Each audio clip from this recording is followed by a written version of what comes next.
Towel friends on the Towel YouTube. My name is Grant Smith Ellis. It is great to see you. How have you been? I'm sorry I wasn't with you over the last hour. I realized a lot. Has happened. You see my nice little screen there? Nice view. Nice peaceful view. Yeah, so I saw some people talking on Twitter, and I said to myself, uh-oh. All right. People are struggling.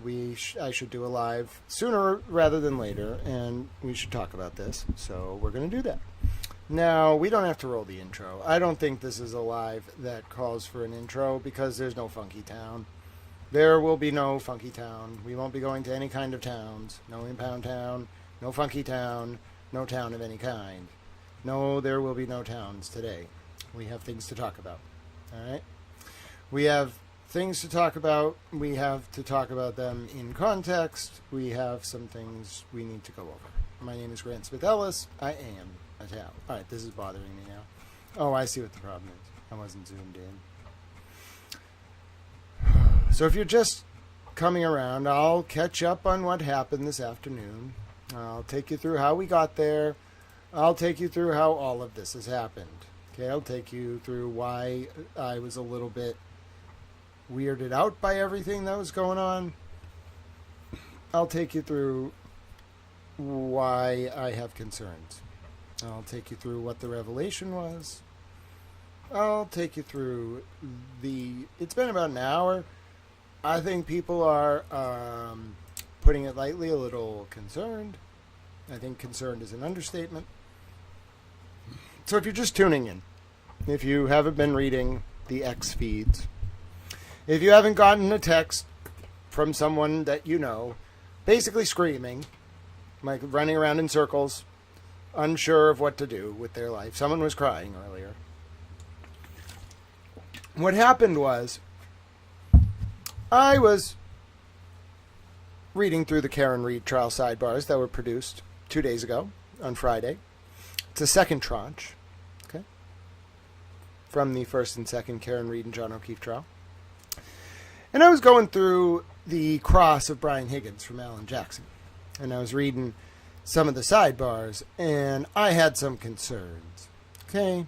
Federal proffers, immunity agreements. You don't get that kind of thing because, you destroyed your cell phone. You get that kind of thing because you know some shit about some stuff. So, I'm kind of, reading through this sidebar, and then I'm thinking, you know what? In Loophole Lawyer's Google Drive for this material, there is also some text that I think people had never seen between Brian Higgins and John O'Keefe. Yes, it is very hard. It is very hard. I think there was some propaganda about John. Okay, I just want to be gentle. Okay, we're going to talk it through, and we'll just go from there.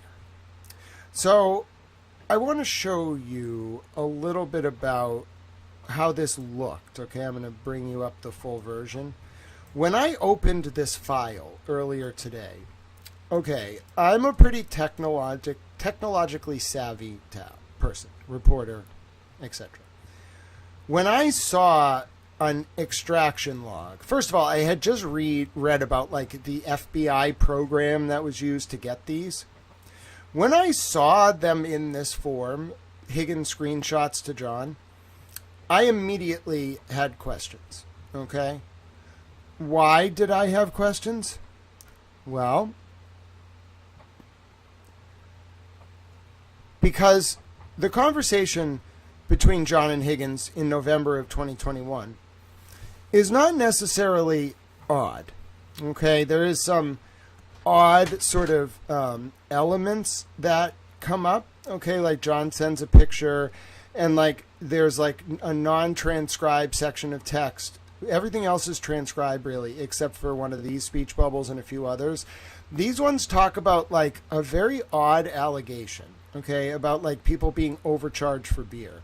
And then John is no, at Junction, it's a place that just closed in Canton. John's no, Sue doesn't work here, haha. Who the fuck is Sue, bro? Why is Brian Higgins texting John about getting overcharged for beer?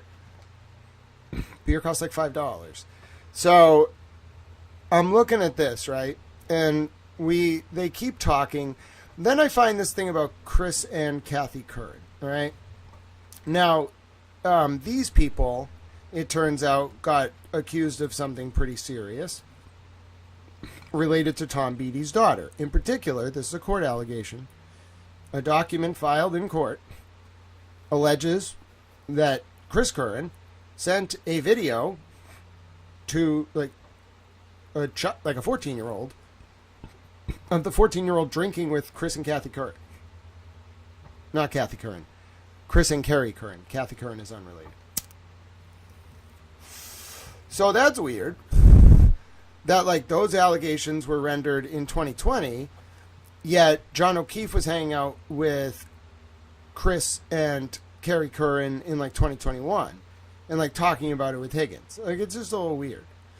So setting that aside, okay, bringing us back to what I was doing. I was looking through these texts and I'm seeing like it's like John and Higgins like talking about like meeting up a lot at different specific bars, like in Norwood, in like Del Fresco's in Westwood, like this place in Canton or Hillside or C.F. McCarthy's. And like they're always kind of like there's another one here where it was like John was like, keep an eye on your tab, and Higgins was like, they know better. This was like in, what was it, like early December, late November?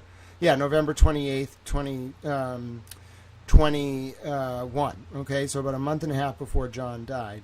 Now, they keep like talking about meeting up at Missions or meeting up at Hillsides or McCarthy's. And then this is where everything kind of kicks off, okay? Now, you got to keep track of where we are in this process. And the way that I went about doing this was I developed a special sort of like re-encoded version of the images to allow us to actually understand the context of them, okay? So I have taken the source file and kind of magnified it in real time up on your screen for you. And so you can take a look right here. That makes a lot of sense. You can take a look right here. When I start zooming in, I'm going to actually tell you about the conversation. Okay? So I'm going to tell you about the conversation, and I'm going to explain to you how it plays out. Now, December 12th, okay, 2021. It's 6 days. This is a Sunday, December 12th. 6 days from then, the Patriots are going to be playing the Indianapolis Colts at 8:20 p.m. in a football game. Okay, it's a very like prominent football game. I thought it was the playoffs. It's not the playoffs. The playoffs are in like January 15th. They watch that game too. Now, earlier in the text messages, you see some stuff where like Higgins is inviting John. He says he's having a party. There are like some gay men there. Like he wants John to come see them. John's like, what, like, oh, really? Like, etc. Like, anyway, the point is, later in the text, we're going to December 12th now. Out of nowhere, okay, not really out of nowhere, like, John says there's going to be a game next Saturday. You can see it right here. Maybe I'm thinking about having some people over. And they're planning this for like a week, okay, 6 days. And then Higgins is in blue here. Brian Higgins, the ATF agent, says to the Boston cop, John O'Keefe, is your girl going to have some single friends there? And John says, working on it, with like a winky face. And then Higgins does a thumbs up. And then on the day of the game, so they don't talk again until Saturday, December 22nd.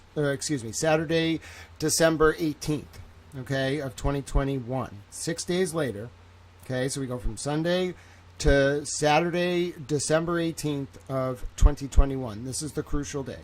The game that day, let me just double check it for you. It was the Indianapolis Colts. It's Colts versus Patriots, 12-18-21. So this game took place on December 18th, 2021. It kicked off at 8:20 p.m. The Pats lost 27-17, if you must know. So John and Higgins are thinking about going to a bar, all right? Like John starts off the interaction that day at about 2:20 p.m. Eastern by saying, I couldn't find a single friend for you tonight.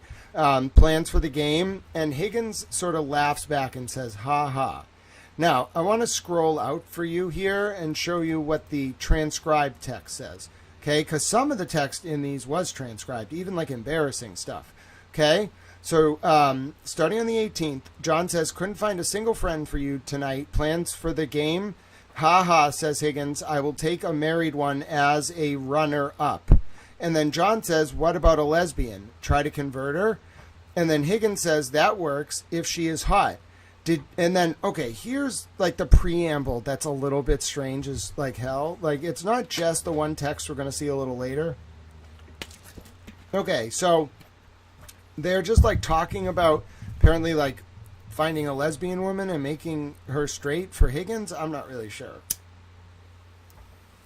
But then, out of nowhere, Higgins is like, did you hear about the Boston cop and his family that got hit by a truck in West Roxbury? Higgins says this out of nowhere. Just out of nowhere. He just says it. And then if you jump forward, and John says, I didn't, okay, you have a name? And then Higgins says something from the Fugitive Unit 7. Good morning, everyone. I know there's been a lot of collections going around and people are probably sick of donating. Shit. If anyone has not heard, Mark Tobin, A7, was on a bench yesterday afternoon with his very young children, one of which is in critical condition with internal bleeding and ruptured spleen. To my understanding, a vehicle came out of a parking lot and ran over the whole family. Accidentally, as of now. Tobin was injured along with his 3 very young children. This happened off duty and he will not be covered by the department. We will be doing a collection for him. Anything and everything will help. It's a horrible circumstance, and he will be put out for a prolonged time with his injuries and then to take care of his children who were also injured. This close to Christmas is not a good time. Not that any time is good. Thank you all. And then, let me just be clear. Like this, there were no fatalities in that crash, but it's just eerie that out of nowhere, Higgins drops this, okay? It's like a weird preamble, and it's the day of the game. They're going to go watch this game, like, on TV together, okay? And so John says back, wow, that's nuts. And then Higgins says in a non-transcribed text message, if you look over here on the left, you're going to see it says, oh, I have to zoom in. It's going to say on the left, okay, yeah, that's nuts, okay, from John. Higgins' response, which is, I am learning. I am learning. It was a small truck or something. Okay, but that's not transcribed over here on the right. Like that response is not over there. Okay. It just goes then to John saying, like, it's kind of awkward. John's like, so are you going anywhere for the game? And then Higgins, that next response isn't in the text over here either.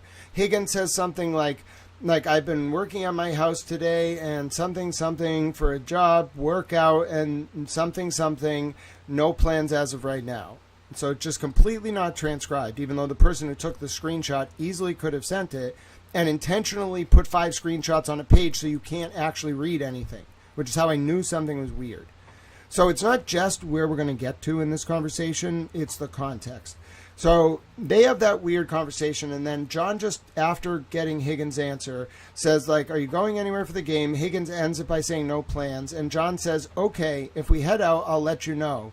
And then Higgins says, okay, and then it's like, I would imagine arriving at Hillside by 7 p.m. The game is at like 8:20 p.m.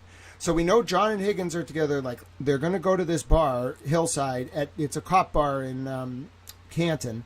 They're going to go, not like a cop bar, but like a cop hangout. They're going to go there, law enforcement hangout. They're going to go there to watch the game, which starts at 8:20. All right, everyone understand?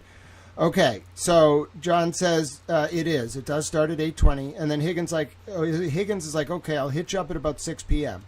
John says, okay. Now, jump forward to 7:20 p.m., 1 hour before kickoff. Higgins texts John in blue, Hillside. John says back, we just grabbed a bite and came home. Kids are here. How's the crowd? Higgins says back, good. Lito and his girl just came in. John says, okay, we may head down for a bit. She has, and then I think they're talking about John and Karen.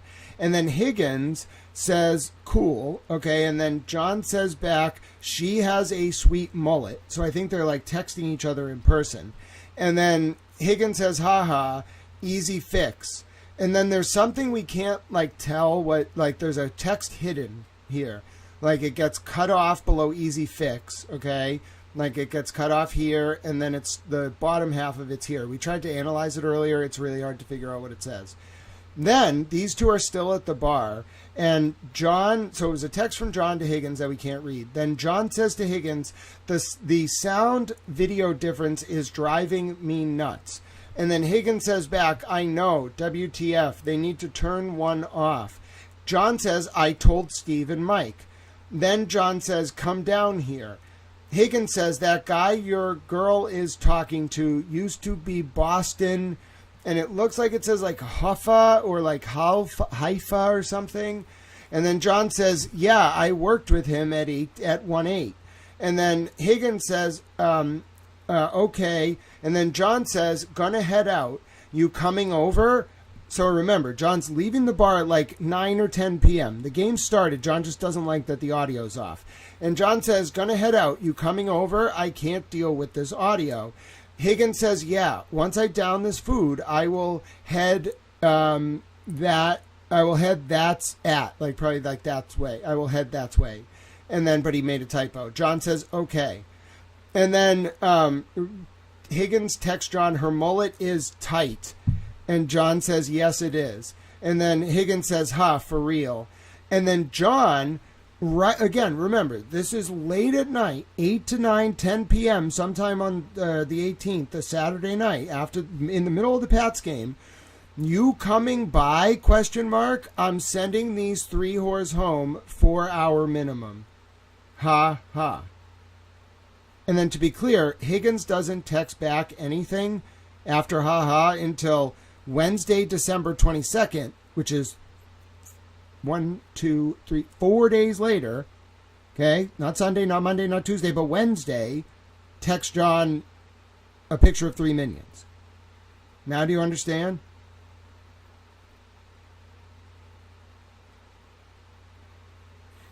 Do you understand what happened here? John's actually inviting Higgins over to John's house or wherever John is with hookers there. And I guess like John sent 3 of them home because Higgins didn't want to come or something. The point is, that's talking about buying prostitutes. John was a Boston police officer. This guy's an undercover, like an ATF agent, not undercover with John.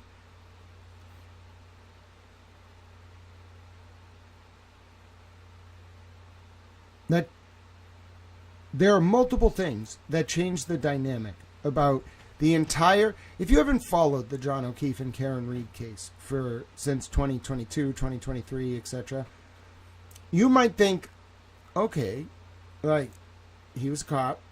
It's really concerning that he was buying prostitutes and talking to this ATF agent about it.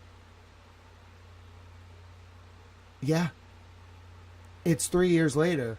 We never heard anything about this ever.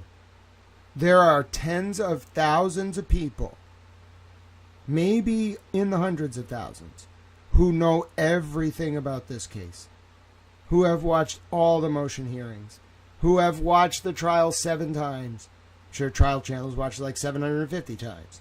Who know this case so well that they know the pretrial motion hearings. They know the transcripts of the motion hearings. They know now about the sidebars for the trials that weren't supposed to be made public. They know this case, and I know this case, inside and out, left and right. There are multiple disclosures in these very strange, compressed, almost impossible to read text messages that change the entire dynamic of the John O'Keefe and Karen Read case. One, the implication of like this like potentially like fluid and sexual relationship between Higgins and John. Not that anybody's judging. You can love whoever the hell you want. That's not what I have a moral problem with. I have kind of a problem there with the non-disclosed nature of that discovery. Okay? And it's a very like direct like invite. Okay? From Higgins to John. In the context of like the gay guys. So that part, but like that wouldn't be like newsy. It's not even just not newsy, like it's undisclosed. It materially changes the nature of the relationship between John and Higgins. Higgins was at Fairview, okay, 34 Fairview, on the night John O'Keefe died, the home, like, where John was found on the lawn. So that materially impacts, like, 3 years of information that no one has known. Maybe Karen and her lawyers knew it. And the same thing with the proffer for Higgins, getting federal immunity for what? All right. Now you look at this specific document, okay, culminating in that text.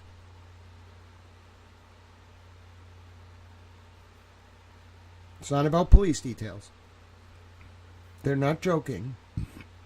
It was a follow-up because, like, John tried to get, like, some girls for Higgins through Karen or something. I'm not really exactly sure, like, how all this works. I don't really understand. I don't want to know. You know what I'm saying? But it just sounds like they tried to hook Higgins up with some girls, couldn't get them, so then they were prostitutes purchased. That's not okay. Okay, so first of all, we have to have a few discussions about this. One, no one is saying that, like, the act of sex is bad. I just want to be clear. No one is saying sex is shameful. No one is saying sex is wrong. No one is saying, like, you can't do that. No one's saying that. That's just not what we're talking about. The issue here is when you purchase sex, like, whether you're at the low level of the totem pole or, like, in the chain or, like, a pimp or whatever. Like, when you are involved in that, it doesn't matter if you feed the beast or you're part of it, you're enabling human trafficking. I'm sorry. There's no... Other than maybe Amsterdam and counties in Nevada with less than 500,000 people, there is nowhere that you can do that. And even in Nevada, I'm worried it's not really regulated enough. You cannot do that without feeding into commercial sex trafficking. So how are we going to stand up here as a society on the macro level and say that what Jeffrey Epstein and his entire network was doing was abhorrent, disgusting, gross, touched every level of our, like, political machine, touched local, like, police explorers programs, touched, like, private schools, touched literally millions. Like, I think the number of victims might be in the millions, all right? Survivors of victimization.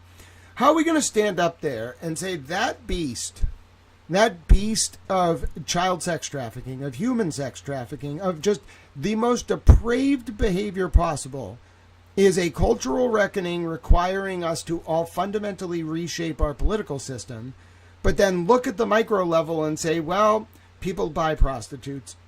What? Like, I get it. I understand it's a very, like, old, like, profession. Has anyone thought that maybe a lot of the problems in the world come about because we are commodifying sex and in turn enslaving people? Just wondering. Just wondering. All right? And so we cannot turn a blind eye to it. No matter, it's almost like this is the kind of reckoning we have to have as a society. We cannot look at the cop next door as, like, impervious to criticism. Okay? I'm not talking just about John, any cop. And I don't know what happened with this case. I don't know. I have a better idea now. I think, like, all of Norfolk County has, like, a problem. Like, a lot of the people there, like have a problem, okay? I think there's a lot of sex trafficking. I don't understand it, okay? I don't, like, do that or purchase sex or, like, I'm not really into that, so I don't understand. But, like, I think this is a problem. It's a policy question, okay? Just because someone is a firefighter or a cop or a judge or a lawyer, like, they can't just participate in human trafficking networks because it's the way it's always been. That's the problem. The problem is the macro level, like the micro level and the macro level. The problem is when large-scale powers enable it and politicians participate and the justice system covers for, like, human traffickers like Epstein. But what do you think fueled Epstein? What do you think enabled him to do it? All the people patroning his brothels. And even if you're not patroning an Epstein brothel, you think everyone patroning an Epstein brothel knows an Epstein brothel? No. But even if you're not, by participating in the trade, and I'm not saying like there aren't ways for people to monetize their own sexuality with autonomy. I think that's great. I'm not opposed to that. I think women should be, and men should use your sexuality to empower yourself however the hell you want. But the problem is when sex gets sold. It instantly, unequivocally, without question, leads to human trafficking. So if you do it on the local level, if you do it on this level, if you tolerate it, then it feeds the machine. So how are we supposed to have a reckoning and then also just look at this and say, well, there's nothing we should do? No, absolutely not. That's why I wanted to talk about this. Yep, I did have to take a little break before I came in to talk about this because I wanted to eat and I wanted to I just kind of drove around aimlessly. And then I saw a bunch of fire engines. And I took a video of it. It was like 20 fire engines. I don't know what was going on. I pulled over though. Safe distance away. I drove around. And for the first time, I think I do have a few things I want to say. I'll read some of your comments like as I'm going. But I have a few things I want to say. As I was driving around, I realized something. Like the past 3 years were a lie. Anyone following this case, like people invested a lot of their mental energy, their brain, they built friendships and communities around this case. And it was a lie.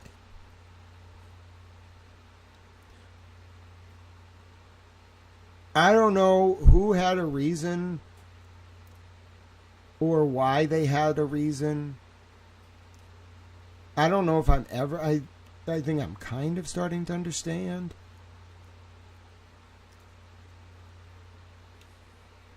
But the Occam's razor here, which is horrifying, is that neither Brian Higgins nor John O'Keefe were trying to do anything about these brothels, and they were patroning them.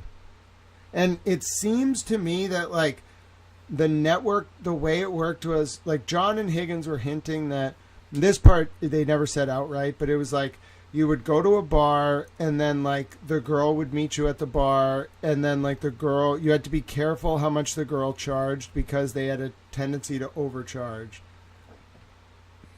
Why am I taking a 10/11 p.m. text after a Patriots game when Higgins had asked John to coordinate girls for him a week prior? John couldn't find one that day. Started off their text that day saying he couldn't find him a girl. And then the night ends with John and Higgins drunk. John having left a bar and texting Higgins, "Are you coming over? I'm sending these 4 whores home, or 3 whores home, 4-hour minimum."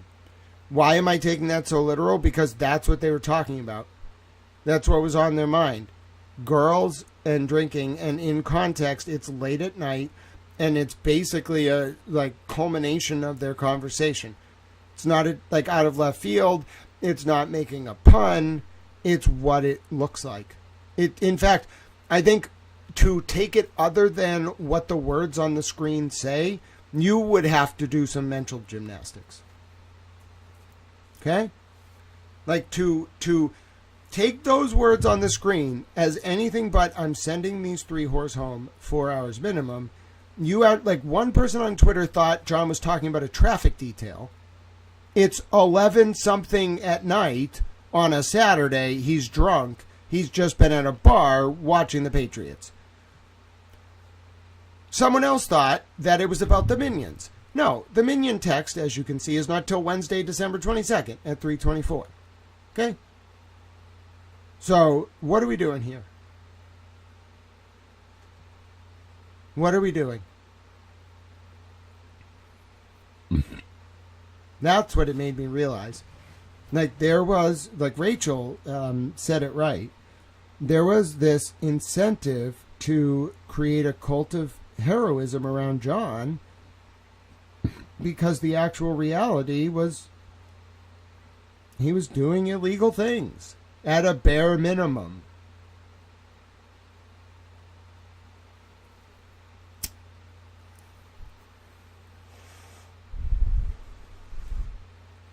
These are texts between John O'Keefe and Brian Higgins, specifically on the night of December 18, 2021. Now, what tipped me off, I just want to let you know, like, these, first of all, these were never disclosed, ever. I don't know where they came from. I don't know how Corey Hopkins got them turned over, but Karen never mentioned them at trial. Never. Karen didn't mention them during the Higgins cross. Karen never mentioned them during motions. Karen's legal team never brought them up. They were never talked about. They've never been talked about in interviews. Karen didn't talk about them in the interview with Rotten Mango. Trust me, I know everything about this case. So tell me why this material, one, is part of a series of texts that are so compressed that you can barely read the source material. Two, why when you look at the actual context and try to read their conversations, which with Higgins, like, this is the stuff he didn't cut out. Okay? When you read their conversation, there's stuff not transcribed, okay, on the right side, that is in the text that you have to figure out on your own. Okay, so that's weird. And then you put it all together and the conversation is this? No. There's no alternative explanation. I read the whole conversation.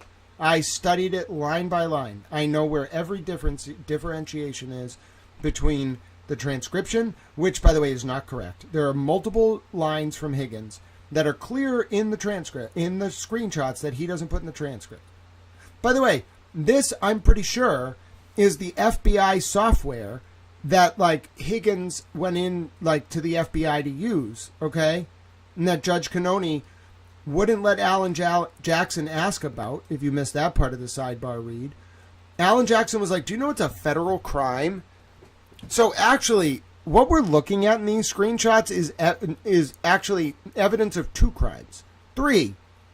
1, conspiracy to solicit prostitution by Higgins. 2, use of a federal resource. Just so you understand, the sidebar that we read earlier today confirms that to get these texts that Higgins, like, selectively edited before he destroyed his phone. Now we know why he destroyed his fucking phone. Okay?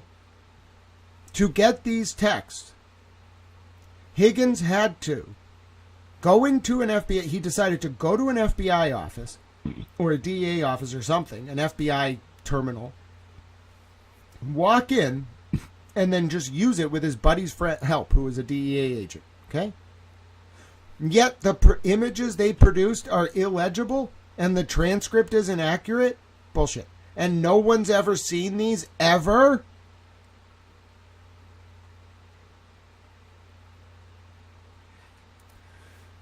Now, here's what I haven't finished. I didn't actually read through to the end of this document, okay? Because if you were watching earlier, you probably saw, like, it was a lot, okay? It was a lot for a lot of us. I think a lot of the stuff around John now makes sense, okay? But it was still a lot for a lot of us, okay? You are, it's Big Earl for 401, and now I also went through the block list and removed everyone. There's only one person on it right now, so if anyone adds anyone, I can tell who did it. So only Hot Coffee Chats is on there. She came in here running her mouth the other day, and I could leave. So this extraction right here is evidence of Brian Higgins using a federal piece of property for his personal purpose. He was not instructed by the DOJ to use this machine. He just went in there with his buddy and got these this extraction, these, like, specific screenshots, and then he deleted other shit. Okay? So these are only, like, portions of him and John's conversation. And this is what we have, okay, in the stuff that went out to Marbury v. Madison on Friday. No one has known this existed. Somebody might have been told about it and went out of their way to make sure no one even if like you saw that like random like line right there in the text, like I'm sending these 3 oars home 4-hour minimum, unless you spent a good like hour and a half going through the first, I don't know, like 30 of these like very difficult. Do you understand? We went with a fine-tooth comb. We found like the bar John was in when he sent this. It just closed in 2026. It's not even open anymore. We still found it. We found all the examples of where there was stuff from Higgins that was here about like being overcharged, but not in the transcript at all, ever. Okay? So, like, only through methodical, like, going through this. I'm talking with a fine-tooth comb and crowdsourcing it in real time.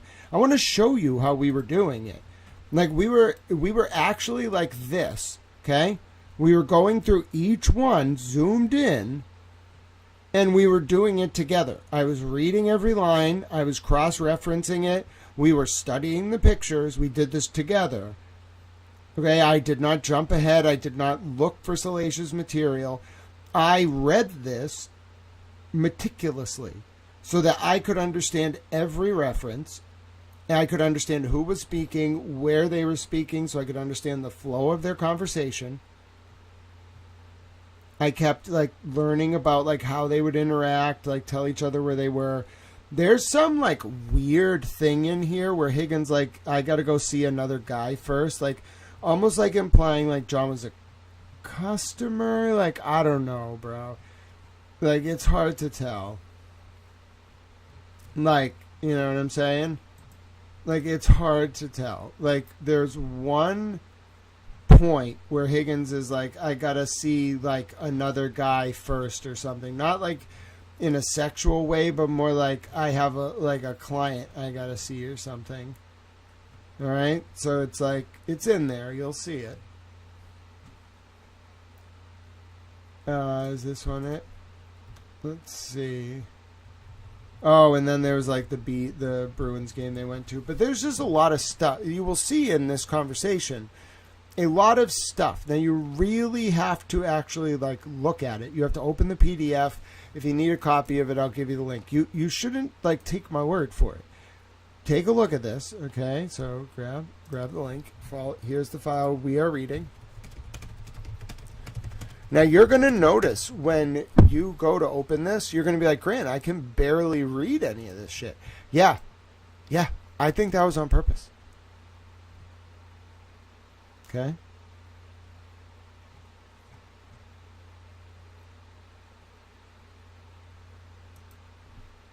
All right, I think it's right here.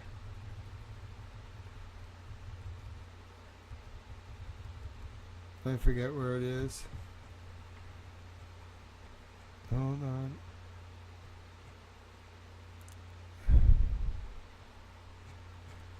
Yeah, it might have been earlier in it. Oh, it might actually be after. But the point is, they talk about it at a certain point. Higgins says, like, I have another guy I got to see first. Almost like Higgins has, like, a route or something.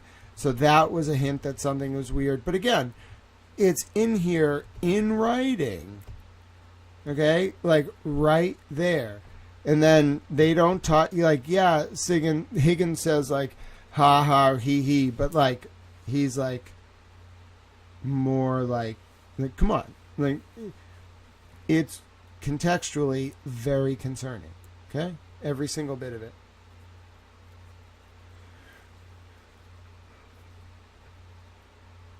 Gotta see a man on a horse. But yeah, I'll say it like in the sense that it changes the.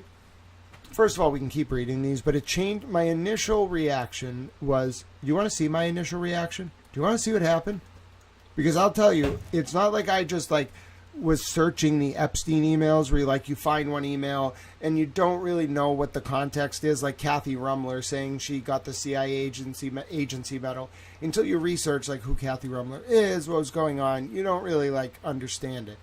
No, this was, I didn't jump ahead. I did this by hand, and maybe I should show you what my reaction was like, because to put it lightly, I was a bit upset. All right, so I made a 6-minute version of the clip, and I can play it for you. Now, I'm going to give you a little warning. Like, I I yell and I throw a water bottle. Now, it was into a blanket or whatever, and it hit the wall, but it's okay. The point is, I threw the damn thing, and I was just like, damn it. So it gets a little loud, all right? I just want to show you this moment, though. So this, again, some of you are here, but in case you think that, like, this wasn't 3 years of emotion all being let out at once, oh, hell yeah, it was. Here you go. John says, you coming by? I'm sending these 3 whores home. Oh, my God!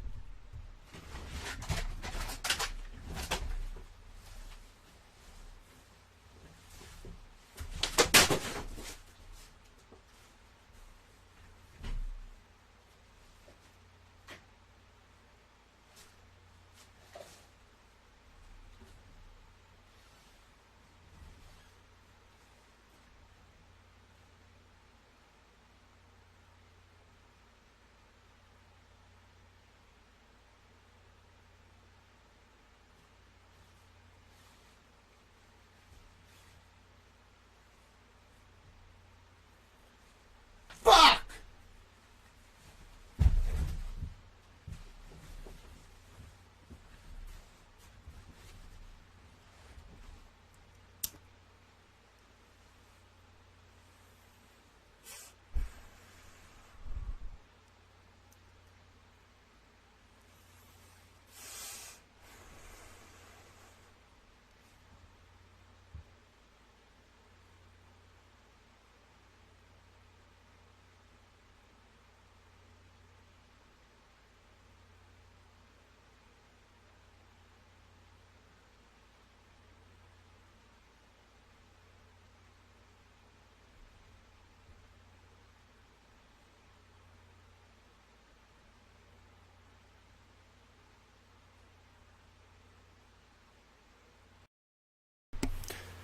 That was heavy.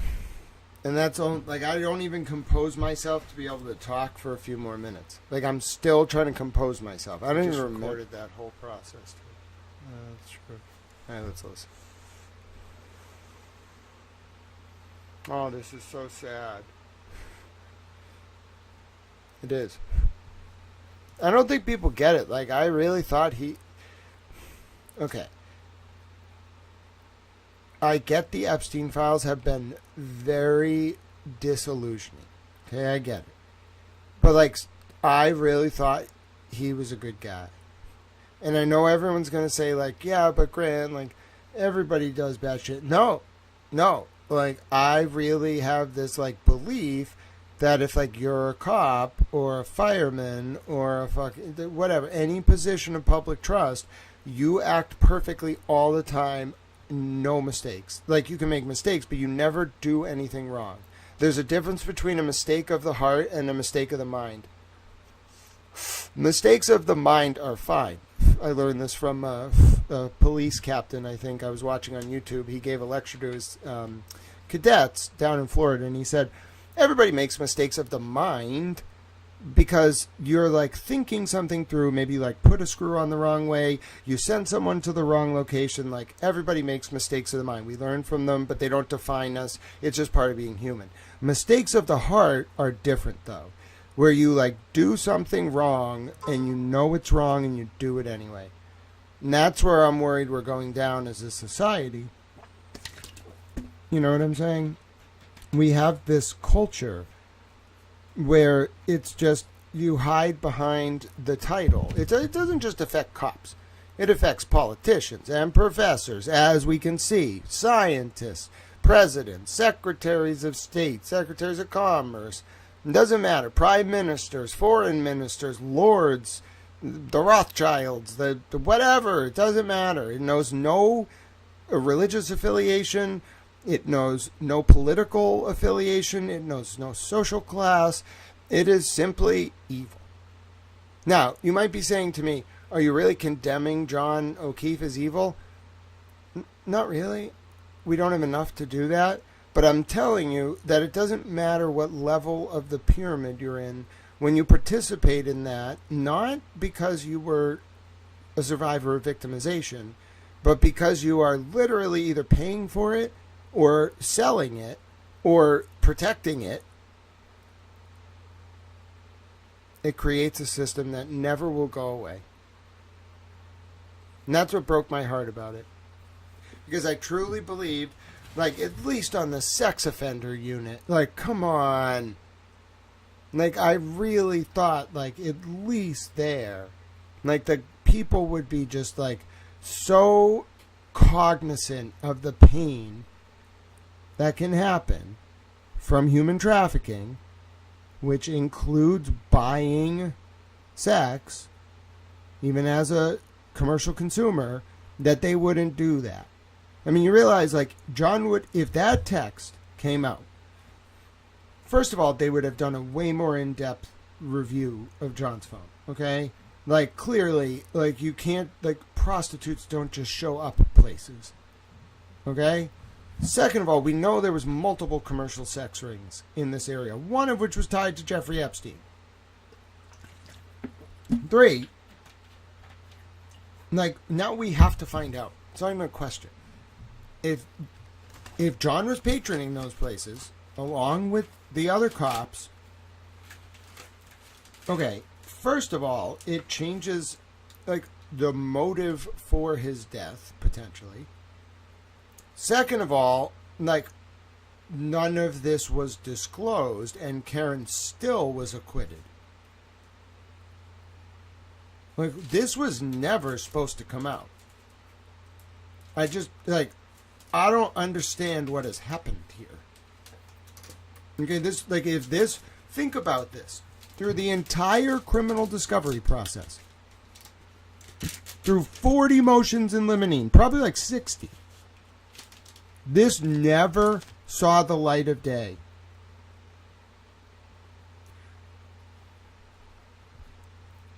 I understand. Listen. Oh, no. Yeah, there's definitely an Oh, no. I wonder what... Oh, are you telling me? You're not telling me. Karen would have had to give up some serious information.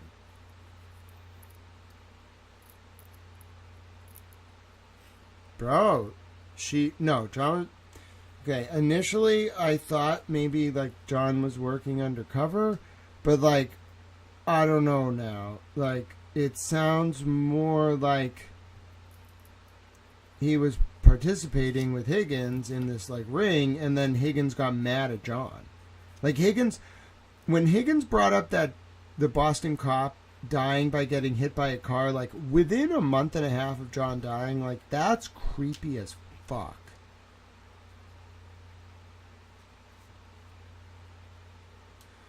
I'm not saying it's not possible. Like, first of all, do you realize even if you're undercover, like, they have records, okay? They're not accessible the way a normal record is. But yes, like, that's still, there are still records. So, if there's no record of him being undercover,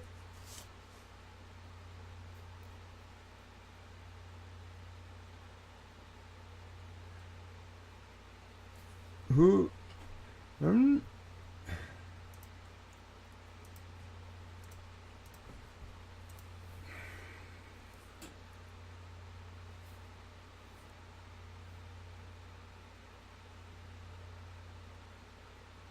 If John O'Keefe was investigating trafficking, there is no way that wouldn't have been disclosed. Okay? No way. No way. No way. No way. No way. No way. No way. I think there was a trafficking investigation that was eventually started.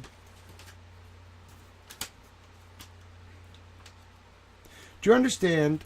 There might actually be federal proffers, like a federal proffer for Karen.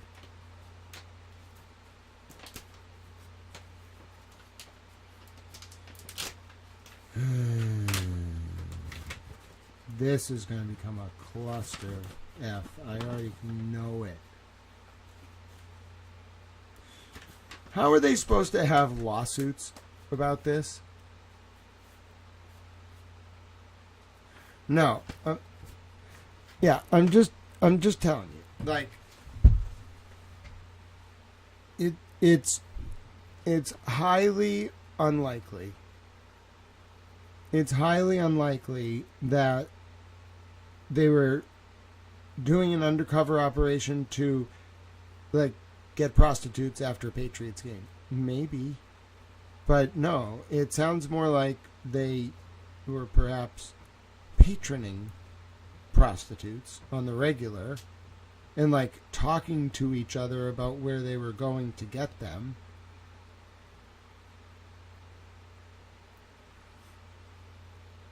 Oh, listen, I understand the inclination to rule everything out. Okay? Like, should everything be ruled out?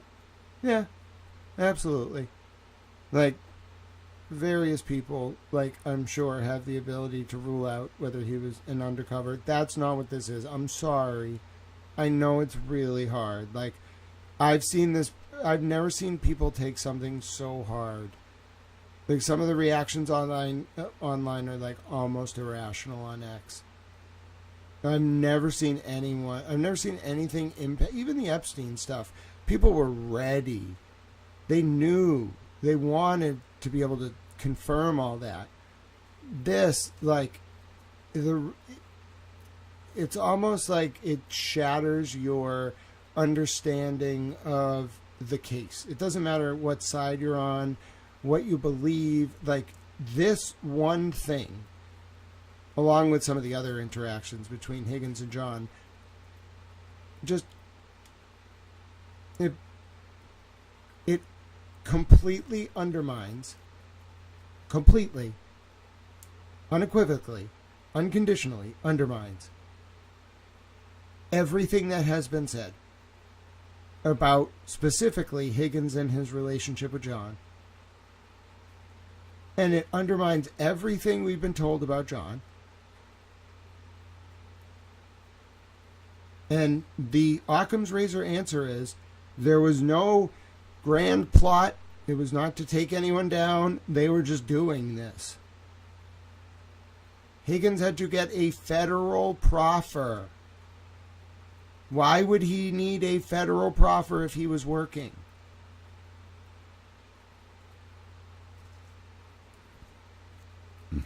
Yeah, and listen, I don't know. I have no idea. Listen, let me just tell you, okay? If it were just this going on, okay, I think people would be like, Grant, this is a big deal, but, like, you're making way too much of this. Like, if it were just this going on in Asylum, this text, these disclosures, even the stuff about the proffer with Higgins, the federal proffer, I'd be like, yeah, I don't think, like, I need to do a second stream. Like, it's big, but, like, I'll decompress overnight. Do you understand? I am doing a second stream because in the context of the Epstein files, I'm talking Police Explorers program, I'm talking Rob Devine, I'm talking Stoughton, I'm talking et cetera, okay? Within that, what has happened in the past week, first of all, it changed my life. Like, I am still Towel, but let me just tell you right now, like, I don't really understand the scope of my own, influence anymore. Like, I just say things, and then, oh my dear God, like, it's everywhere. So, we're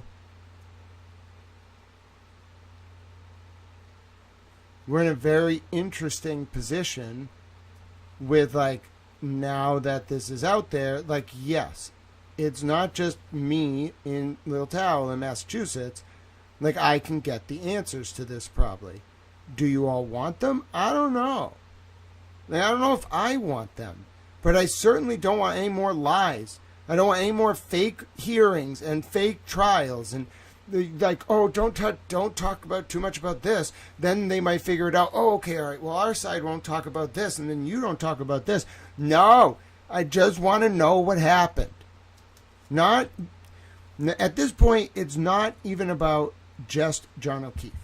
I want to know what someone did or what a group of people did to the government of my state and my country. I just don't understand. You cannot do it. You just can't. Like, even as a civilian, if you're doing that kind of stuff, like, we have a problem. Like, if you are doing it as a member of the police or the government, like, we have a really big problem. And it's not just like a passive, oh, you know, like people aren't returning their shopping carts problem. It's like an endemic sort of like commodification of the human that is just entrenched. That can't fly. It can't. We got to figure out what to do about that.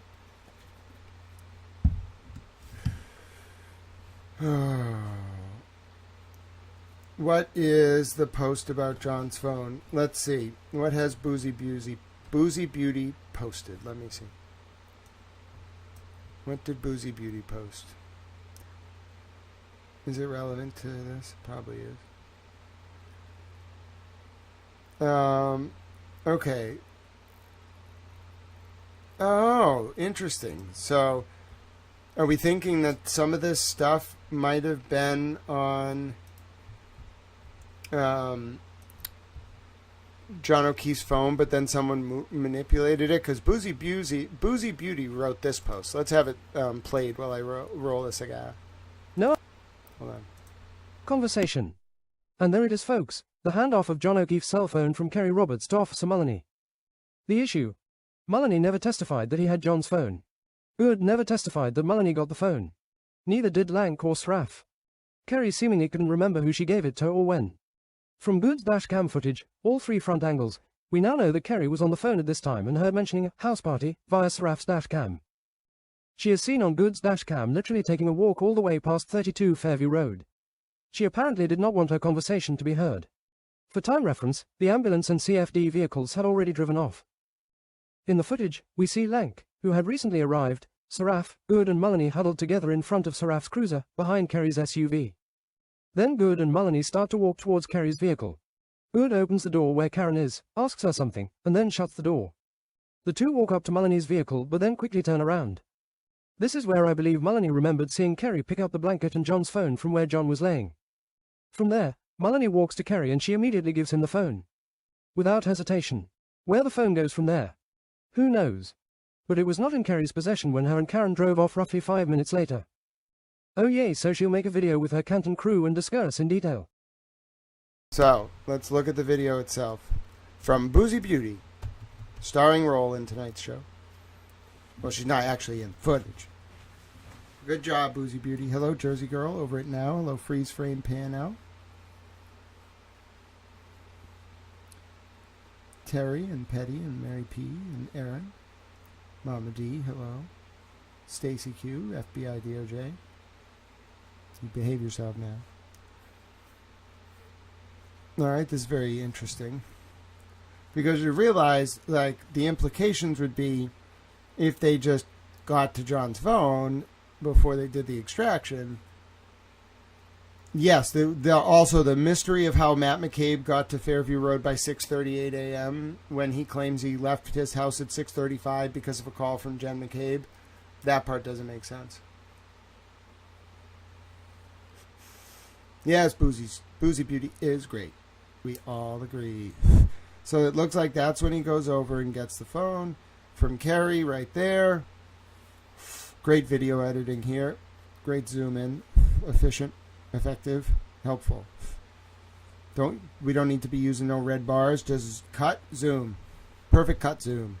Somebody give Boozy Beauty some kind of editorial award. All right, so very good. That goes to our point because there must be something more here.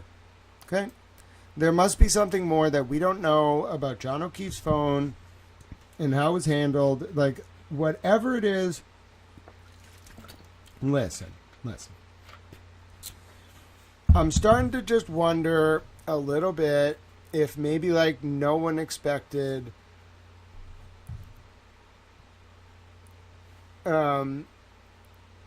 yeah, listen, IW. At first, like I think I think if you read the PDF, the whole thing, we're not done, but if you read the whole thing, there are some things in there at the beginning. You could argue they're probably joking around, maybe about the gay men. It's a little bit too direct to be a joke, but maybe. But no, not the thing about the prostitutes. You cannot argue that's a joke in context. Like the whole exchange, first of all, it's very hard to read. And you can't just read the text on the right side of the PDF because a lot of that text is selective. The actual messages are different. Higgins just doesn't include transcripts of his text messages on the right. You have to read the text. And if you read the full conversation, it's very much not a joke.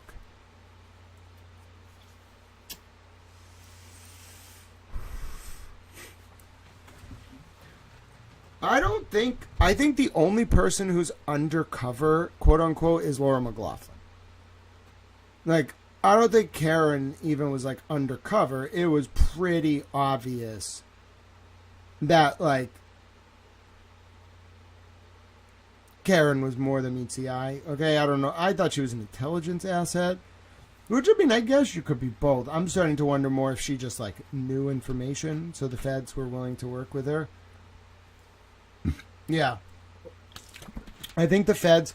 So I think, based on my read of the Epstein documents, here's the best that I got for you. Okay, it ties both these cases together. In 2020, there was a series of wiretaps in Avon at, like, a baseball game. Like, and the date of this baseball game is like very specific. It was like a charity tied to Epstein or something. Okay. There's another wiretap in like Quincy in 2020. There's another wiretap, and like we know like Epstein was working with this like NJJA Wealth Management at 1200 North Colony Drive in Quincy, which was really just State Street, if you look back far enough in the corporate records. So the question then becomes, like, what the hell was he doing here, okay? And if you trace the wiretaps, it's pretty clear, like, it wasn't just him. He had a point man here who was driving around the state. It's unclear who it was. I can't figure out, like, they had T-Mobile, okay? I know they had T-Mobile in 2020. So someone out there knows that they were at the Avon baseball field, like near the middle school on August, 2020. That person, they're in the Epstein files, that person and whoever it is that Epstein was working with was tapped. Their phones were tapped. I know they were tapped. You know how? Listen, you all should understand how a federal wiretap actually works nowadays. It's so much different than you imagine. What I thought was like, they like actually put, like they can put bugs in a room if they need. But what they do is like, say they like find out that you were at a certain place, or you like, they find out that you were like traveling this area for like 3 days. They have a warrant on your phone. Normally the way it works is like 45 days and then up to a year, okay, after the 45 days, depending on the circumstance. Bro, they can go to T-Mobile on Monday and be like, listen, there was like a period of time on like Saturday night where this phone, like, we just want everything, okay? They then go backwards. Everything is logged and copied. They go backwards. And they just intercept whatever the fuck they want. Oh, you want that text message that was sent at like 7 p.m.? Okay, you can have that. You want the call, the full recording? You want everything? Oh, you want the devices like off-state audio recordings? Sure, you can have that. Everything.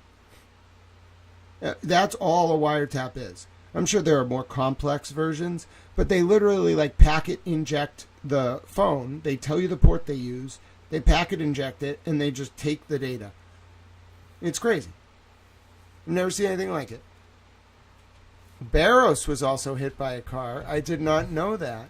Why? Like, what the fuck is this? Like, is this some kind of, like, message to, like, cops? Because didn't Garino get hit by a drunk driver? Do they literally have like people out there who they make like kamikaze into people? Are you telling me that Karen might have been forced to hit John?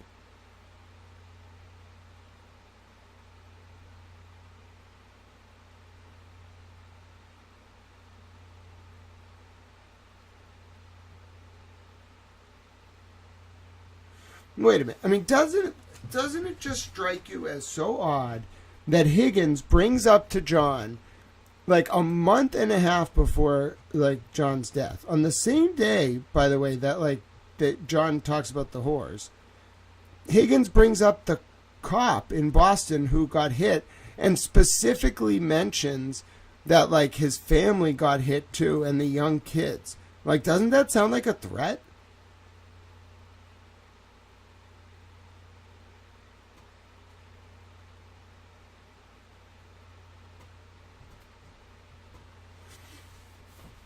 So Garino got hit by a car, like this guy in Boston got hit by a car.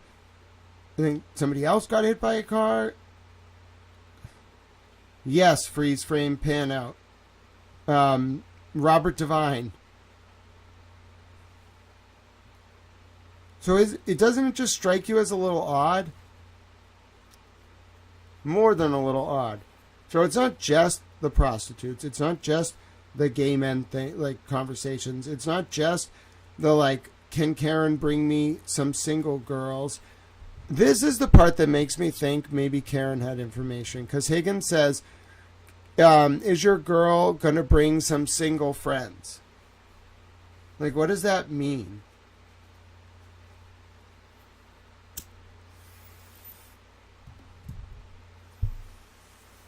I mean, Kara does kind of give off that, like, boss bitch vibe. I'm just telling you. She could be the, you know what I'm saying? She gives out that vibe.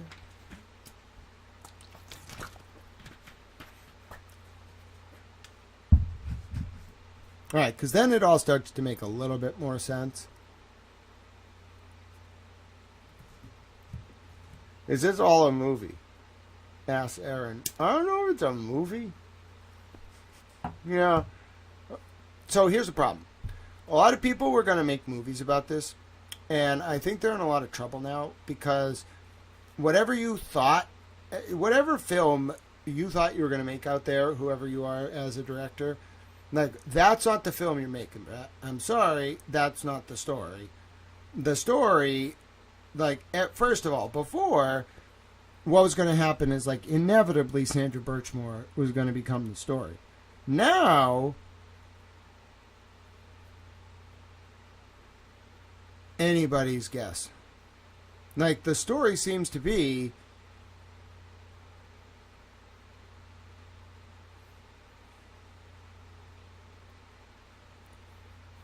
I mean, you realize how much of a problem that is for Karen, right? If that's true. If she was actually bringing girls around for cops, dude, that's not a badge buddy. That's a badge madam.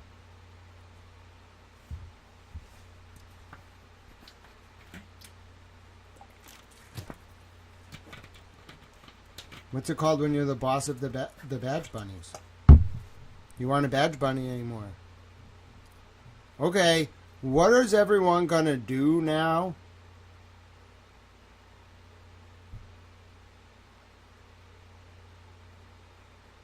Are you telling me it's very likely that Norfolk DA and Karen negotiated a deal in the form of a trial, and then Corey A. Hopkins was just like, burn it all down?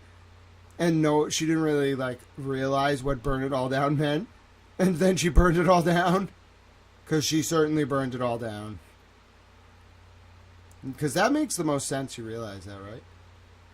Like, Karen had a lot to lose, reputationally. Norfolk DA needed it to kind of go away. Yeah, I don't think it was really like a love thing. Jennifer McLeod. I think it was,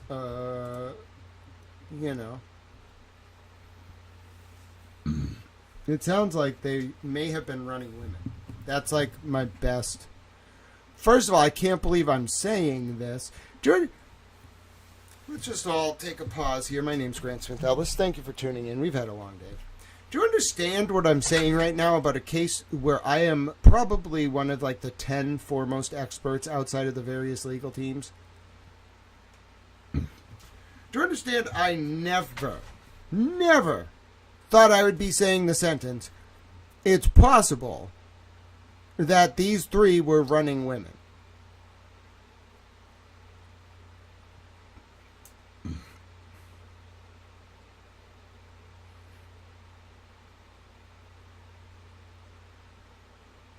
And there's very strong indication that money was involved. But like, why was John texting Higgins like about the amount they were getting charged for the bit, like overcharged? Like, what does that even mean? Like look at the tab, like make sure you don't get charged twice. Like, it just sounds like code, but there's nothing definitive. But the thing about like, can Karen bring single friends? All right, it's not definitive either. But then, like, when John says, sorry, can't find any single friends for you, and then finishes it up with, like, when he's drunk later, like, directly talking about whores? I might be wrong about Karen. I might. Listen. I have no idea what comes next. I couldn't even predict this was coming today. You think I expected this? There's something to why Karen was treated so differently than like everyone else.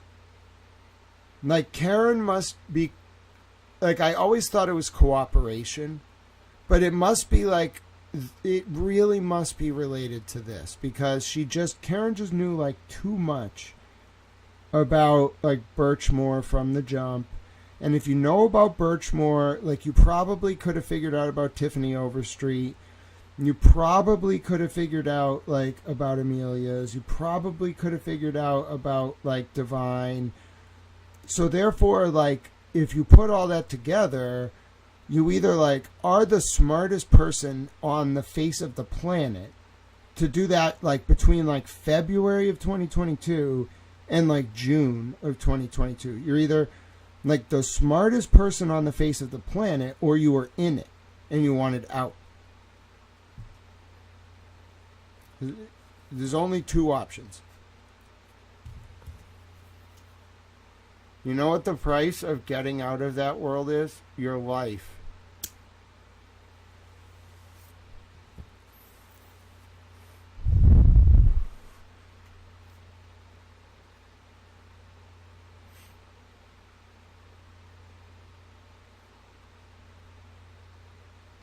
Yeah, and let me say, listen, I'm not just throwing Karen in the mix. Karen was there. We haven't even looked at Karen's full record of her text with Higgins yet. We haven't got there yet. I'm waiting until we finish this round of text. I had to stop reading these because of how brutal it got and how much was hidden. We will read the Karen ones next with Higgins. Yeah, Steve, that part's like normal. I get what you're saying. Like, there's nothing indicative of anyone having done anything wrong until John follows up by saying, hey, I couldn't find you any single friends. And then later in the night, they talk about the hookers. Or the whores, sorry. The specific word was whore. That was used by John. Okay? So, yes, it seems like Higgins wanted John to ask Karen, but once that they moved on from that, Karen has nothing to do with it, as far as anyone can see. It doesn't explain, though. Well, first of all, also realize, Karen left some voicemails for John, like calling him a pervert, things like that.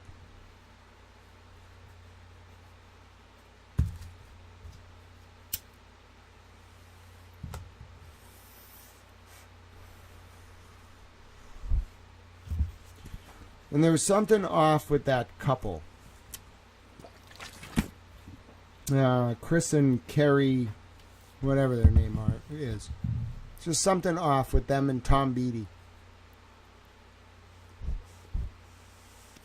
I remember it was Tom Beatty who went to Karen's home in February of 2022, and that led to Marty Kraft, who knows Brian Albert, going to Jen McCabe, and then Jen McCabe going to Tom Beatty and scolding him for talking to Karen.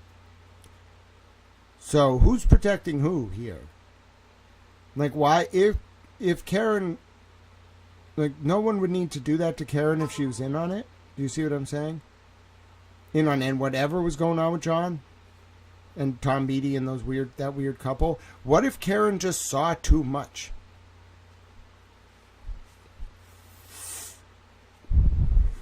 Certainly makes the "let's pin it on the girl" statement like a lot more ominous.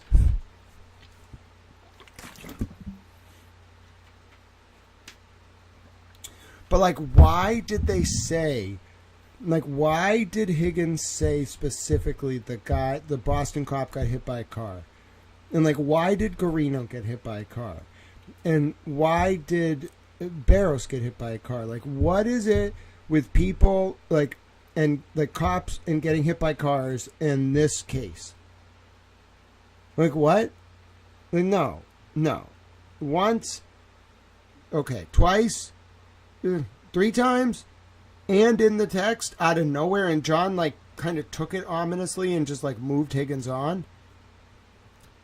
And we never heard about this.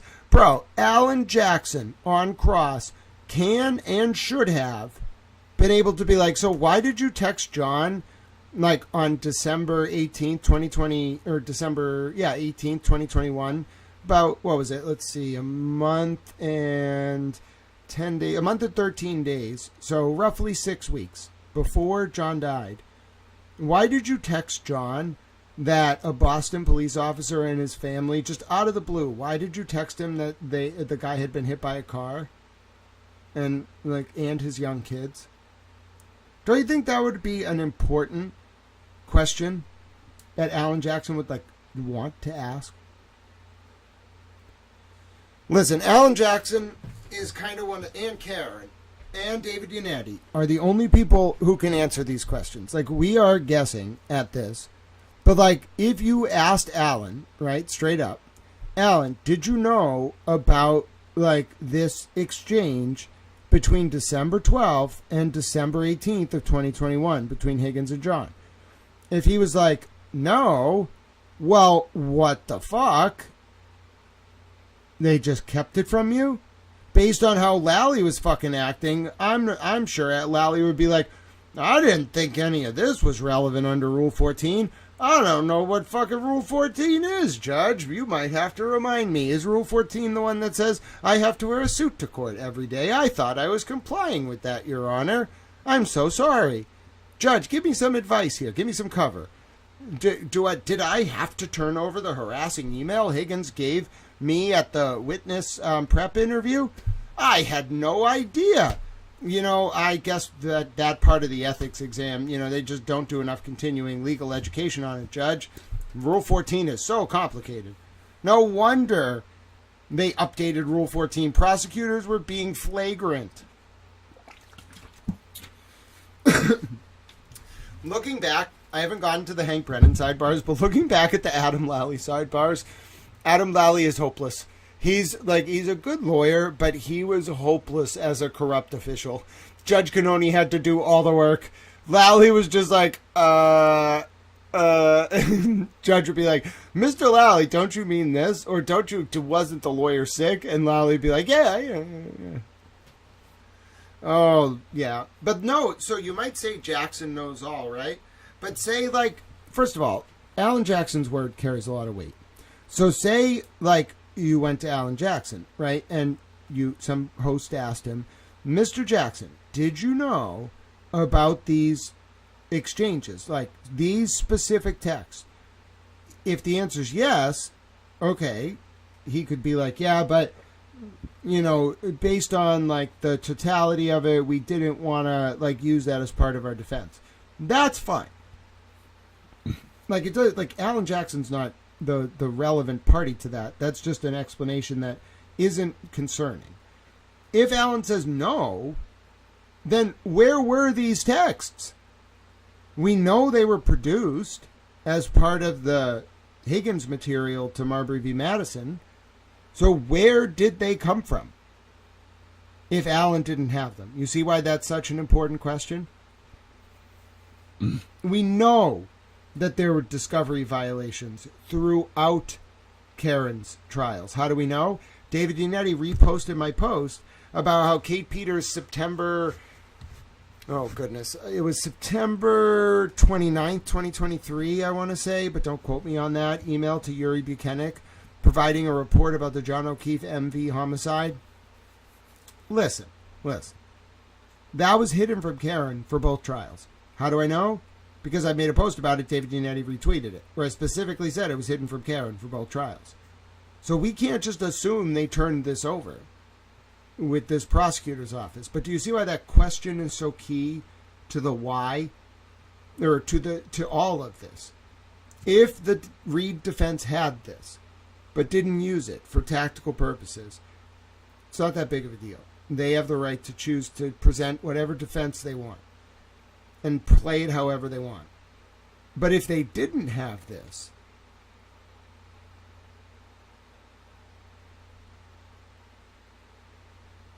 whoa. Now, you know what else we have to do, right? We have to compare John O'Keefe's extraction with Higgins to this, to see if some of this was removed by the state police. I agree, Mary P. Yep. So all right, you know what? Let's pause. The first thing I want to do is I want to get John O'Keefe's texts with Higgins that were part of the John O'Keefe cell phone extraction. Okay?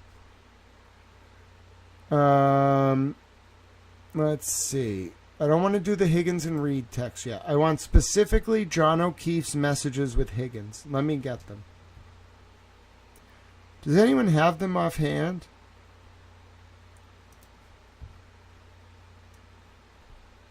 It should be like under the trial exhibits. I'm looking specifically for John O'Keefe's text with Brian Higgins. We might need Kyle for this, or like Boozy Beauty, or the Trial Channel. They're smart. But yeah, I'm looking for specifically Brian Higgins' full text with John O'Keefe.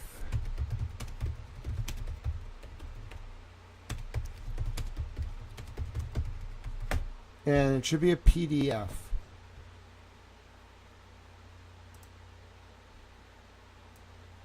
Let me see.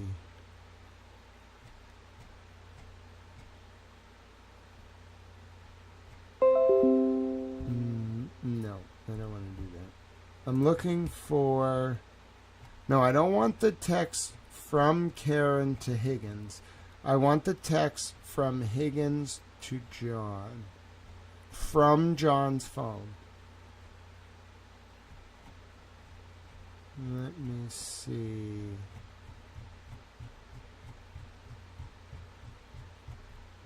Let me see. John O'Keefe's cell phone extraction. And I do have it. I have all the trial exhibits.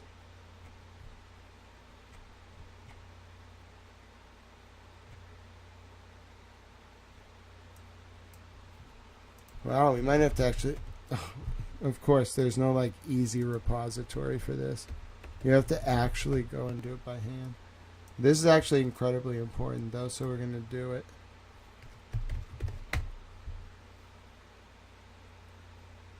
I have all of them on here somewhere.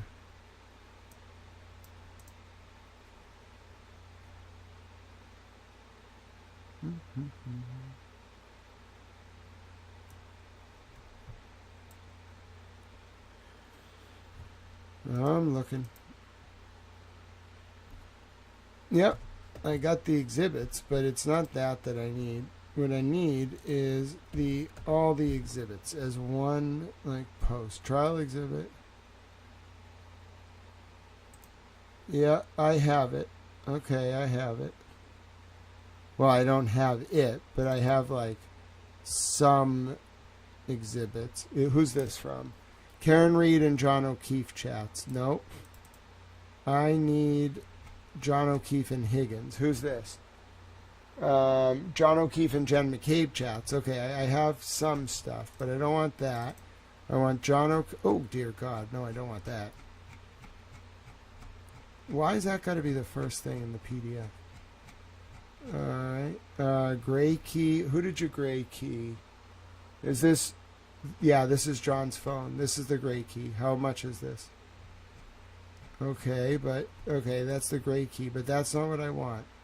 What I want is John's text with Higgins, if we even got them. A lot of trial pictures. I have every exhibit from the first trial, I think, but it's going to take me a second. This is upside down. What the hell is this? Why is this upside down?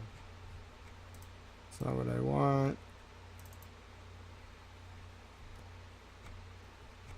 This is actually incredibly important, because if John's text to Higgins in evidence are different than this, then yeah, we got a problem. I'm going through every exhibit from the first trial right now. Interview transcript of Lieutenant John Fanning. Oh yeah, that was the IA report. Where are John's texts with Higgins? I found like everything else except for that. No. No. No.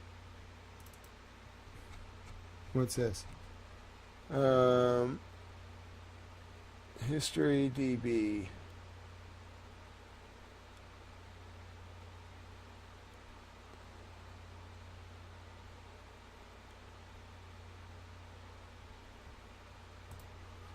No, that was Jen McCabe's phone.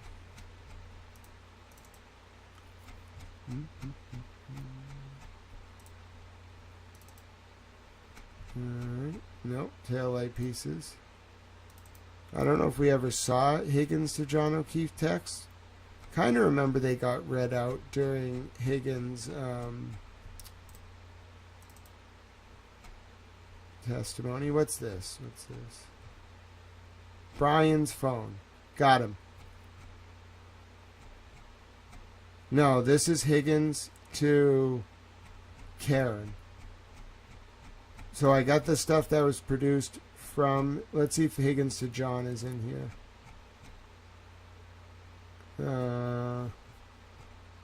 Let's see.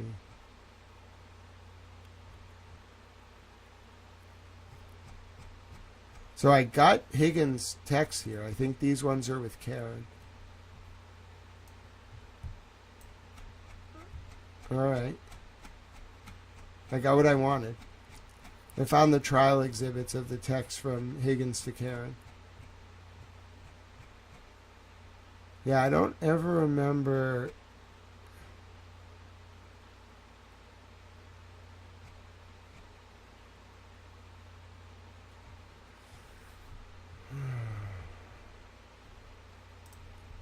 I don't ever remember, but I'm not going to just give up. I'm going to search through every exhibit and see if I can compare.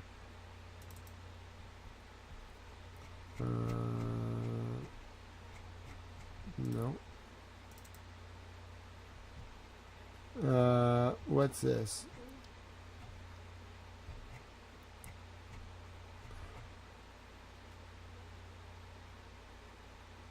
The Melissa and Lito show. So who's Melissa and Lito?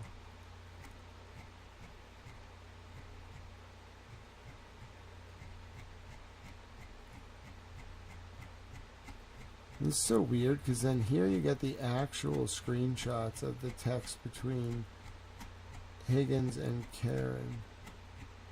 And Melissa and Leto is the...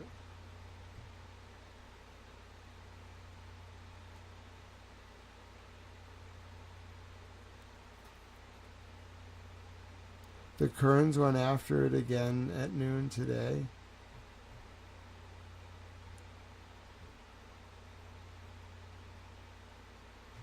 Wait, the Kerns went at it again at noon today? And then it's a blacked out picture? What the fuck? What is this? Why is there a blacked out picture that... Is that a... Oh my god. What is this? I never really looked at all this shit that closely. Like, if you look at some of Higgins' text to Karen, like, especially one that I just found with, like, a blacked out image, they mention the Kerns, like, oh, this is odd. Alright, stay with me. I'm still looking for Higgins' text with John, which I don't... Yes, JW, but I'm not sure we ever, as a trial exhibit, got Higgins' text with John.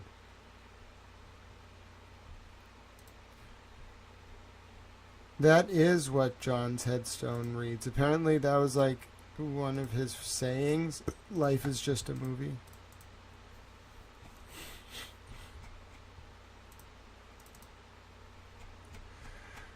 I've basically gone through all the trial. I found some important trial exhibits for when we look at the Higgins and Karen text released to Marbury v. Madison, but I cannot find any exhibits with text between Higgins and John so far. I'm going through everything I have. Vehicle data, pictures of Karen's car. I have a lot of exhibits, mostly like pictures of the scene, pictures of the car. There's like hundreds of exhibits from trial one. Pictures of John's clothing, more pictures of clothing, pictures of the scene, pictures of the car diagram.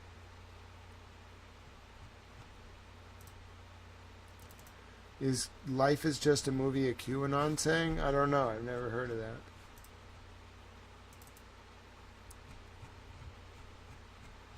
That would be weird.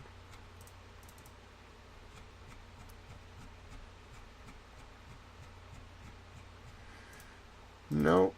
Can't find a single copy of Higgins' text to John so far.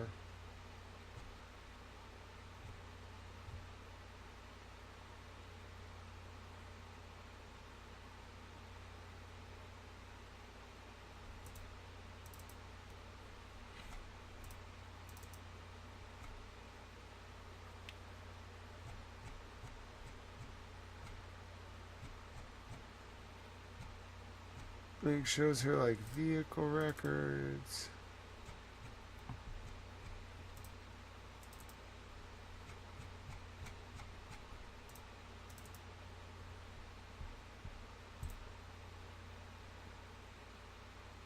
Yep. Hello, JMoore651. You comment anytime you want. I do think Guthrie is distraction. If you look who's talking about it, it's all the people who don't want the public talking about Epstein or any of those connections. Alright, I still have a lot of exhibits to go, but I'm going through them methodically to make sure, because I have to rule out Higgins' text, like I have to.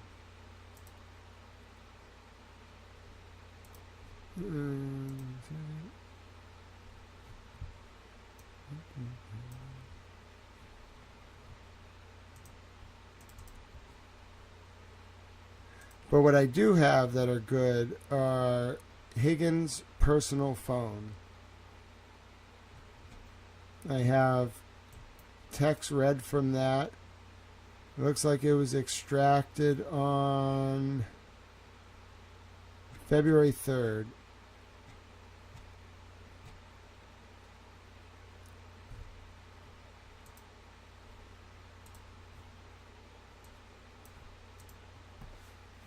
Now, the reason why I'm bringing this up now is I'm just realizing, like, why did no one have these texts? Were they were clearly turned over to someone. Were they never given to Karen and Discovery? That's a really big deal if they weren't. I mean, it doesn't even make sense that they wouldn't be.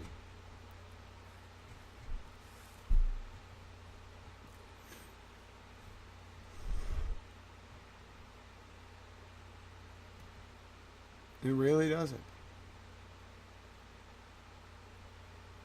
Let me check this one. Hold on.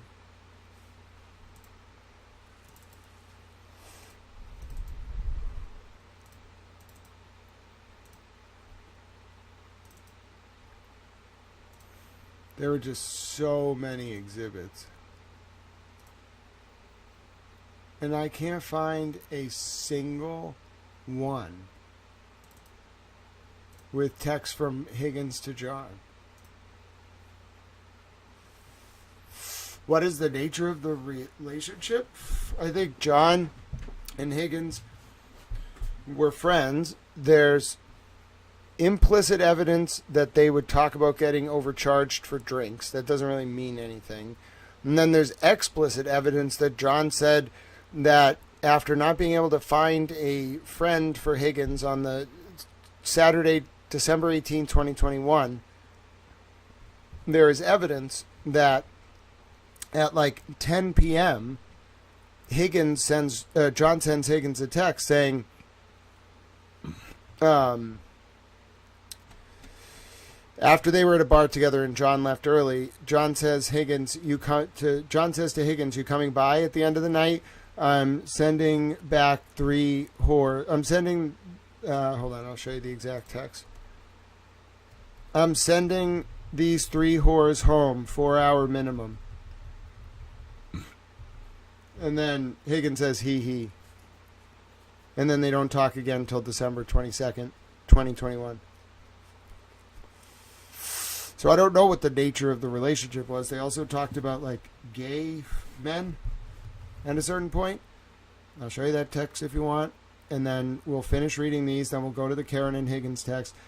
And then if there's anything in the Karen and Higgins text that was not in the trial, that's going to really like confuse me. Because none of this stuff was in the trial. None of this stuff between, like some of the stuff between John and Higgins was like kind of mentioned. But like it didn't come up at all. And so there's like this part about like gay guys that I'll show you that doesn't really make a lot of sense. Yeah, it's on January 15th. And it's after, I just want to be clear.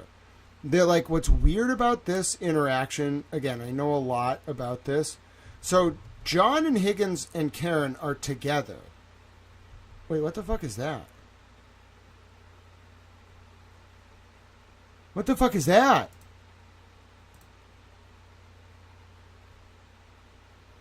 What the fuck is that? What the fuck is that?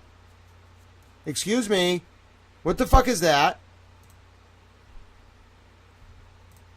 Someone got an explanation for what this is? What is that?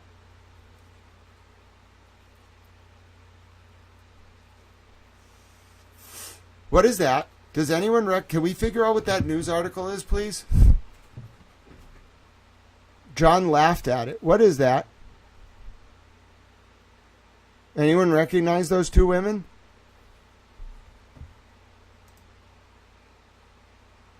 Yeah. Does anyone recognize those 2 women?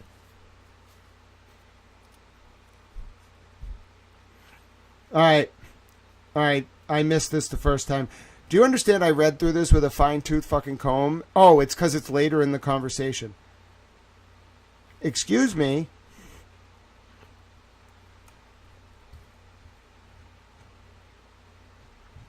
All right, let's keep reading. All right, so John and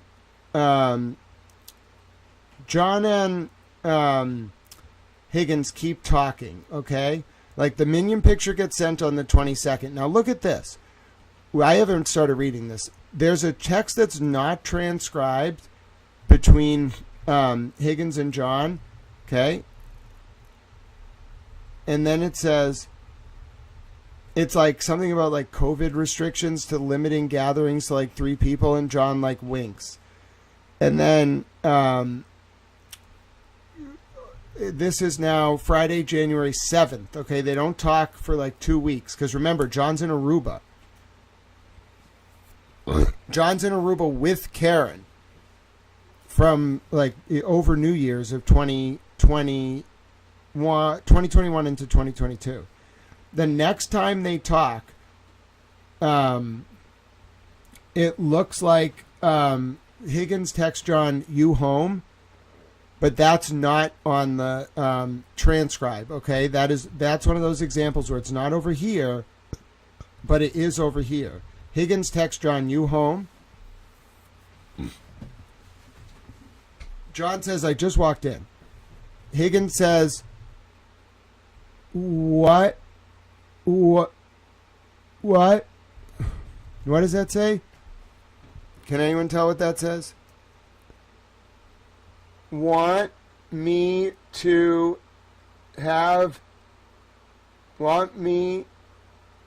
hit your Chevy with my plow? Like, it looks like he says, "Want me to hit your driveway with my plow?" And then John says, "Absolutely. I was just about to send Karen out to shovel." Okay, and then Higgins says, oh, okay, that's what he's talking about. Okay, give me like 10 minutes taking care of another friend. He's talking about like, I'll come plow your driveway in a little bit. Then John says, "Take your time. Thanks, man." And Higgins says, "No problem." And then Higgins out of nowhere on January 9th says, "Where is the Sean and Kerry show?" Referring to that, those 2 people from earlier in the conversation. It's like, what are their names? Sean what? Let me just get it for you up here. It's Sean Curran. Chris Curran. Like, Higgins keeps getting dude's name wrong. It's not Sean. His name is Chris Curran. But Higgins keeps calling the dude Sean Curran. Okay, but his name is Chris Curran. Kerry and Sean are not a couple. Kerry and Chris Curran are a couple. So then here's a picture that looks like, so Higgins says, where is, or something like that, the Sean and Kerry show? And then his name is Chris. And then John sends a picture that says Friday, drunk with this guy, Chris Curran. And like the idea of like a show seems to be an in-joke with their friend group, like the Lito and Melissa show, the Sean and Kerry, or the Chris and Kerry show, whatever the fuck. All right, it's like an in-joke. And then Higgins says he is shit-faced in that photo. And then John says hammered. And then Higgins says ha ha. Okay, now this is still on January 9th of 2022. Okay? Sorry, not January 29th. January 9th. Okay, now we go to... So then on January 9th, Higgins says thanks for the drink. Then also on January 9th, at later in the day at like something 41 p.m., who is that snake with her, you, just walked in? His name is Chris? Who is that snake with her back to you? Just walked in. His name is Chris. Ha ha. That blind female. What?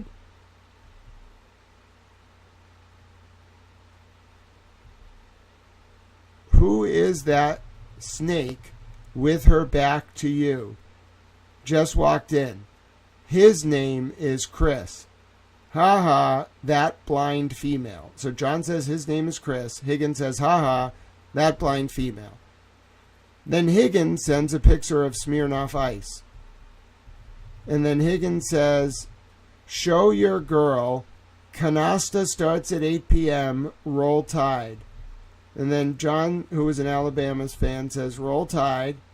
Then Higgins sends back pictures of beer, and John says, bunch of lady drinks right there. And then Higgins says, ha ha, plow bitches coming over.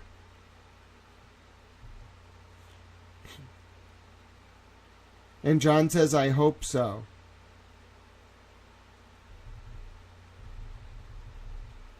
Plow bitches coming over? What?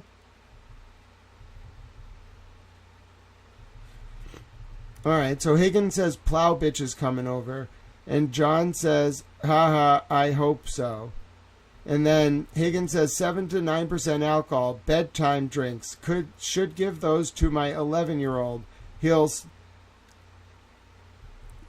Wait. Higgins says 7 and 9% alcohol drinks. And then John says, I should give those to my 11-year-old. He'll sleep like a baby. And then Higgins says yes. That seems like a joke. Okay. John says, told the Currans to come over Saturday for the Pats. You're welcome to join if you're around. See if we can find some bitches. Heard we are getting snow. I will see what I can wrestle up. Ha ha, bring the Jeep. Wait, okay, hold on. Wait, what? So this is that January 15th game where Higgins kisses Karen. Told the Currans to come over Saturday for the Pats. You're welcome to join if you're around. So this is January 15th, the game the Pats play Buffalo. See if we can find some bitches. Heard we are getting... Why does John need to find bitches to come over to watch the Pats game at his house with Karen and the Currans? What? Bro.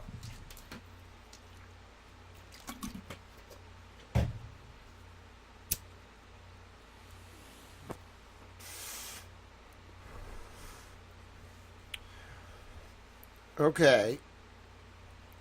And then, so John says, but, let's see, so John says, see if we can find some bitches. Higgins says, haha, P.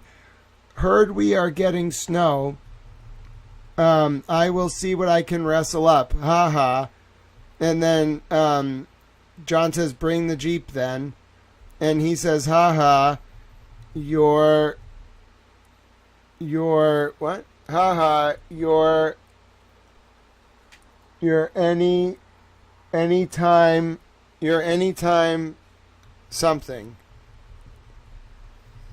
Okay, and then she claims to have good reasons for going after married men, is on the hunt for her next target. The woman says she can only sleep with married men. Kara, that she's a home wrecker. Sean Harris, I bloody hope she doesn't get a hold of me and try and ruin my marriage. The bloody pest. Who the hell is Sean Harris? Is it about the article? Is it about the guy commenting? Is Sean Harris from Canton? Is it about, like, the woman says she will only sleep with married men, that she's a home wrecker? Like, I am so confused. The article is apparently titled, Woman Says She Will Only Sleep with Married Men. What link? Oh, you found it.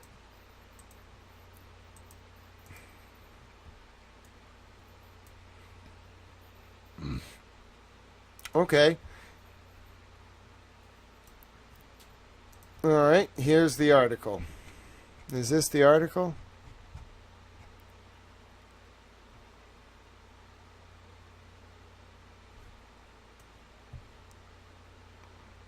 It's from Daily Mail. Yeah, that's her.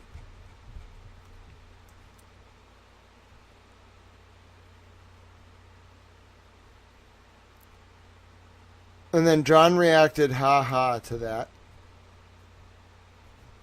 Alright, so let's take a look at this, okay? This is the article from the Daily Mail. Okay? It's in the thing. I don't know what to tell you. Okay? Here it is. That is it.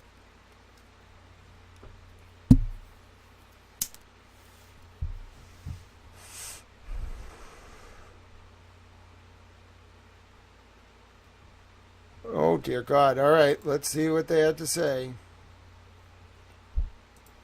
Oh yay, so she'll make a video with her Canton crew. Professional mistress who only dates married men gives her advice on how to stop your husband straying, from having sex in church to changing your hair color. 1. Amy Cups, 33, from North Carolina, shared ways to avoid extramarital relations. 2. Mistress claims your partner will stay if you fulfill their sexual fantasies. 3. Advises role-playing, public displays of affection and open to plastic surgery. 4. Amy began dating married men after being cheated on by her own husband. 5. Previously revealed most common lies men use when they're being unfaithful. By Latoya Gale for Mail Online.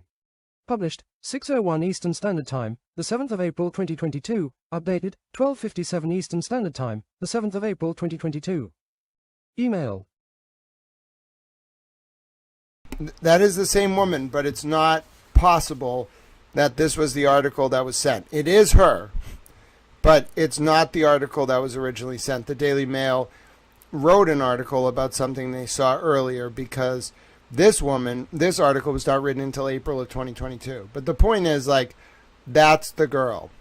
And apparently, I don't know what to say, okay? I don't know what to say. That's the deal. It's not that specific article, but it's that woman. All right, so let's take a look at this. Okay, they're talking. Now, John says on what day? John says on January 15th. So that's the day the Pats play the Buffalo. You coming over later? The Buffalo Bills. They get blown out in the AFC title game. Higgins says, what's good? Sorry, at 4 o'clock. I have been moving some of my stuff to my Cape house. Higgins has a Cape house. Oh, yeah. Depends what time I get back. Just been busy the last, and then you can't see what it says after. Just been busy the last few weeks. Okay? And then John says, okay, we'll be here. Higgins says, cold as F out. John says, we'll be inside. Winky face. Higgins says, haha. Then Higgins texts again at 10 p.m. Yo. John says, yo. Higgins says, still having a party. John says, yup. Gay guys and everything. And then Higgins says, should I stop by? And then John says, yes, they'll love you. And then Higgins says, who is they? And John says, and then Higgins says, and then John says, gay guys, stop by. And then Higgins goes and says, okay, it's okay, okay. And then Higgins says, on the way, front door, smiley, smiley. And John says, yes. I don't think they were kidding about the gay guys, bro.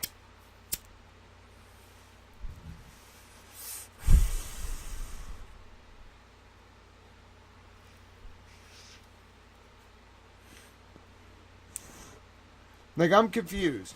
They were talking about bringing the bitches over, and now they're talking about the gay guys. Like, I don't get it. I don't get it. Like, he was there, like, right away. No. The context is, earlier, John said he was going to invite, the exact words were, told the Currents to come over Saturday for the Pats. You're welcome to join if you're around. Maybe see if we can find you some bitches.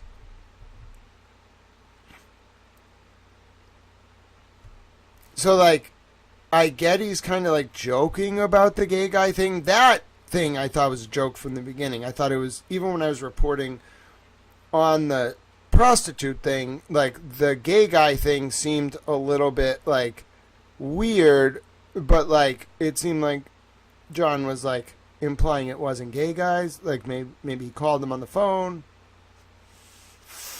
Like John had just told him a few weeks before he had hookers. Like, no, so this I think is joking. Okay, I want to be clear. This is not the same context as the... Wait a minute. Wait. When did the Pats play the Bills that day? Wait. I posted it. Oh, that's not a good idea.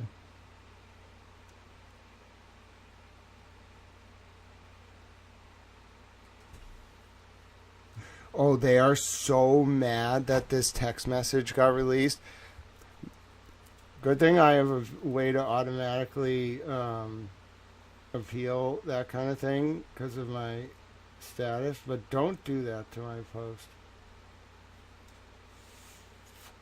Yes, you did get it wrong. I am a journalist reporting on court documents produced via the public record, and the mass reporting appears to be targeted. All right, so that should be put back up shortly. You'd be surprised. Do not attempt to censor my content.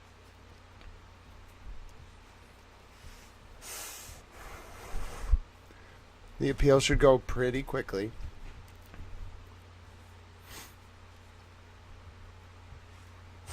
But now you just made me mad.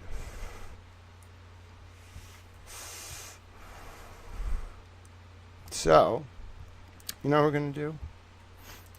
While the appeal is pending, I think I'm just going to tag Nikita.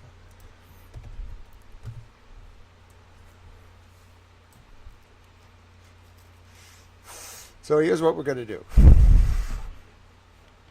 Because censoring a journalist on using automated reports to censor a journalist is just going to lead to them targeting, is going to lead to me telling X what I did.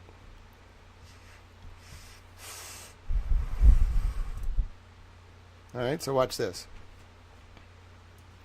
We'll do this, right? Okay.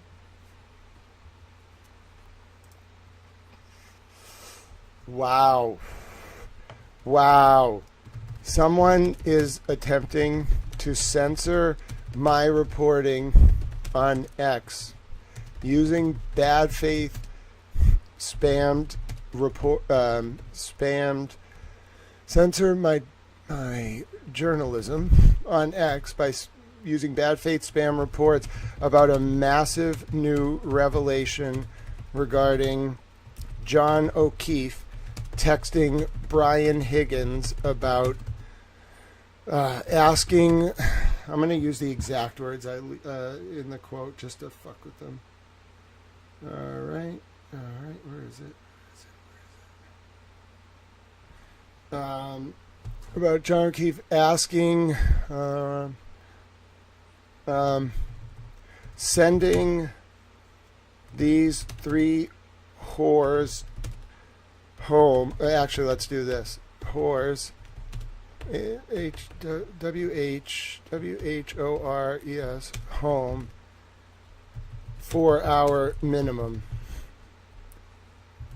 I have escalated this to X, and I'm now tagging Nikita.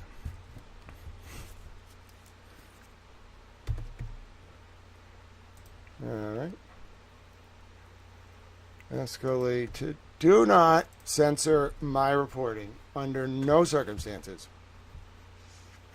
will we be having this. Give me 1 second.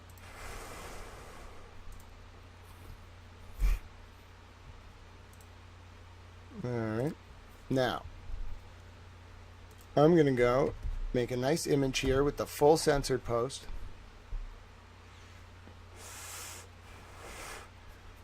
Yeah, how, like, as soon as you censor, do you realize you cause a Streisand effect? Every single person who's watching this is now going to go post about the fact that this post was censored. Like, why would anyone do that? And not only that, I'm going to get overturned because I'm a large creator on X. I'm just going to appeal it, get the original post overturned, and then I'm going to Streisand effect your censorship.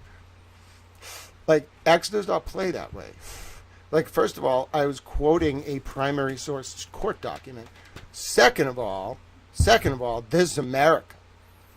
This is America.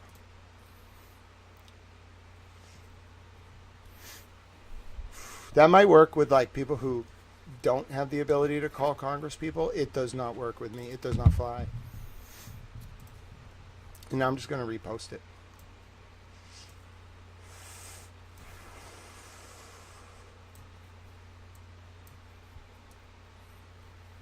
All right. I'm disturbed. I'm disturbed. John says, you coming? So I'm going to make it a video, actually. And I'm going to Streisand you. How dare you? How dare you? This is America. This is my country. Trying to censor Little Tao. They're trying to censor Little Tao. We must fight back. We must tell the powers that be. And that is exactly what I'm going to do.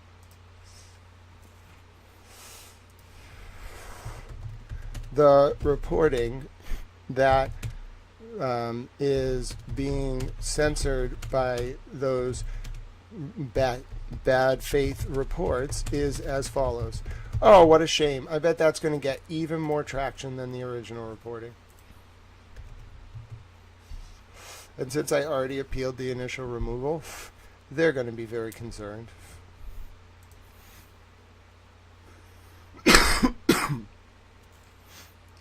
Now we got to find out who did the mass reporting. I might have to take my Justice for John O'Keefe group down.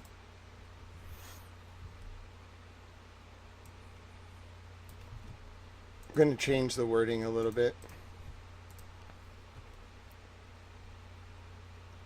All right, W-H-O-R-E-S. All right. All right, and then I'm going to get rid of that word, W-H-O-R-E-S. W-H-O-R-E-S.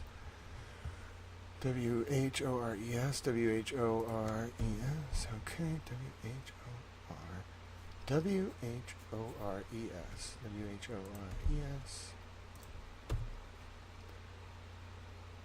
We're going to do W-H-O-R and then blank out the S. Yeah. W-H-O-R and then have an E and an S. Yeah, that sounds about right. W-H-O-R-E-S. Okay, so 3 stars after that. Okay. W-H-O-R. And then I'm going to post the video. All right, so make sure you go and reshare this. Make sure you copy the content. Make sure they are not able to censor this. Now I'm going to go post this up at other platforms too.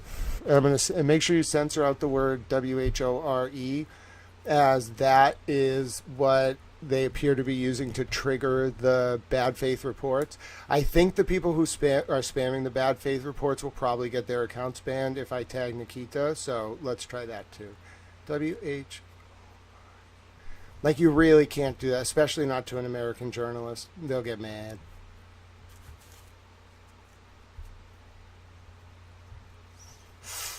And by censoring the word that they use to trip the filter and putting in an appeal and tagging Nikita, it should get them quickly banned from the platform. One time I tagged Nikita about payouts on X, and like a week later they increased the payouts. That was such a bad life decision. to Streisand affect this? Because that means it's real. Like, it's so real they had to censor it. Like, that's how desperate they got, that whole network. Well, too late. Sorry, this is America.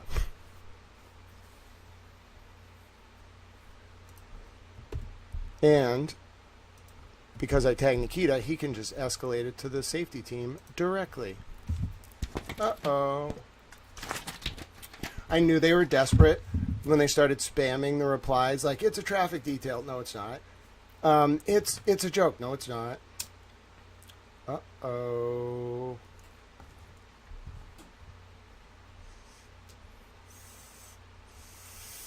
Uh-oh. Of course I tag Nikita. I should tag Elon too. Sometimes Elon tweets like right now, late at night, our time. It's only a little bit later, but like he's not gonna like abuse of the report feature on actual journalism. He's gonna get pissed. I don't do like engagement farming either. My profile is like all reporting. So I am willing to tag them. You would be shocked how upset. Like X is the one platform, like if they found like anyone abusing their report feature, or even not on something this serious, they would hate it. But on like actual substantive reporting to censor it, they might actually ban the people who did the mass reports, which frankly, about time.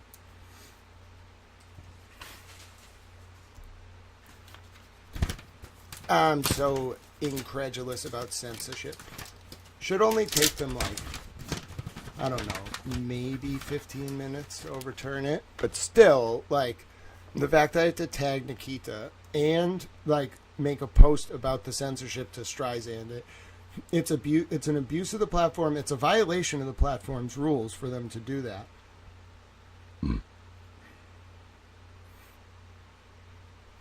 But also, I want all those accounts to get banned, so it's very important that I escalate this.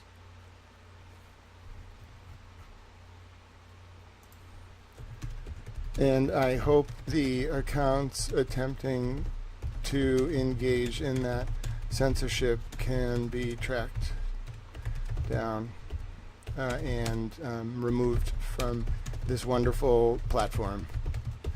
All right. So let's make sure Nikita and Elon are tagged, so if anything happens, they know about it directly. I have reposted it, all right, along with the video. You can find a link to that repost. This is what people are trying to censor, ladies and gentlemen. There's the link. They are actually trying to censor Little Tao. Because of that, we're going to keep reading this. How dare they? How dare they, ladies and gentlemen? How dare they? Well, Nikita can deal with it now. So anyway, these are the people that John wanted to hang out with that night. How about that? Let's just read it. On September 15, 2020, Mother's Council sent Mr. Christopher Curran and Miss Carrie Curran a certified letter, return receipt requested, informing them of the video that was sent by Mr. Curran to plaintiff's minor child, Blank, depicting both Mr. and Miss Curran present while Blank is consuming an alcoholic beverage during the plaintiff's parenting time. Counsel advised both Mr. and Mrs. Curran that the mother explicitly does not give you permission to provide alcohol to her minor children, emphasis added, and that it is not appropriate for Mr. Curran, 35 years her senior, to be sending videos and text to plaintiff's minor daughter. Now, just to be clear, because you can't just go around censoring Little Tao, we're now looking at the January 15th, 2025 messages between Brian Higgins and John O'Keefe, which apparently no one has ever seen before. Okay? And you might be saying to yourself, why did we not see these before? Well, I'm not really sure. Okay? And now we're saying that let's set aside the gay guy joke. John is talking in 2021 about inviting the Currans over and trying to find Higgins some bitches. Okay, right. And this is only the stuff Higgins like felt comfortable enough to turn over to someone. Okay? Now, let me just be clear in case, like, those of you, hold on, how about this? Here's a poll. Do you feel the attempt to use bad to censor towels, John O'Keefe, Higgins reporting about WHO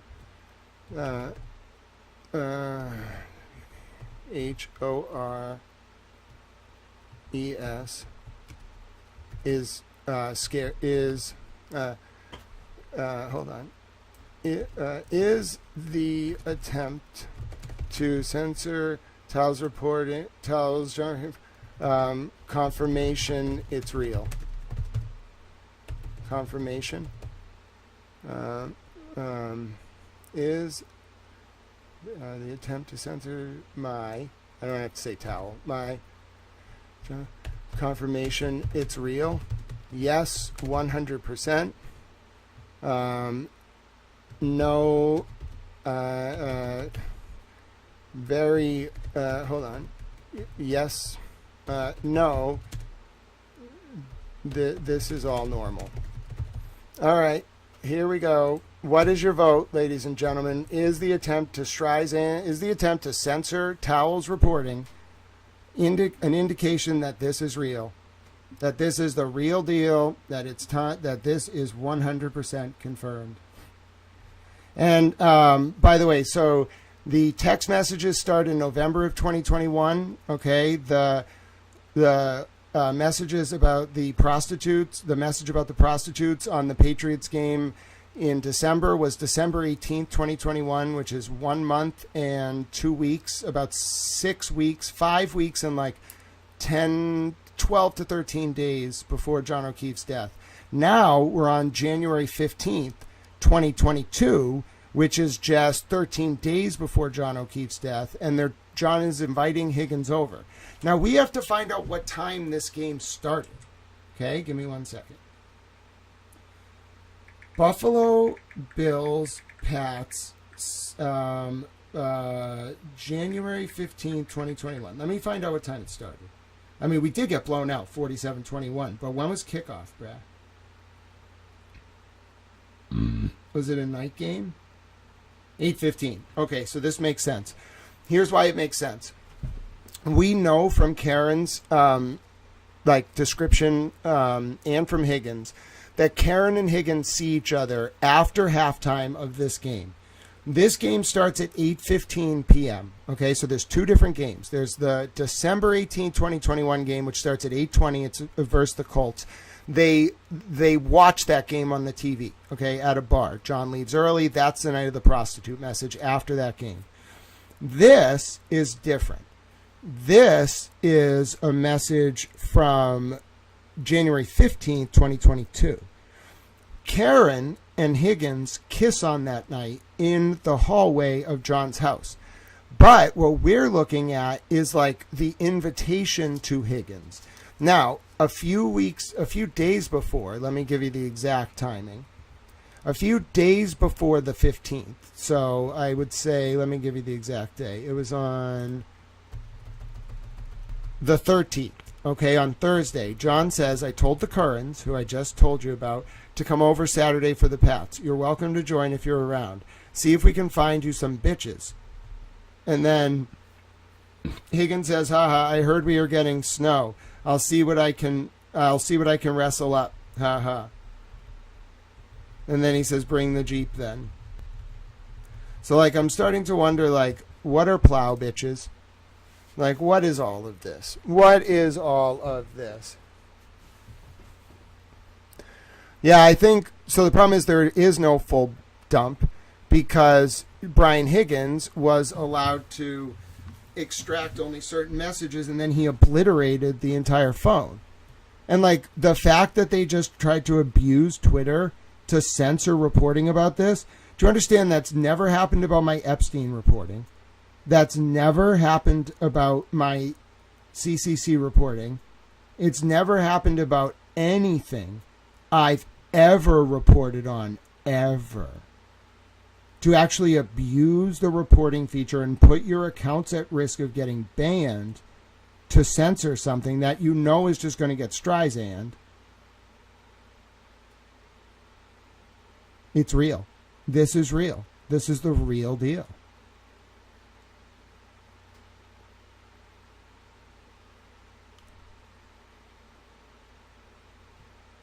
They honestly would have been better off just doing nothing, and then I would have gone back to Epstein. Now I know this is real. It's kind of freaking me out a little bit. I can't believe they did that. That was the stupid, like, bro, I got 2 million impressions on one post about my hallway. This was maybe going to get 100,000, 250,000. It was not going to be that big of a deal. You just made it a huge fucking deal. You confirmed it. Whoever did that. You'd be surprised. I mean, like, I tried to tell you all. Like, I don't know what to tell you. Like, that was just not a good idea. You really should have just let me go back. I probably would have got distracted with something. Inevitably. Somebody would have been, I would have been like, oh, I got to go research something else. It would have just gotten, like, I know it would have been a big deal in Karen Reed circles, but, like, it wouldn't have been that big of a deal. I'm serious. It's a big deal, but it wouldn't have been a big deal. Now it's a problem. And that was a stupid thing to do. Oh, someone tried to send, so John O'Keefe sent texts to Brian Higgins about, like, prostitutes on in December of 2021, December 18th of 2021 to be specific, like very clearly, like saying that John had prostitutes and was sending some of them home, etc.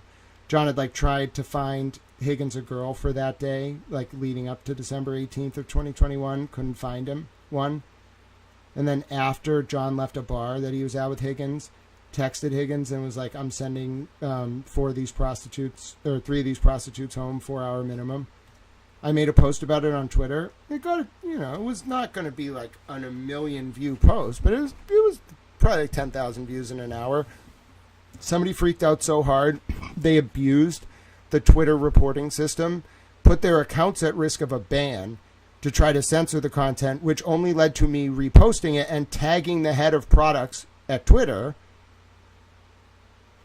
being like someone is abusing the reporting feature, which absolutely will get escalated to the safety team like immediately. And they're going to be like, who are all these people trying to censor this reporting? They're going to then ban all those accounts. So, and all it's going to do is lead to the next post, like getting even more attention. And then it has Nikita tagged. So anything that happens to the post, Nikita gets an alert on it. So it's just like, I don't understand why they do stuff like that. It's just dumb. I would have literally moved on. Now I'm like, something is wrong. This is confirmed. Before I was just being like, all right, we're going down this path. It's a bad, bad sign. No, now I'm like, oh, this is bad. This is confirmed. 100%. What it all means, I don't know. But this is confirmed. No, he didn't marry P. Like, that was a very clear, like, reference. Like, very clear reference. Not just to, like, prostitutes, but, like, high-class escorts who you have to pay in blocks of time. Like, and they only stay for a certain amount of times. That was specific. Of course everything's interconnected, but I spent the last week reporting on Kathy Rumler, Goldman Sachs' top lawyer,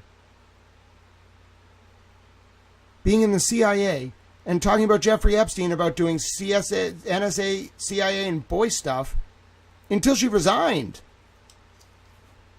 She was the White House counsel to President Obama.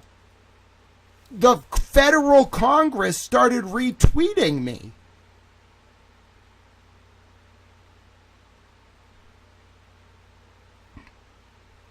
I mean, what do you think? Who do you think I'm going to call like first thing tomorrow? Be like, listen, you don't understand. I was working on these important Epstein stories, and all I wanted to do was cover this sort of set of text messages. And then someone got so concerned about whatever it is that John O'Keefe and Brian Higgins were doing with prostitutes that they tried to censor my reporting on Twitter. That's the kind of thing that can get Congress interested because they hate to hear about that. Okay, bro, you get Congress interested in something, shit just starts happening. I don't know what to tell you, bro. Congress asks like one question or like sends one letter, all of a sudden people just run around like their hair's caught on fire. So now I'm going to mention it. I'm going to be like, listen, like seriously, like I thought it was a big deal. You know, it had some dark undertones, but now I'm really concerned. Like you have to look into Brian Higgins and John O'Keefe. You have to. And their solicitation and purchase of prostitutes potentially. Bro, like I'm doing it now basically. I'll send a little letter. Maybe I already sent some messages. Who knows? Like, you're all, like, that's crazy. I've never seen anything like it. And, of course, like, they're going to take it seriously. They're going to take it as seriously as when someone tried to break into my damn home. Banish the devil. So, I don't know what to tell you. That was a bad life decision, whoever did that. Oh, that's right. Tomorrow's a holiday. I can send an email. I suppose I could, like, if I absolutely need to make a call, I will, you know, on a holiday. But the point is the same. The point is the same. Like, it's America. So I'm going to now, I didn't have to call them and say there's something really wrong with Brian Higgins and John O'Keefe's interactions and their potential solicitation of prostitutes. Now I do. Absolutely, I do. I mean, maybe I already did. This is the kind of thing that you have to escalate almost immediately.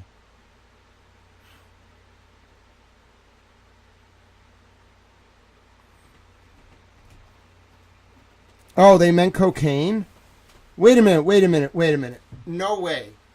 There was no snow in the forecast?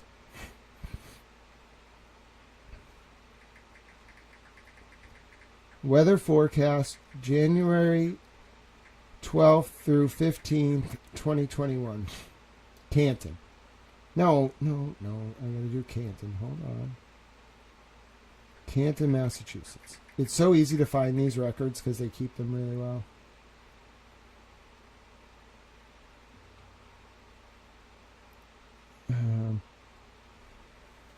Temperatures were on the 12th. They were generally in the 30s, high of 30 with a low of 20.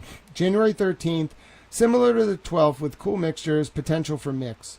January 14th, cold with high temps in the low to mid 30s, no precipitation. January 15th, continued cold with temperatures starting low in the 20s and rising slightly into the 30s. It didn't snow.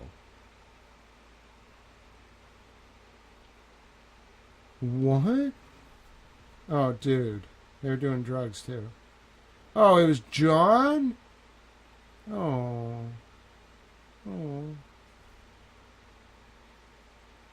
Dude.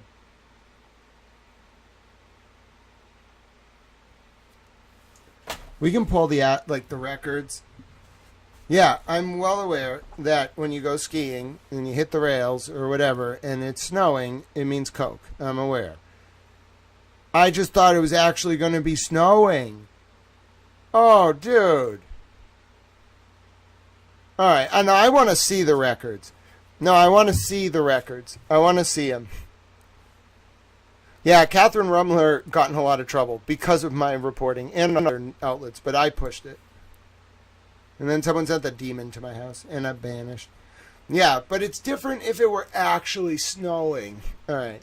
Historical weather forecast or weather data. Historical weather data, Canton, Massachusetts, January 2022.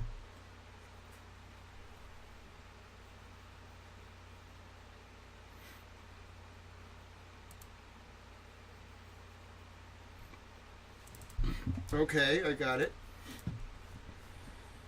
Okay, and so can you tell me a little bit about what happened in Canton? I want every day of the month, though. All right, I got it. Give me 1 second. Hold on. Let me do it as a new window. Oh, don't tell me there was no snow that day.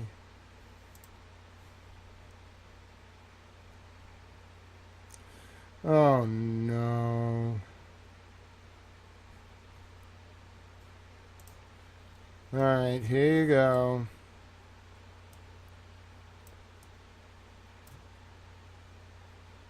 Here you go.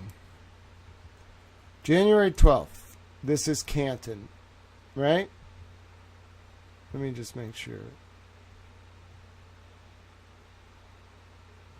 No, we're looking...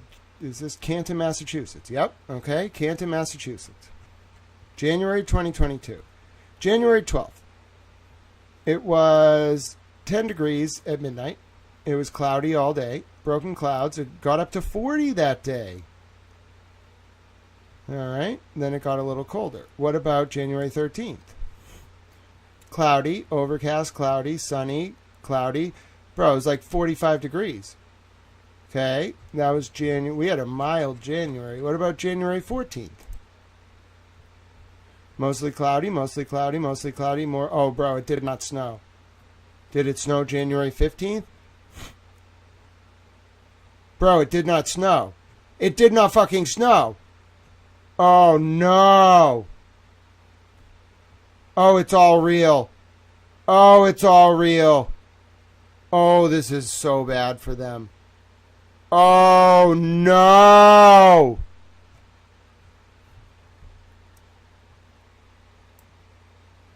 It was supposed to be a blizzard on the weekend of the 15th. Are you sure you're not thinking about the weekend of the 28th? We're talking about 2 weeks before John's death. This is the Pats game, the weekend of the Pats game. It wasn't in New England. It was up in Buffalo. It was... I don't see anything indicating any snow.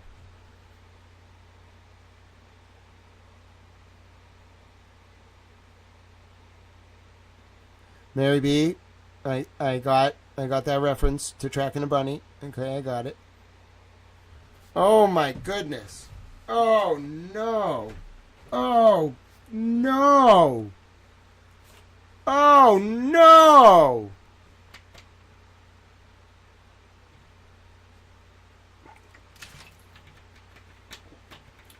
Oh, come on. We have to be 100% sure about this. There had to have been no forecast of snow. There has to be nothing. There has to be no indicia ever. Oh, I got Robin Hood. Jersey Girl, let's see if we can find out. Let's go to the... I'm going to go... No, I have to know. Yeah, I'm going to Google for these specific dates. Like, I can refine it. Weather forecast, Canton. So I can I can refine the Google search based on a specific time custom range. I'm going to define the range as 01/10/2022, okay, as the initial one. And then I'm going to set the to range until the 17th, okay? 2 days after the game on the 15th. And I'm going to see if there's anything... Okay, I found a forecast for Norwood from the 15th of 2022 in the patch.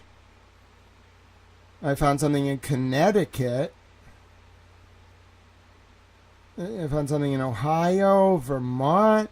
There's nothing about any snow in Boston or Canton.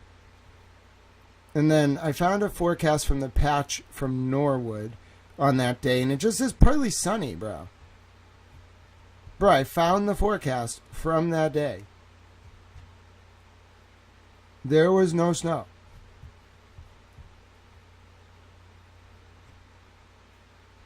Wait a minute. Let me check. Yeah, January 15, 2022. Mostly cloudy, no wind.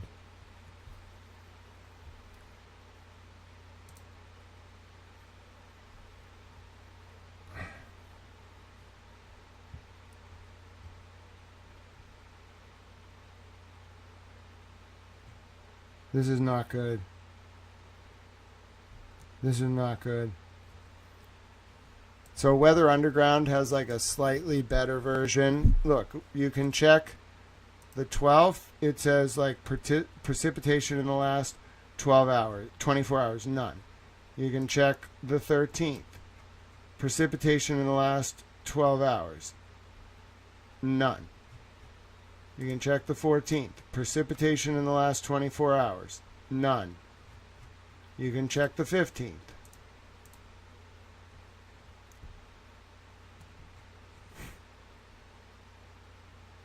Zero.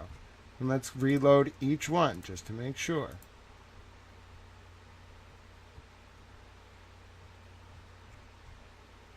There was no snow in Canton, Massachusetts. Norwood is the weather station. There's no snow in this area at all between January 12th and, in fact, let's check January 16th. I don't think there was any precipitation at all. There's not even a nominal amount of precipitation. Now we're on the 16th. No precipitation. There was no snow. Okay, it did snow on January 17th. It snowed whatever this is, 0.71, but it did not snow on January 15th. But we still can't, because there was snow on the 17th, we can't rule it out. And then there was some snow on the 18th, okay? But there was no snow on the 15th. So if they said something about snow, it's not definitive, because it did snow like an inch on the 17th into the 18th. Then let's check the 19th.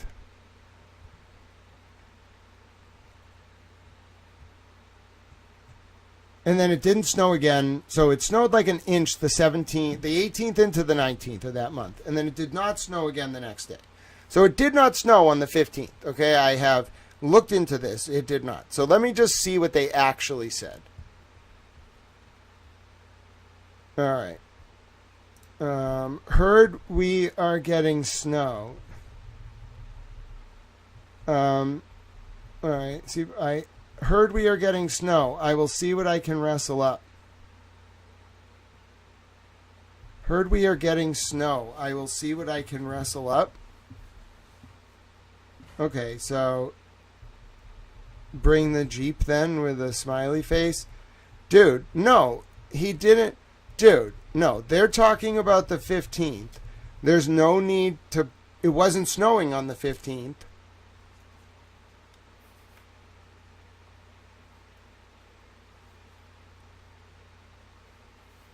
Jersey Girl found something from that week. Let's see. There was like an inch of snow on the 17th. But like there's no reason that Higgins would have to bring his Jeep. There was no snow on the ground on the 15th. I'm just getting... Now, here's the other weird thing. Remember, like when Higgins gets invited over, the story is that he gets there like after halftime. He stays around and then he leaves and kisses Karen on the way out. Yeah, that's... Well, he didn't say getting snowed in. He said, I heard we are getting snow. I will see what I can... And then he said, I will see what I can wrestle up. All right? That's odd. That is very odd. Okay? Because there wasn't... And then John's like, bring the Jeep then. But there was no snow. Yeah, there wasn't enough... Not on the 15th. There was not enough snow to track anything. On the 17th, into the 18th, there might have been like at one point enough snow to track a cat, but not for a long time. It was like an inch over 24 hours. Yeah, listen, I've been around Massachusetts for a while. I understand what people mean when they say they're going skiing down Martha's Vineyard. Bro, there's no fucking snow there's no hills in Martha's Vineyard. How are you going skiing on Martha's Vineyard? You know, I'm an autistic person, so I take things very literally. How are you going skiing on Martha's Vineyard? They'd be like, bro, we're not going skiing. Like, they would tell me they would go to Martha's Vineyard. Like, I've never been. Well, maybe I went with my dad when I was younger. I don't remember. But the point is, they'd be like, yeah, they had like 70,000 like stimulants in like a bag, like, and all this blow, like, bro. Why did, like, okay, going skiing doesn't, you didn't go skiing, you went and like blew stuff up your nose. What the fuck is wrong with you people? Like, I used to like look at the rich kids and just be like, what is wrong with you? Like, why do you do that? And then I would mock them. And I'd be like, I'm sorry, bro, I can't go skiing with you this weekend. I have adult things to do.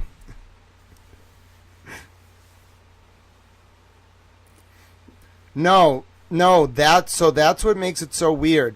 When John says, we'll see if we can find you some bitches, John's saying like him and Karen will try to find girls, like single girls for Higgins. They do that like before too. Higgins is saying back, like to himself, like, I heard it's going to snow, I'll see what I can wrestle up. It's almost like someone told him like, hey, we want to do blow, like, when we watch the game, and Higgins is like, I heard it's going to snow, I'll see what I can make happen. It sounds like Higgins might be a dealer. I mean, to be honest, like, I kind of get the vibe, like, you know what I mean? Yeah, that's what I'm saying. Like it is definitive if you are like reading between the lines. But because it snowed on the 17th and 18th, 1 inch, there's a little, notice how there's a little plausible deniability. But like, this is strongly hinting at drugs. So is John. The whole time. Jesus.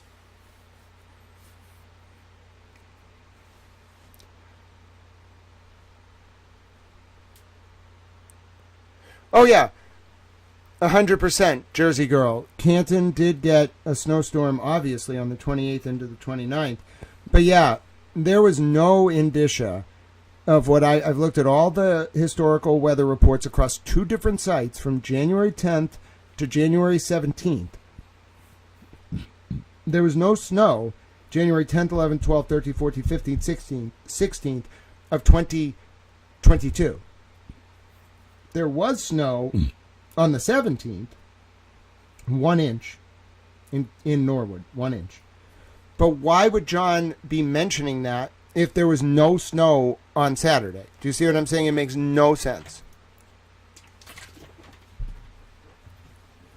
Yeah, I think we're on to something really dark here. Like, really, really exceptionally dark. Darker than I've ever seen.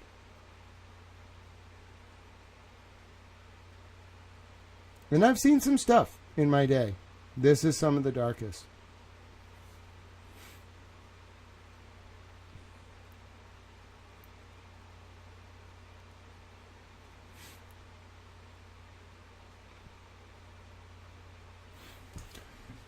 Like, folks, imagine reporting on Jeffrey Epstein. Imagine reporting on Kathy Rumler.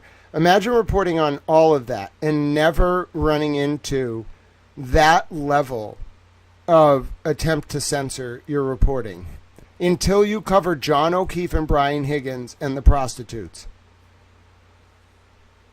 Dude, I'm laser focused on this. I'm so laser focused on this.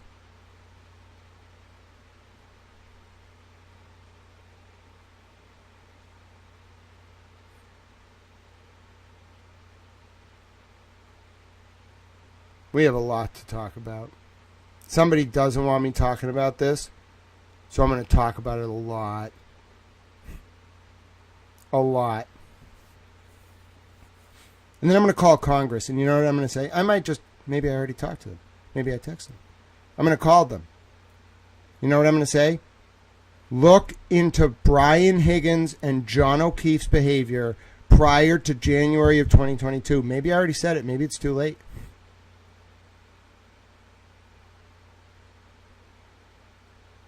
Then you're screwed. It took a week on Rumler. I already got Divine cornered. What are these people doing? They're just upsetting me. And they will see my vengeful wrath through petitioning of the government. And then they will find they have no money left from the government. And then they'll find the government's very fucking mad. Now, this isn't the kind of thing. Put it this way. When I found out about the Police Explorers program, let's just say I called some people, and I don't think those programs are going to be around for very long. Okay? It was a good run, but they're done. And then, like, the polling in the Norfolk DA's race, like, Greg Conner, who? Like, Adam Deutsch. He already won that race. It's February. The primaries, the convention hasn't happened yet. The primaries in September. He already won the race. Seriously, just give the $400,000 in Morrissey's campaign fund to Deutsch. He'll make better use of it. Like, what did these people think they're doing? Like, you're just telling me I'm right. Look at the poll.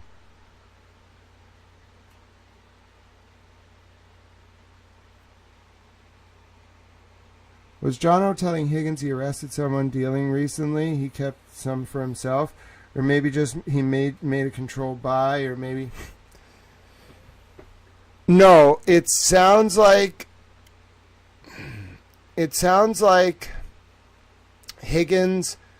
It sounds like somebody said to Higgins that they wanted to do blow. Like, either the Currans or somebody. And then Higgins is texting John saying, like, I heard that it might snow, like trying to use code like a moron. And then Higgins is responding to his own question being like, I'll see what I can make happen. Like, oh, I heard you all wanted blow. I'll see what I can make happen. That's my interpretation of it. I can't prove it. Nobody can get inside his mind because he's using code. But, bro, like, plus the prostitutes thing, like, I'm sorry. This is all too much. If it had at least snowed that day, like, okay, they have a little cover. These are like people who never thought anyone was going to look at their text. Like, no cop would ever look at it. They'd never get in trouble. If we're talking, like, prostitution, like solicitation of prostitution and narcotics, I'm not talking weed. If they were like, let's smoke some weed, do you think I would be saying anything? It's not that big of a deal. It really isn't. Like, cops can't really do it because it's a bona fide qualification of their position. So it's like a ethical issue. I think they should be able to do it off duty, but I don't set the standards. Like, there are certain jobs where if you take the job, you sign a contract saying, like, even off duty, you will not use certain drugs. Okay, I can't do anything about that if you sign a fucking contract saying you're not going to do it. Like, you can't, if you want to work in that job, it's like a doctor, bro. You might get called in at 2 a.m. You can't be stoned, all right? And maybe for some jobs, you can. Not for doctors, not for police, not for firemen. Is it fair? Probably not. Is it the rule? Yes. Should we work on, like, adapting that rule for off, like, time use? Probably. But the point is, this is not weed. They're not talking about weed. Like, snow is not weed. Snow is cocaine. And that's a problem. They're police officers. One is a Boston police officer who we have just seen talking about prostitutes. Like, high-end escorts. And now they're talking about blow? Like, very obviously, when it didn't snow in Canton, I have researched this. It did not snow in Canton on January 13th, 2022, January 14th, January 15th, January 16th. It did snow 2 days after Saturday, January 15th. It snowed Monday, January 17th, 1 inch, which would not require Brian Higgins to bring a Jeep with him on Saturday when it was not snowing. So tell me, why is this okay? Tell me. Why should I be okay with any of this? Yeah.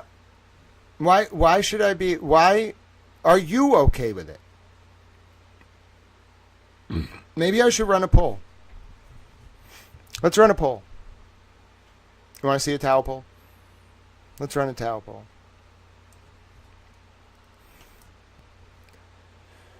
Let's run a towel poll. So you can go over on the Twitter and you can vote. Do you feel that the attempts by certain people to abuse exes reporting feature to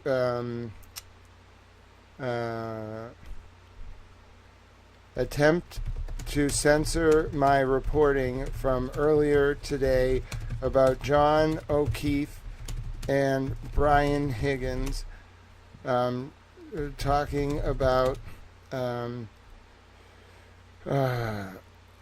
O'Keefe texting Brian Higgins to attempt to censor my reporting. Texting Brian Higgins about I have to use the specific wording. It's very important that I use the specific wording. Sending these 3 WHORES home for our minimum. 3 WHORES.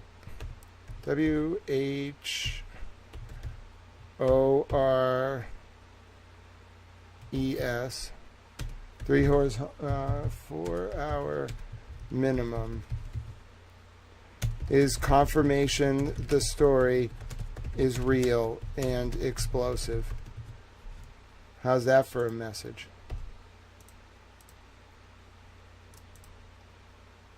Yes, this is shocking. Yes. Streisand affected. Streisand effect. Yes, this is America. No, this is normal. Is confirmation the story? Do you feel that attempts by certain people to abuse extra reporting feature to attempt to do you feel that efforts by certain people to attempt to censor my reporting from earlier today about John O'Keefe texting Brian Higgins about sending 3 whores home for hours minimum is confirmation the story is real and explosive. Higgins.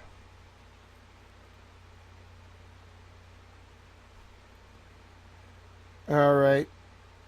Yes, this is shocking. Yes, Streisand effect. Yes, this is America. No, this is normal. All right, vote away.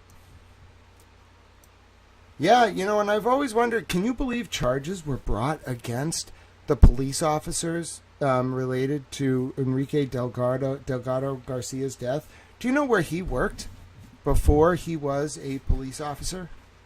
Training to be a state police officer? He worked as a victims advocate in Worcester County, didn't he? Wonder what he knew about. How many people, prior to the release of the Epstein files, who knew too much, were cut down in the prime of their lives because they questioned the machine? 1 second.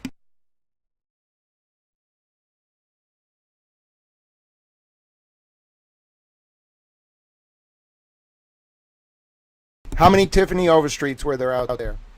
How many? How many were there? And how many of the men who were patroning these establishments were hurt themselves as young children? How many of these cops perpetuated the cycle of abuse? How many of them? We are going to have a juridical and peaceful legislative reckoning in this country. I am fed up with these institutions of power that think that because they wear a badge or because they know a judge or because they worked at a certain agency that the world is their oyster, that they can buy people, that they can sell them, that they can do things that the plebs can't do. That's the Jeffrey Epstein mentality. And am I saying it's on full display here with this? No. No. Do you see anything nearly as bad? No. However, certainly raises a lot of questions, raises more questions than it answers, and the public was denied the truth. And then when I tried to talk about it, they abused X's reporting feature, risking mass bans for all their accounts because they were so scared of this information. Right? Like, seriously, I have never spoken to Miss O'Keefe. Okay, God bless her. And she's a Roman Catholic woman, as far as I understand. I saw Papa O'Keefe once, Mr. O'Keefe, with PF. I was in a pizza store, and I was talking to Chris Albert and Colin Albert, and I was just sitting there, right? And you know me, I'm a towel. So I'm sitting at, like, this one table in D&E. And I was talking to Chris and Colin for a while. I don't know. Colin's a good kid. I like Colin. Chris, I thought was a little off. I kept running my mouth about K. Peter to him, and he kept trying to blow me off. And I was like, dude, K. Peter's sketchy as fuck. And he was like, eh. And I was like, bro, he's sketchy as fuck. And he was like, eh. And I was like, bruh. And he was like, eh. And so I was like, eh. You know what I mean? So anyway, Colin, though, was chill. I like talking to Colin. Chris is cool, too. He's a nice guy. I brought some of his employees, like, I don't know, like, I would try to, like, help them. Like, they would give me, like, a slice of pizza. I would tip them if I could. Like, they're just nice guys, okay? So anyway, I'm, like, sitting there. And I just didn't like that they were, like, being kind of, like, tormented. I didn't really understand why they were being tormented. So I just kind of was talking to Chris and Colin. And I forget what the context was. I think it was, like, something had, like, happened earlier that summer. I want to say it was like the summer of 2024. I don't remember. It had something to do with Jill Daniels and Turtle Boy. I don't really remember. I just remember I was going to Canton a lot because my cousin had died, and God rest his soul. And I remember the funeral was in Canton, so we were down there for the service, and I was kind of like trying to be with my aunt and whatever. It was a tough time for her, so I was trying to be around. And I would also go visit D&E. I'm not from Canton. The funeral for my cousin was in Canton because he and my aunt lived very close to the area, but that's not related to this. It just happened to coincide. So I was like sitting there with Chris and Colin, and after like 2 hours, I look to my right and I see, you know, Mr. O'Keefe. And I don't say anything because I'm not trying to talk to Mr. O'Keefe. He's been through a lot. I'm not trying to bother him. He's just getting into pizza or something. I'm not trying to bother him. So he goes in there and he just kind of like looks at me and I look at him and I just kind of nod. And then he kind of nods and he goes back to ordering his pizza. And behind him, like, I'm not going to describe any of the details of this, but is, you know, one of the niece or nephew, and they're just standing there, and I don't say anything. I don't look at them. I just kind of look down, kind of look over at Colin, just let them do their thing, and then they leave. It was kind of like I was an attraction. All these people kept coming in to, like, talk to me. It was a little weird now that I think back about it. Like, I don't know. I met this, like, other dude who was talking about, like, how he knew people in Southie, and I was like, dude, why are you telling me this shit? I don't really want to know. So anyway, like, I just kind of have this bad habit of, like, I'm very, like, well-meaning, always. So, like, when I go to talk to someone, I'm just, like, trying to help. And, like, if they're doing shady shit, like, normally the vibe will be, like, oh, no. Like, he can't be around. Like, he's too well-meaning to be around. So, like, that was kind of the vibe I got down there. Like, it was cool. They were nice. Colin was cool. But, like, there was just something, like, Grant can't be around. Like, Grant would, like... If we, like, didn't comply with, like, one regulation for the health department, Grant would make it a federal case. Like, Grant could just not be around. So I was like, that's fine. I don't need to be around. But I didn't think, like, dark about it. It wasn't, like, ominous. It was more just, like, this guy, like, is just too much of a goody two-shoes. He's too much of a purist. He cannot be around us. Like, I think even, like, Colin was like, yeah, you should come, like, party with us one time. And his dad looked at him like, are you out of your fucking mind? And I was like, yeah, bro, I'm not going to go party with you, but thank you for the invitation.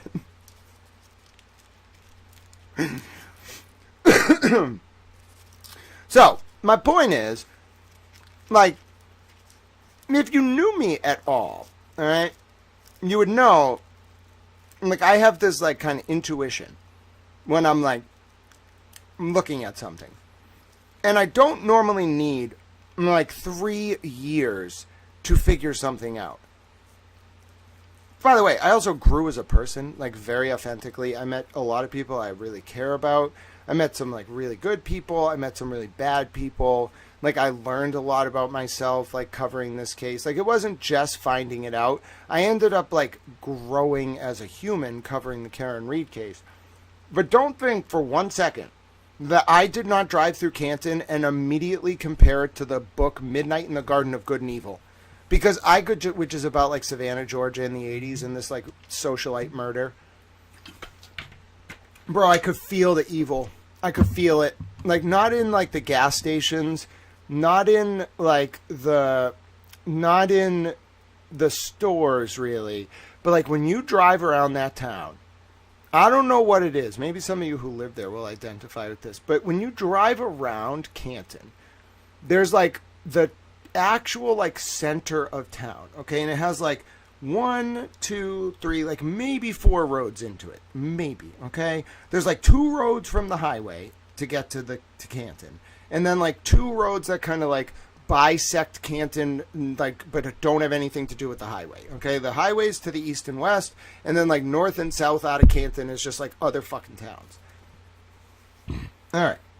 When you are in the like 6-block radius, that's like the Walgreens, and then, like, the T-shaped intersection in the middle of Canton, okay? The way it's set up is kind of like your most common direction of travel would be coming in from the east, like with Boston behind you. And you would drive up, the waterfall would be on your left, and then you'd go up this, like, maybe, like, 100 feet, and then C.F. McCarthy's and D&E are on your right. And then you go up like another 50 feet and there's like a T intersection. And then you go up another 100 feet. There's another row of stores. And then you're out of Canton Center. That's it. When you go out of Canton Center, any direction, like back where you came, forward, take a left at the Walgreens or take a right at the next light and go over towards like kind of Meadows Ave, but the back way. When you do that, you are automatically into fucking like forest. There are like big houses, residential houses, apartment complexes, but it is just nothingness. Like, it's beautiful. It's like very idyllic, but something is just ominous about it. Like, as soon as you get out of that Canton Center, it's like, you shouldn't be here. Like, try going to that convenience store. So what's really nice is like the cigars that I like are like not taxed, but it like very much like $0.25 per pack. But it's hard to find them because they don't, like, so many people buy these specific cigars because they are not taxed very high. So I found this corner store, like, between, like, the middle of Canton where the funeral home was and the highway. So I would go to this corner store, and it's, like, right near a baseball field in Canton. And I would go there because you could get, like, a pack of these cigars for, like, $3.65. It was a great deal. Bro, I went there probably like, I don't know, 15 times over the course of this like 2-month ordeal that I was going through with my cousin and just everything else with the trial. No one spoke to me in that store until like maybe the like 10th or 12th visit. And I'm talking like an off the beaten path store in Canton. I describe it as kind of like if Meadows Ave is behind you and you drive like a mile up the road, you're going to come to a rotary. If you take a right at the rotary and then take your first exit and then go straight, there's like a 50-foot slit of road where to the left is a baseball field and then straight ahead of you is like a corner store. That corner store happens to just kind of like be on the way to the highway if you continue like whatever direction you're going, or it's like on the way from the highway to Canton Center. So, like, that specific corner store, I went there, like, 15 times. I didn't want to talk to anyone. I just wanted $3.65 Game cigars. No one said hi to me. Like, no one would even, like, engage me until, like, the 15th time. And then the woman was like, or one of the daughter or the father or something was like, oh, I recognize you. You buy a lot of these cigars. And I was like, yeah, you guys have a great price. Like, don't raise it. I'll keep coming back. She was like, okay. I'm telling you, there's just something off. I knew it at the time. I couldn't put my finger on it. Like, all the people were very nice, but there was something off about that town. It felt like captured. I don't know. Like, you're in, like, a fucking bubble, and, like, you're, like, all the people just felt trapped. That's the best way I can describe it. Like, they were so scared of outsiders, like the people at the gas stations or, like, whatever. Like, you really weren't supposed to be an outsider. Like, not because they hated outsiders, but because you might see something you're not supposed to see. That was the vibe. Now I know why that was the vibe. Okay? I absolutely know why that was the vibe. All right? Like 100%. Like I didn't even like go to any parties. Like Lindsay has talked about them on interviews. Like the Julie Nagel igloo butt grabbing incident, which will go down in infamy. That told me like what I needed to know. Like you know. So sorry for burping. Because of that, I was like eyes wide open. Okay? My eyes are never wide shut. Have I ever given you the opinion based on my journalism that I just ignore shit? No. No, I don't. As a result, when I started really narrowing in on all of this and seeing that it connected, it almost kind of felt fated. Like there was a reason I just couldn't stop looking at this case. I knew there was something under the surface. Now the Epstein files are out. What are you going to do? Like, seriously, these people are in a lot of trouble with not just me, but kind of the apparatus.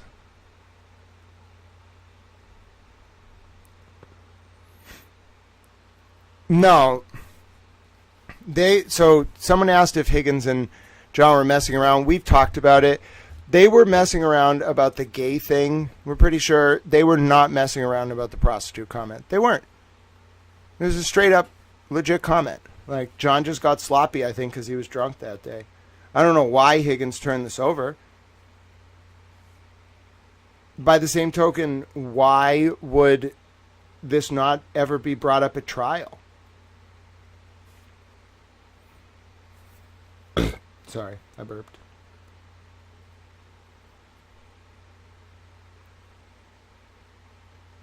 Seriously, why would this not be brought up at trial by Karen? I don't think she had this.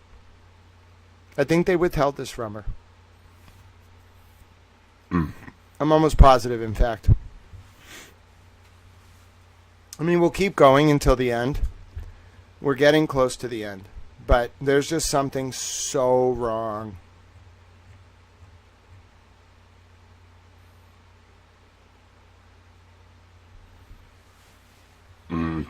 I think Higgins might have actually played a role in this. I didn't believe it at first. I really didn't. Now I do.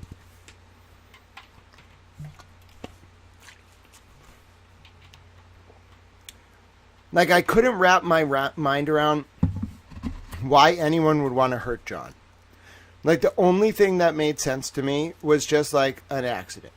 Then when I talked to John from Cancer Confidential about the Matt McCabe thing, then I started to become a believer that, like, maybe there was something more. One second.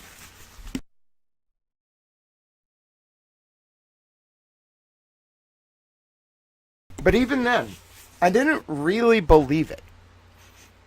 Like, I just kind of believed that, like, maybe some people left the scene and, like, they didn't, like, call for aid. No. Now I am utterly convinced that something was wrong. And you know what's interesting? I bet so many of you, like, a year ago would have been, like, begging for this, for me to say that. But would you really have wanted it then? It would have been kind of, like, not informed. I would have just been saying it because you wanted to hear it. I only got to this point because of a number of disparate investigations. Real good investigative journalism. Stuff I'm proud of. Over 3 years. I never in a million years, never in a million years would have believed any of this in 2023. Maybe with a paper trail, but even then, bro, you could not have sat me down, put me through a lecture, and then had me walk away convinced that you were right if you told me everything you just told me. I would have been like, nah, that's the most ridiculous shit I've ever heard in my entire life. And now I believe it. Not just believe it, I've seen it. Seen the proof. I think it's very likely this was a little bit more than a friendship. It was either some kind of like sex and drug based relationship, or like prostitute based, or I don't know. Okay, but it's not normal for cops to be doing this. Now, some people might say, no, Grant, you don't understand. This is what cops do. Okay, well, they shouldn't be doing it. Why do I just have to accept that they're doing this? Like, why? And why was this hidden from us all? Do you understand how many people have the same exact questions that you cannot censor thousands of people who all have the same questions. That's what I'm saying. Like, I don't even think it's a third party culprit thing. I think it's I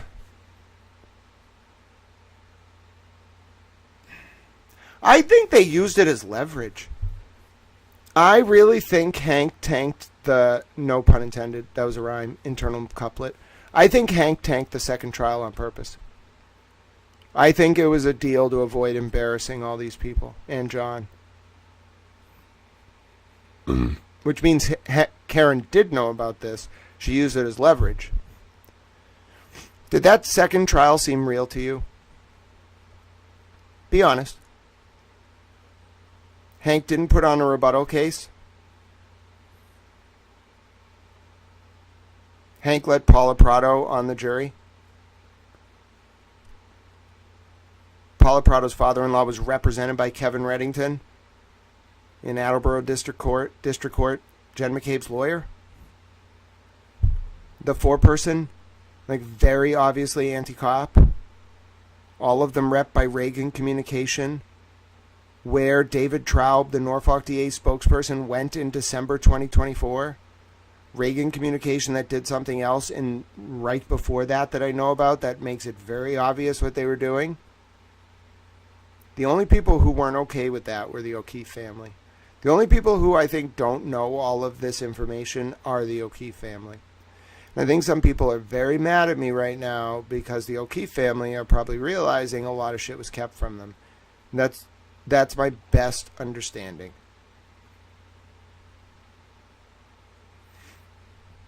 I think the only people who opposed Karen getting a plea were the O'Keefes.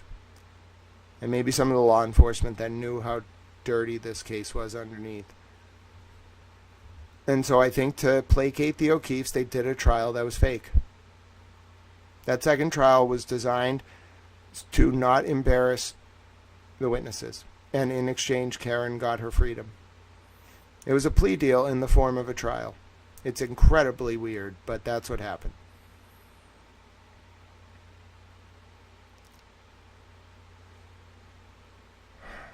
You didn't miss anything in the last 30 minutes, Kevin from South Boston. I'm just getting us all caught up. Somebody censored me on Twitter, and then I complained to like the head of Twitter's safety team. And because my account gets, I don't know, like 10 million views a week, trust me, he will see it.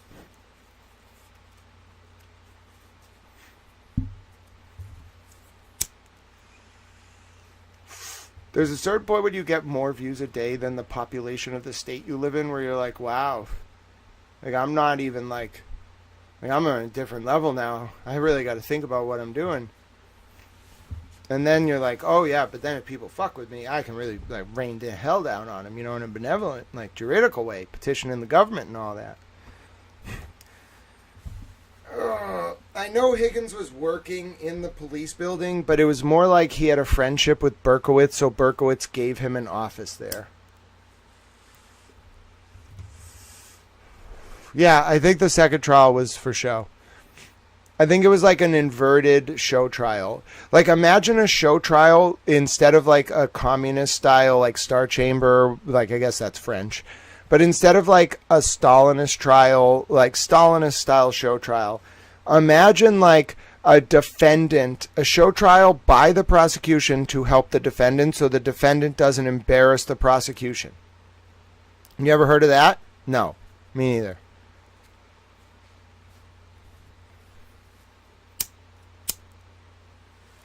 Dude, that's fucking hardball.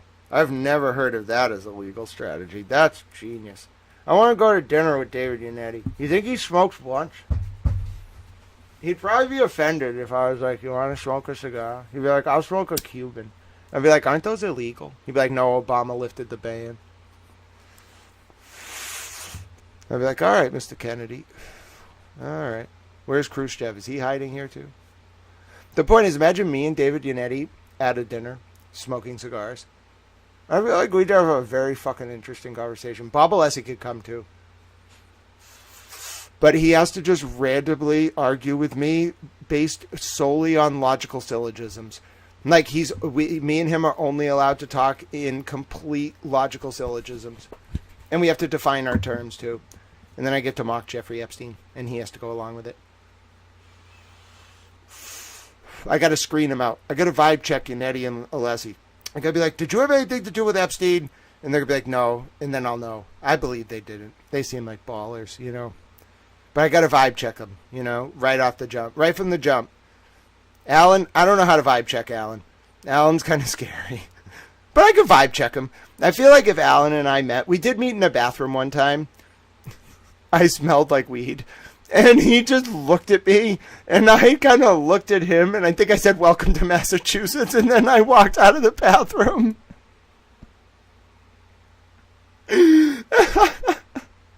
That was a good one. I had some fun memories from that otherwise somber and ridiculous trial. Al Jackson being in a bathroom was pretty funny, though. He definitely was like, I cannot, like, he's from California. He was still shocked that, like, I could just smell like weed in the courthouse, and everyone was just, like, okay with it. Like, the judge, the court officers, they all were just like, well, he wrote the law. What are we going to do about it? If we bitch at him, he's going to go write the law and make himself allowed to smell like weed in courthouses.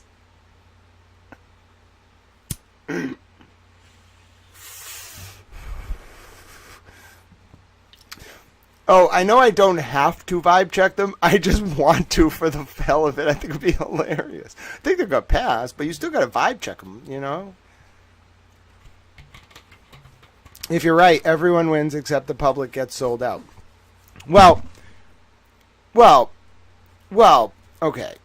We kind of got to be like our own best advocates here. I'm trying to teach you how to like use cogent public discourse to ward off the usurpation of our representative forms of government worldwide.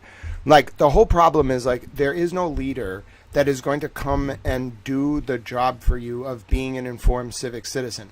Does that mean you need to like live every moment like out in the public sphere with a sign? Like, no. Like, we got to work on like a middle ground, okay? Like, work-life balance. How about like civic life balance? Okay, Immanuel Kant has this concept of like public and private reason in the groundwork for the metaphysics of morals. His idea is basically like when you're at home, you have like private reason. Okay, I think it might be inverted. Like when you're at home, you have public reason, which is the reason you would use if you didn't have a public position. Then public reason is the reason that you use when like you're in your official position, like a privandant, or which is like the king appoints a professor or something, or like a police officer or whatever. Like there's public and private reason. I think what we kind of have to work on is like being informed and participating, being informed civic participants, okay, in the democracy, and then also like having a life. I think like the people who are involved in politics are too involved, and the people who aren't involved in politics are too not involved. And like everyone's just got to mediate. Like the people who are too involved need to like tone it down a little bit. And then the people who aren't involved got to like tone it up a little bit. All right. And then I'm just going to stand there and like kind of like have my towel gavel and just bang it when either of you get like too aggressive. If the people who aren't paying enough attention, like get too lazy, I got to bang the towel gavel. If the people who are too involved stay too involved, I got to bang the towel gavel. See, it's an equilibrium. It's a yin and yang thing. Like the people who aren't involved learn a little bit of the yin from the people who are involved, and the people who are involved learn a little bit of the yang from the people who aren't involved. You get what I'm saying? It's a nice little concentric circle there. All right, I'm glad we're all on the same page. That's the danger of me reading comments. I just start saying things. All right, so let's get to the end of these texts and let's go to the Karen and Higgin text. By the way, the Karen and Higgin text, bro, go for a long time. Wait a minute. What the hell is this? Okay, so then on Sunday, the next day at 9:33 a.m., Higgins says, what the WTF? Like, smoke. You guys got me so banged up. And John says, haha. And then, dude. And then Higgins says, dude, you're yeah. What? Dude, you're old. What the WTF? I have not been hurting like this for 10 years.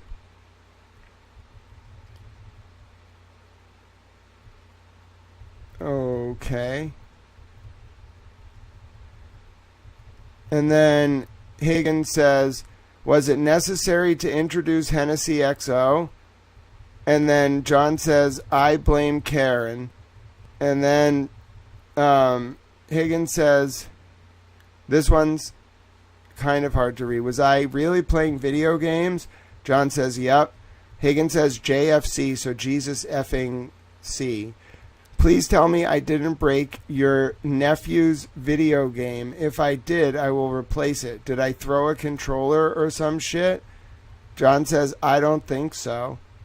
Higgins says, WTF, I am hurting. How can you guys not be?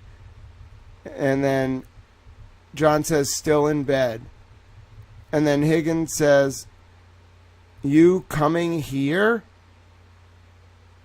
Saturday at 12:20 a.m. Oh, dude, there's no even date on it. So this was extracted within a week. Saturday. So this is... So that was... Wait a minute, what? That doesn't make sense. What? Sunday, January 16th. Okay. So the next possible Saturday is... What the fuck? What? That doesn't make a lot of sense. So they're talking Sunday, January 16th. Okay. Then the next time they're talking is an undated Saturday, which appears to be January 23rd. So this is 5 days before John dies.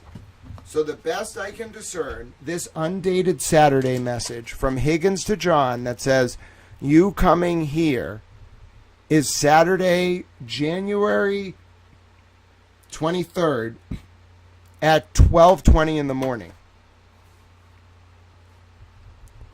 I did not see that, Justice. If you link it, I'll take a look. I'm so sorry I missed it. Wait, what? And that's the end of it?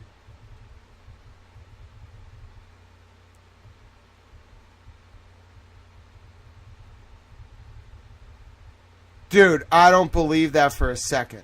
The last text that Higgins sent to John was on Saturday, January 23rd, you coming here? No. No, this has been edited. Dude, this is a scandal. This is a scandal.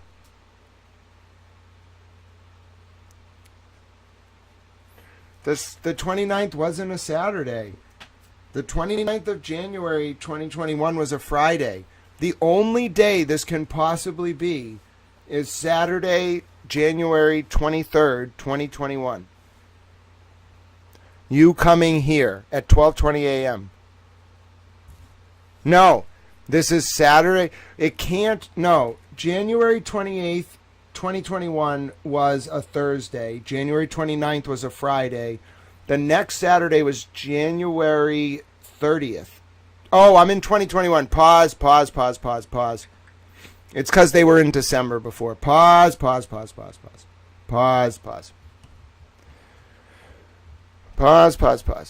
All right, let me go over here. So this was Sunday, January 16th. All right, pause.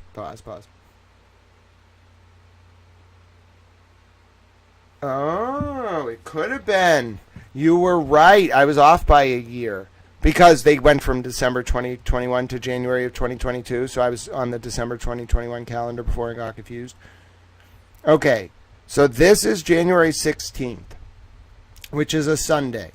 The next day is Martin Luther King Day. The next Saturday, it could be January 22nd. But you are right. So there's no contact between John and Higgins between Sunday, January 16th, after that party, and then and there's no contact at all until what could be Saturday, January 29th at 12:20 a.m., you coming here. So we now know that Higgins texted John.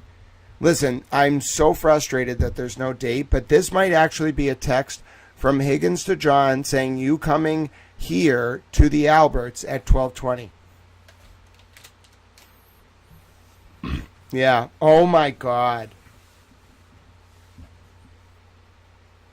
Holy shit. How do you want me to report this? What do you all want me to say about this? Can you crowdsource this for me? I'm kind of a little, like, stunned and flabbergasted. He was at Fairview. Right? Even in the edited extraction. But is this new? Did we know before this point that Higgins texted John?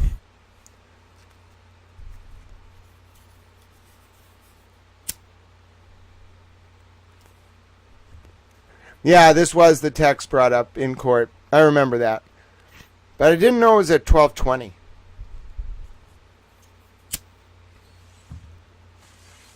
I also feel like it's odd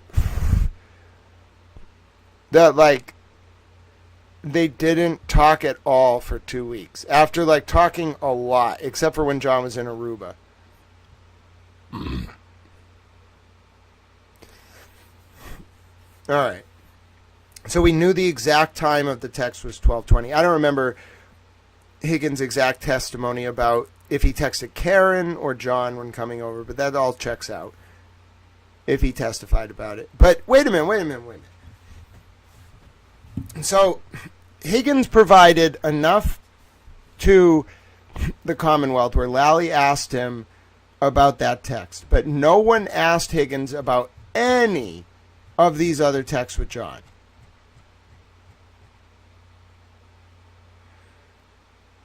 And AJ also said there was no communication between her and Higgins after the kiss. Between Karen and Higgins after the kiss?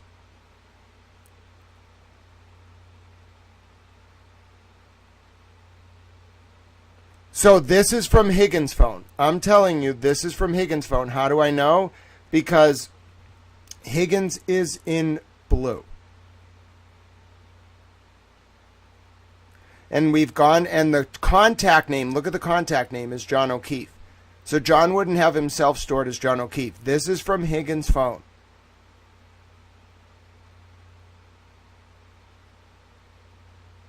Yeah, there's so much about this that I have questions about. And listen, you all are the experts too. As much as I want to say, I know this case really well, I think a lot of you would be like, yes, Grant, you know the case really well. You all are the experts. So I'm just telling you, I don't ever remember seeing any texts introduced from Higgins to John. I remember hearing oral testimony where Higgins said, now that I got prompted, because I didn't remember until the other Mary P., prompted me. Higgins did say he texted John. That's why I thought we had text from John to Higgins, or Higgins to John. I didn't know we just didn't have these. Well, I knew it, actually. I said this all day. But it's blowing my mind that we had none of this.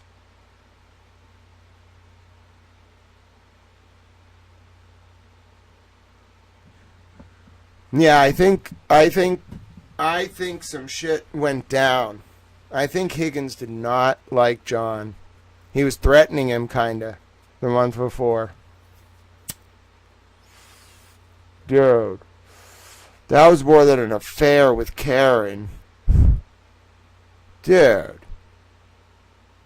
Oh my. This would have changed my whole perception of the case.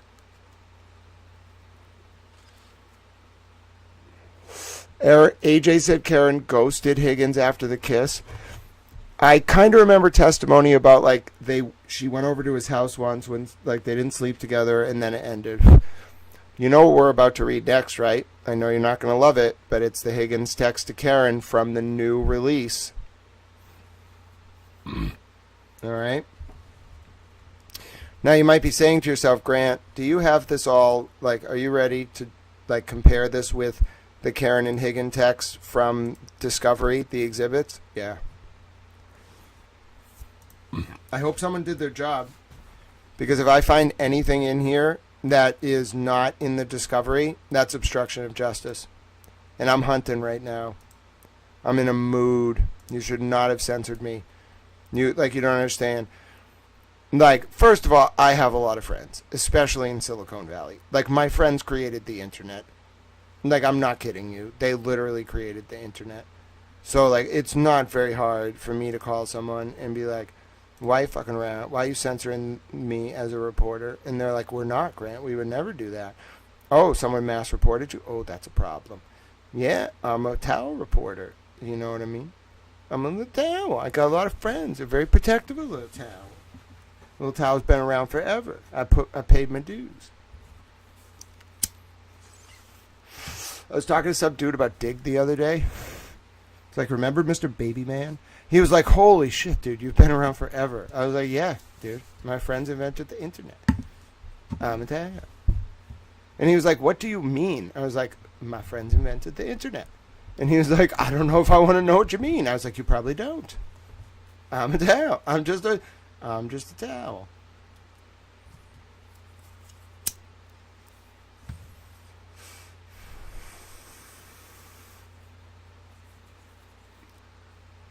Yannetti disclosed at 12:20 a.m. you coming here text in a pretrial 1 hearing when he told stories about Proctor trying to serve Higgy a CPD.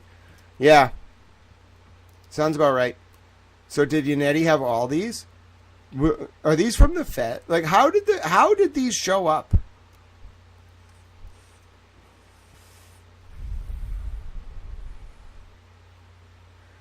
They wouldn't have affected the Bowden defense? No, I don't agree with that. I see what you're saying, Mary P. Like, they wouldn't have advanced Higgins as a non-specific third-party culprit, and they weren't going to do third-party culprit. But, like, I mean, it's such strong evidence. Like, it is such strong evidence.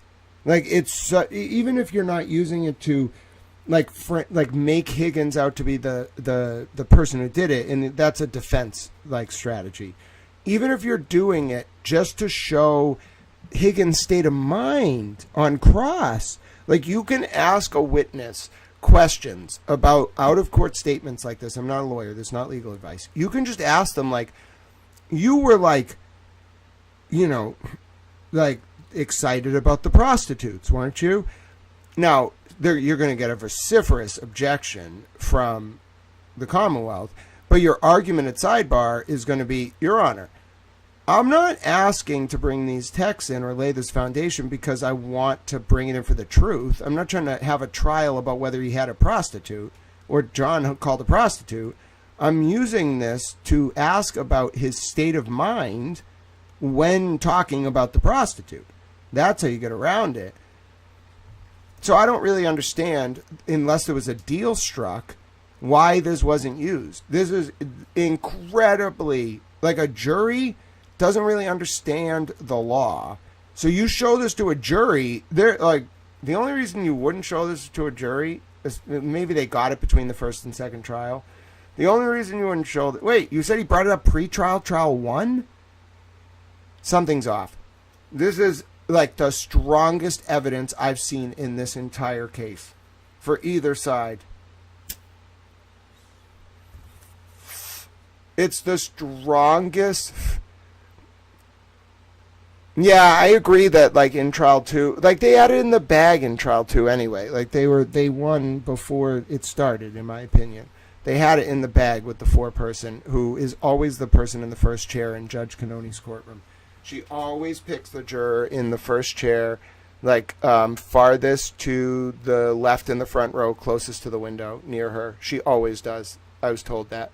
Like unless that person like sleeps during the trial, she always goes with the person in the chair near the window closest to her. Because she gets to select the foreperson. So they had that in the bag. So I don't know. I don't understand in either trial why this wouldn't have been used. No, nothing makes sense. And I'm saying that, yeah, that's why I think they made a deal. The only thing that explains this is that both sides of this case made a deal. And the deal was this shit didn't come out, and then Karen got the verdict that she was most comfortable with. I don't think she loved the OUI, but she's clearly very comfortable with it. I think is it a felony? It might be a misdemeanor, actually. Is OUI, first offense in Massachusetts, a misdemeanor?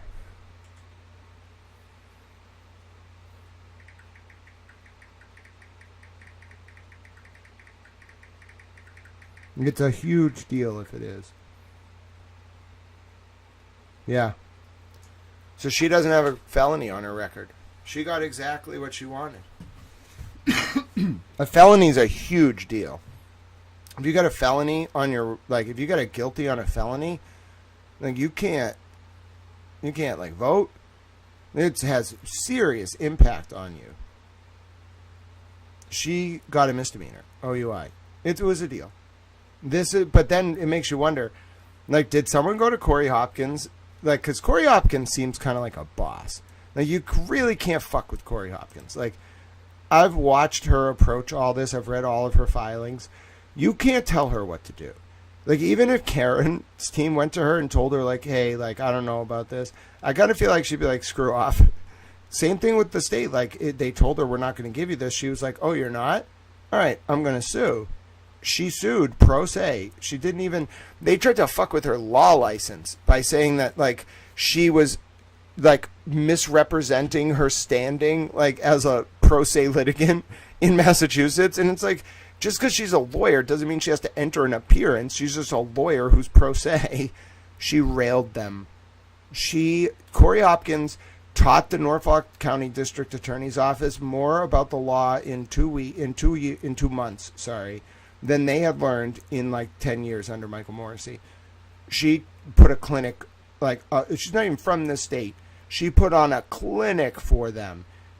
Like, they were going to lose so bad in the Superior Court. I wonder if she used a petition for a writ of certiorari. I don't think you have to, actually, because it's not a review of an administrative action. You actually have a statutory right. I'm not a lawyer. This is not legal advice. You have a statutory right under the open records law. If you get denied, you get to sue them.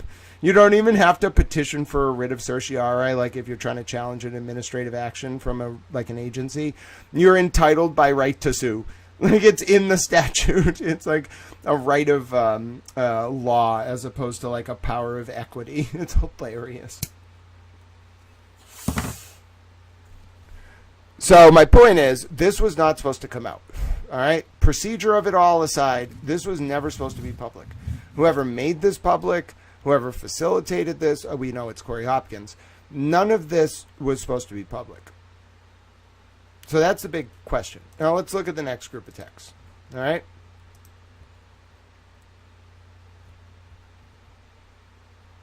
These are between Higgins and Reed. Okay? These are a little longer. Now we have these already. Okay?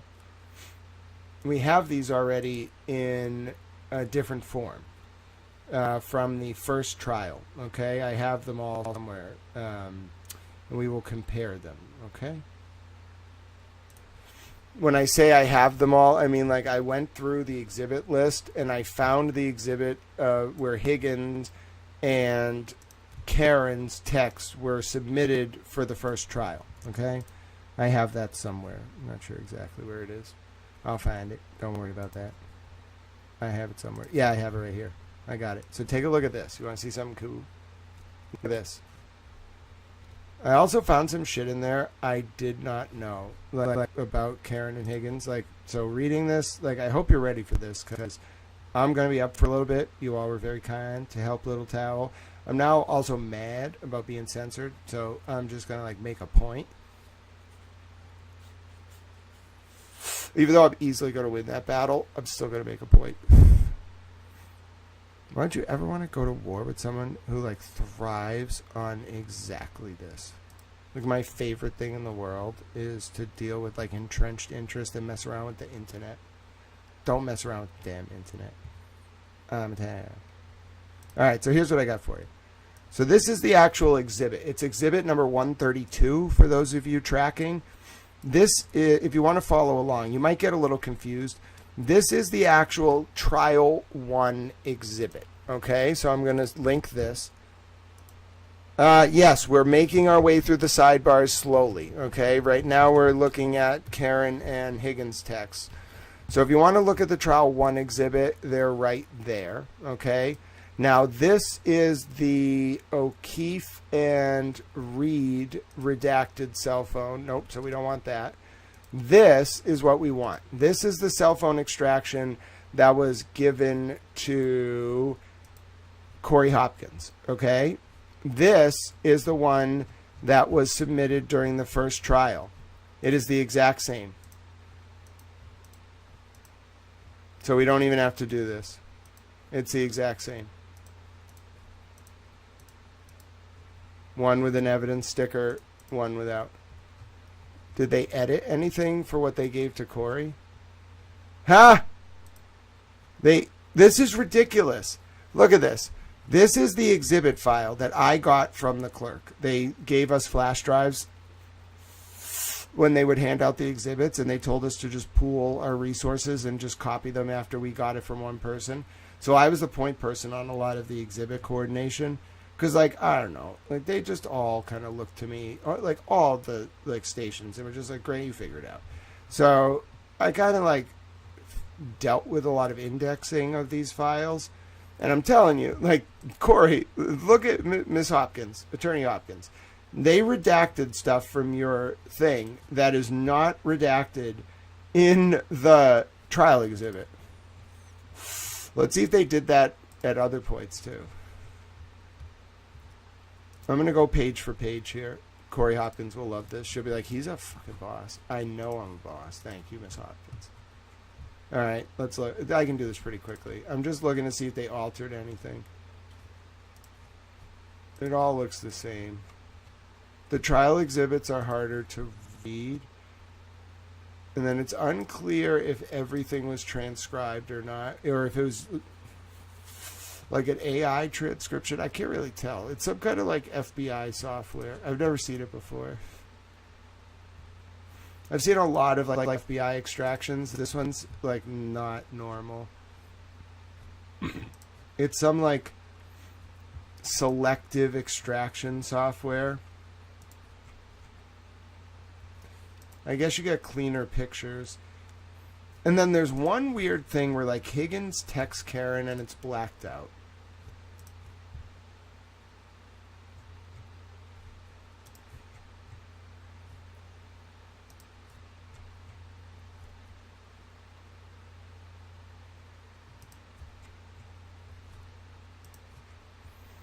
And you might be saying, like, why are you doing this? Because there is, like, a value to see if they messed with Corey's production at all. The black and white version is the trial exhibit, Exhibit 132 from the first trial. It's Higgins and Karen's text. The document on the right is what was produced to Corey Hopkins on Friday. And I'm kind of just like showing you what you would do if you're doing like an actual forensic accounting of a document.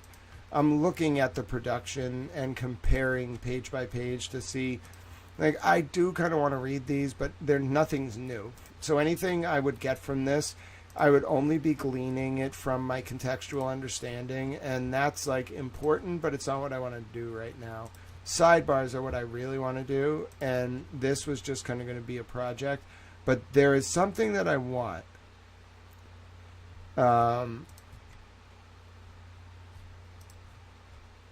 Oh, wow. So, in the trial transcript, they leave the stuff about Karen's medical condition. In Corey's copy, they redact that. Okay? So it's already public here, but someone went through and chose to excise that anyway.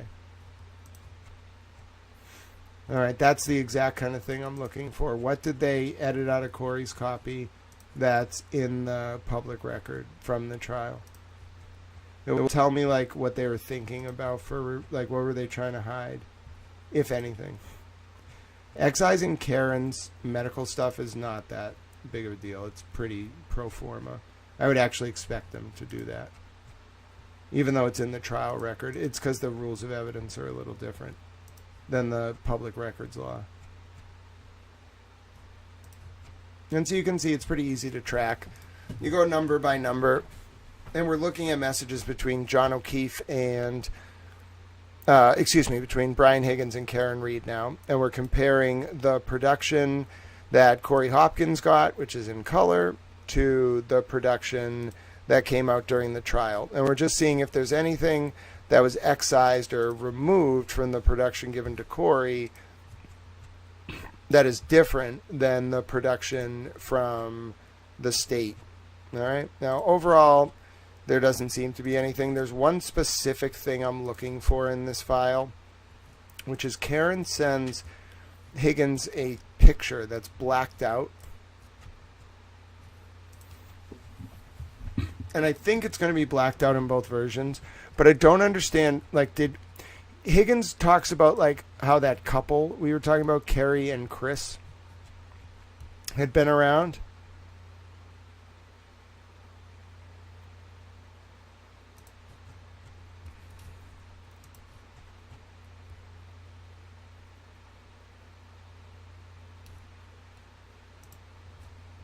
Bang me.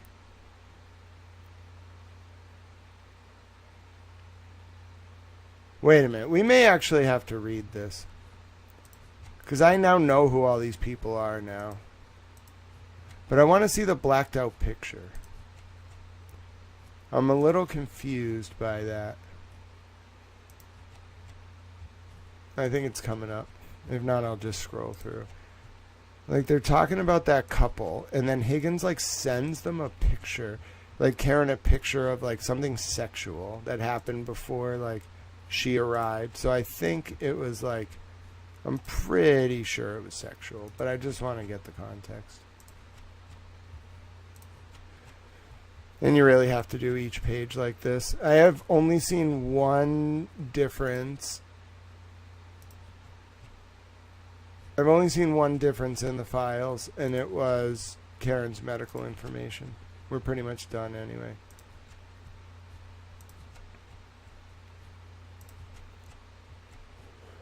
Alright.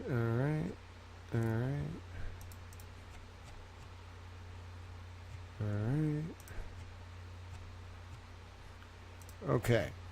Now, I want to see, arrived. I think I can find it with the word arrived. Oh, I can't search this version at all. What about this version? So the only difference is you can search one of them. Alright.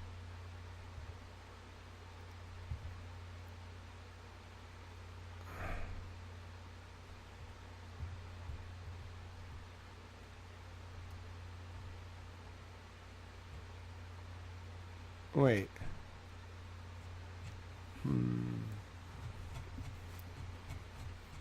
I know there's like a blacked out image. Give me 1 second. I saw it earlier. It's here. No, it's not there. Where is it? I saw it. It's like Higgins sends Karen an image and says, like, this is what you missed earlier. Where is it? Where is it? Where is it? And it goes from like one page to the next. I thought it was very odd. Like, what could he have sent her that was like that in need of censorship?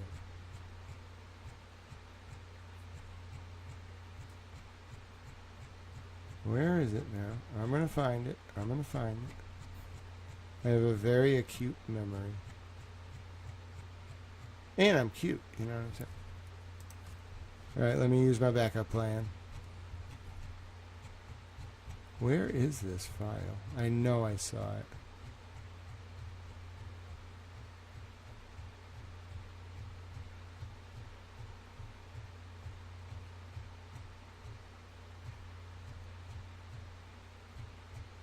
Maybe it was the name Carrie I can search for. Okay. No. No.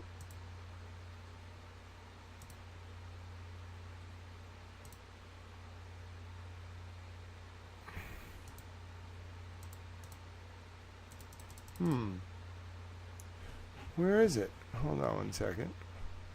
I thought I saw it. It was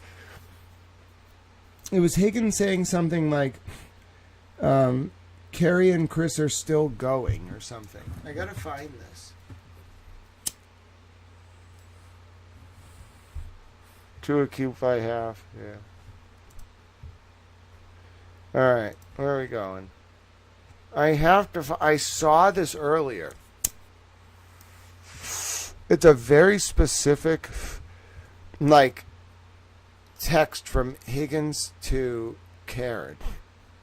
Now I really have to find it. Hold on, stay with me.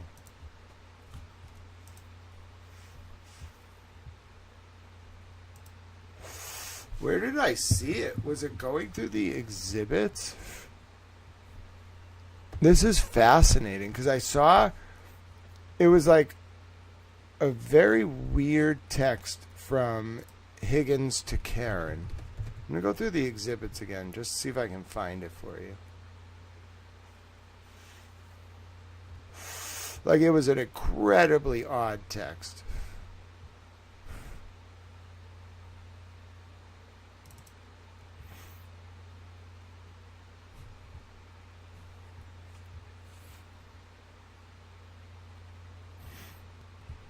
I should have saved it earlier. No, don't need that one.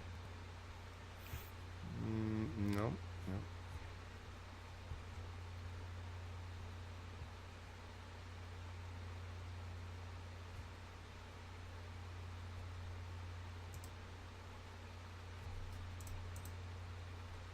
Very. Alright. I'm going to find this. I know it's there. I saw it earlier. It's a very specific, like, set of text between Higgins and Karen. I think it was like in the 130s. Like, it came up like out of nowhere. I'll show you it. No, it wasn't this. No. I really don't want to look through them all, but I want to find this.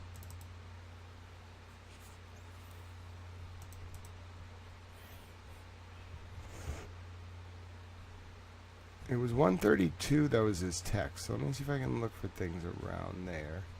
122 to 133.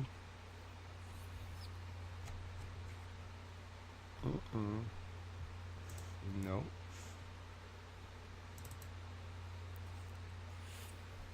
Found it. I think this is it. Alright, so take a look at this. Okay, it's 115. That was lucky. I think it's this. So,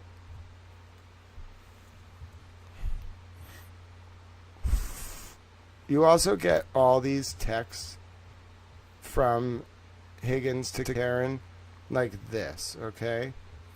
And then I was scrolling through, and like I saw the Melissa and Lito show. And then if you watch, like it, I think it comes up in the middle of this document.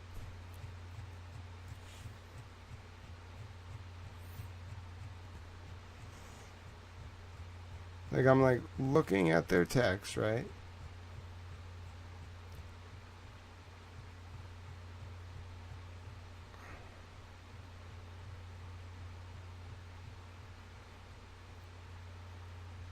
And he sends her there, bro, bro, bro, bro, bro, bro, bro, bro, bro, bro, bro, bro, bro, bro, bro, bro, bro. These are Higgins' text to Karen, Sunday, June 16th. I'm hurting so bad. Yeah, me too. The Currens went after it again at noon today. No way. This was about 2 hours before you came over. Blanked out fucking image.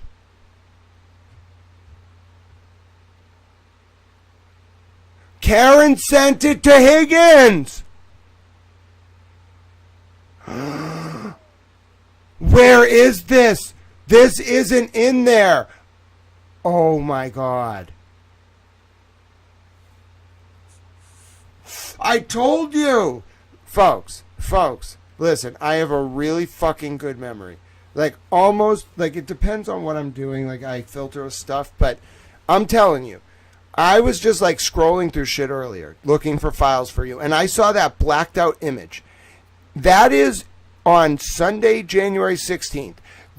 It's Karen saying to Higgins, yeah, me too. The Currens went after it again at noon today. No way. And then she sends him a picture. This was about 2 hours before you came over. It is the only blacked out image in the whole production. Now, how much do you want to bet if we go to January 16th?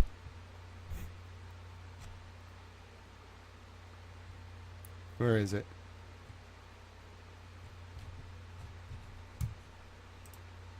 This is page like 42 of 113. So it would be like, if it's two screens, it would be like number 42. Oh, but it's going backwards, so I gotta go up. So we're looking for like January 16th, 2022. Okay?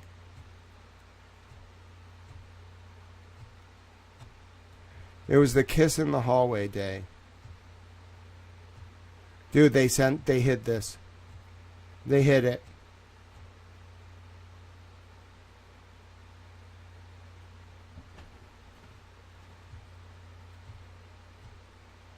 I'm telling you right now, it's not there. I'm telling you right now.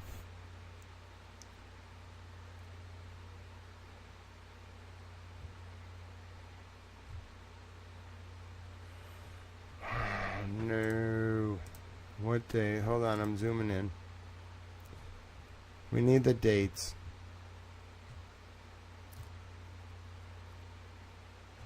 Why are there no dates?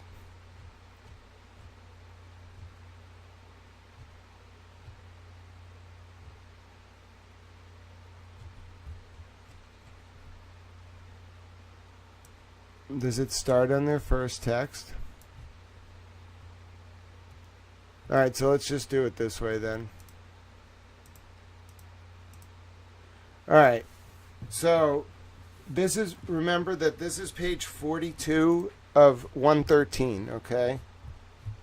This is actually like a really big problem. Like acutely. Like this is acutely a big problem. Like actually a problem. Like a problem with the trial record. Oh my God. I knew it. I knew it.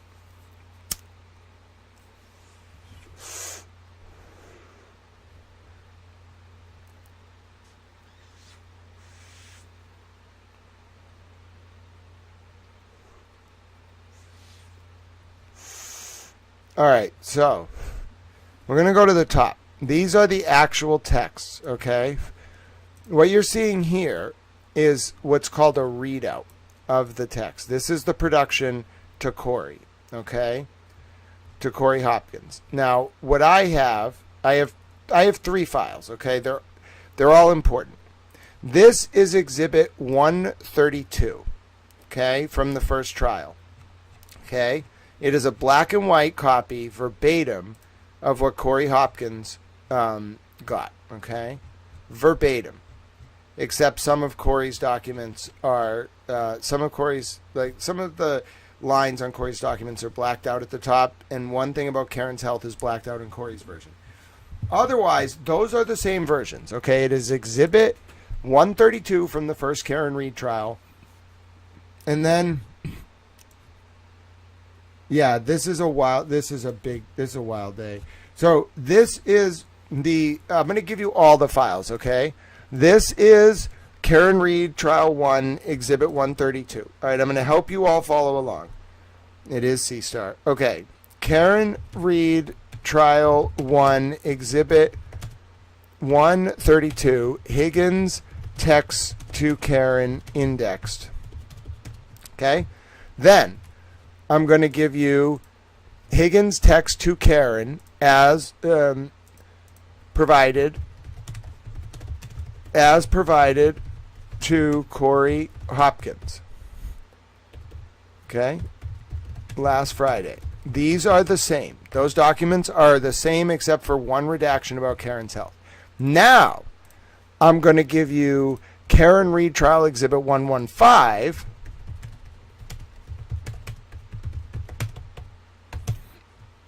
Karen's text to Higgins screenshots. No index. Okay? Now you have 3 files. Kevin from South Boston, there may actually be nudes, but it might be of the Currans, of all people. All right.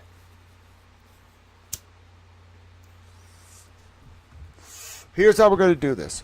Okay? On page 1, we have the first text. On page 1, we have the first text. On page 1, we have the first text. We're going to go to the second screenshot, okay? The second screenshot is down there. The second screenshot is actually right here on this one, on the trial exhibit. Now, that should end with how would Carrie have my number? And it doesn't, okay? How far does it go down? So, it starts with yo. Okay, so now we're like 4 texts down. Okay, so that's about right. But it's only actually like that far. So then should say, how would Carrie even have my number? Okay? Melissa had it. Okay? So now we're on the same page on each document. We only need to really do this on this. Okay. So then we keep going here. All right. And we see the next one we should end is saving you as Karen, screwdriver, or weed whacker. Need to think about it for a little. Okay? So we're right there in this file. Okay, now let's go to the next one. I'm going to Nashville next month for a benefit. Okay, so that's where that one should end. Always a good I'm queen of vacays too. I'm going to Nashville next month for a benefit. All right, hold on. Short vacay with the Curran show. Oh, God. All right, where's the Nashville thing? So it seems to be right here. Yep, that's right. And then the Adam Fest thing. Okay, now we go to the next series of conversations. And then this should end with, I don't know Carrie well. Okay, so we're here. Okay.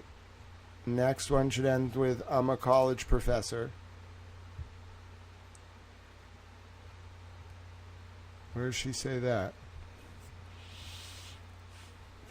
Why is that bad? Lame. Okay. Where's the lame part?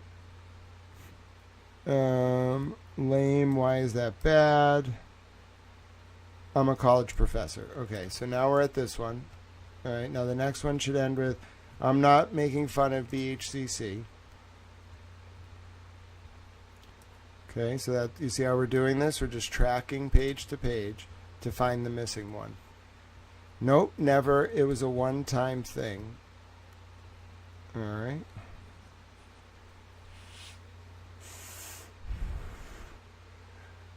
My parents are Fall Riverites. Nope, never. It was a one-time thing. Next page ends, I am not a creep. Okay. That's weird. Next page ends, circle of trust. Okay, it actually repeats a little bit. Circle of trust. Okay, there we go. And then the next one is, how do you know all these things? I know you date girls who don't lock the house behind them. Dude, she's an intel asset. Dude, she's wild. Karen Reed knows everything about everything. Listen, it's this. Listen. My brain just doesn't think about sex. Okay? So imagine, like, being a vengeful librarian who never had sex. I've had sex, but just imagine thinking never having sex, just ultimate brain power all the time. Okay? And that's why I'm like, these people, I don't understand why you got to be so smart. And then just sex is just like everything. Like, sex is their whole world. Sex, and then more sex. I'm trying, Mary P. I'm just learning that, like, people really like sex a little bit too much. I think we got to tone down the whole sex thing. You can have sex for procreation. That's really wonderful, you know? But, like, you know, we're going a little overboard on the sex here. Like, a little overboard. Just a little bit over. We're going to just tone it down a little bit. Not talking about Karen and Higgins, by the way. I'm talking about all of you as a society. You have angered Towel by paying for sex to the point where Jeffrey Epstein was basically going to overthrow the world because of the amount of sex people were paying for. I mean, just think about that for a second, okay? Like, it's not even like, let's do good things at that point. It's like, let's not allow Jeffrey Epstein to take over the world because, like, people pay for sex. You know, that's not a good thing. Now we get a look where she says, how do you know all these things? Or he says, how do you know all these things? She is, like, an intelligence asset. I'm telling you, I can sniff him out from a mile away. I looked in her eyes. She looked in my soul. I said, get out of my soul, Karen. I didn't say it. I told her to get out of there. She has been out of play for like 3 months now. You and I chatted about the girl who kept forgetting the door lock. So she just has like a perfect memory. Or did they talk about it? Out of the rotation? Nah, out of play. I am solo, no rotation. Higgins says he's not a HOE. Higgins, you then told John you had a brigade of plow bitches, to quote you. Solo, like no rotation or women for that matter. Bullshit. Not locked down. Good for you, that's the best way to be. All right. Higgins says, live like a queen. Well, you go, girl. Live like a queen, Higgins. You go. I'm not kidding. Higgins is in blue. Karen is in gray. And then this one ends, I am inviting you. Ha, ha. Who's Bob Gallery? We prefer to hang out with non-couples. Yeah, but you hang out with the fucking, what's their faces? Chris and Carrie Cronin, or whatever the fuck they're called. Did I eat dinner today? Yes, I did. Got page 23. Kyle, what's page 23? Oh, hold on. Mateo. It's not, is it page 23? Hold on, Kyle. I think we're about to prove this is not actually in there. Hold on. One thing at a time. All right, hold on. I'm going, Kyle. If Kyle tells me how to do, what if the chickens need my help? All right, I'm going. God bless the chickens. All right, come on now. All right, Kyle is chicken. No, Kyle, not the right ones.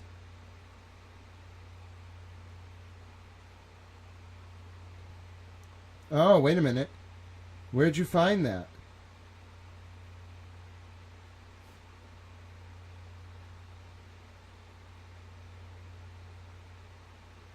Where did you find that? Is that in that? Where did you get this? What the fuck is that? Kyle, where did you get this? Is this in the file that we're looking at? Is it just not searchable? Hold on a second.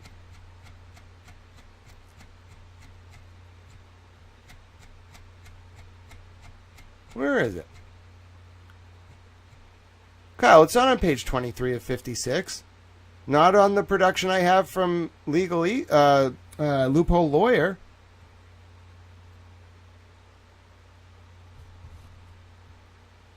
Huh. Hold on. Kyle, one thing at a time.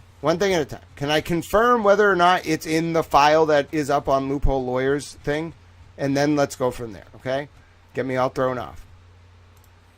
But I'm going to do that. Okay, so this one ends at ha. I promise you, Kyle, your file is next. Okay, so Bob Gallery is probably coming too. I'm inviting you, ha. Okay. John said Brian is being wishy-washy now. Okay, so the next one ends at Where's let's see. Most couples don't even like each other. Name a few. They all don't want to hang out. Okay, then the next one ends. I was just thinking about you. Ha. Where is it? Okay, so that one ends there. Okay, the next one ends. Haha, what's on your mind? Okay, so that ends here. We're getting there. We're almost there. And then this one ends. I actually don't mind him when he's socially distant. His daughter and I are mutual friends. Bob Clinton. I don't know who the hell Bob Clinton is. Okay, I think he's friendly.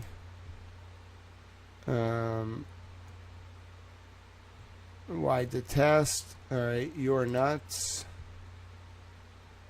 Hold on. Her fiance is a firefighter. By coincidence with people I grew up with. Crazy. I like his wife. Never met his daughter. So the next one is... So this one is crazy. You're nuts. And then the thing about the firefighter, by coincidence, people I grew up with. Next page. You're nuts. This one ends, you didn't answer the question. Rather you stay here. Okay. Okay, and then, so did you get my number and reach out? So why did you get my number and reach out to me? Okay. Hillside for your shore. Okay. This is, yeah, ditto, and I think you're hot. Okay, you really think that? I remember these. The next one is no, didn't I? Okay. Next one is everyone asleep?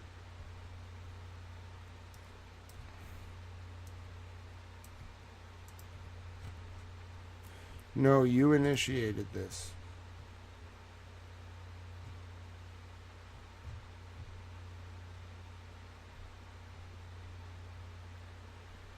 Okay.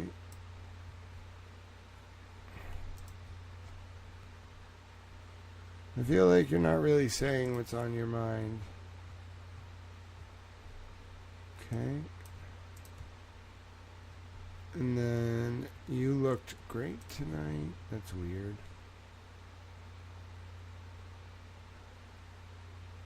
Okay, and then the next one is deaf.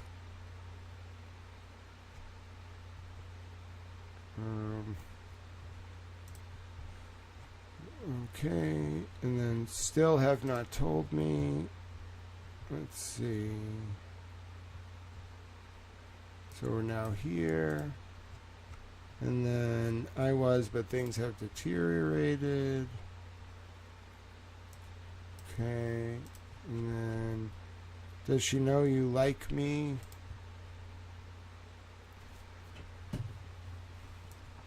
Who the hell is Melissa? This couple. We don't know anything about this Melissa and Tito. What does that mean? I was jealous that she had your number. Okay. And then, so you're selling your place and moving to Meadows? That's weird. Are you bringing up? It does matter. Okay.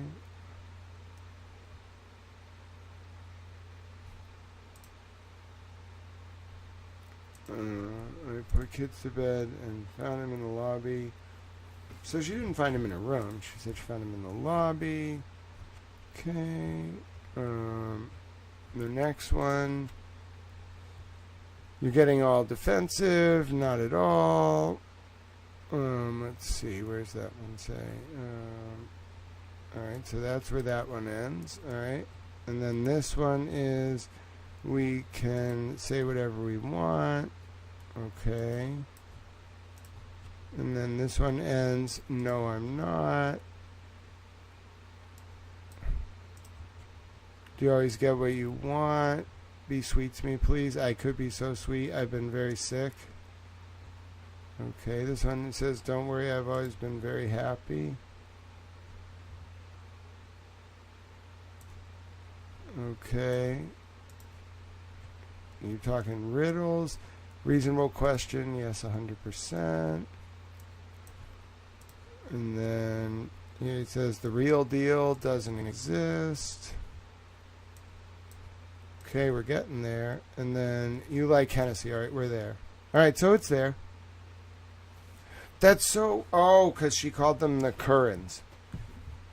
All right. So this is interesting. It's uncensored in Corey's production. So, Kyle, it's on 23 to 24. So it is there.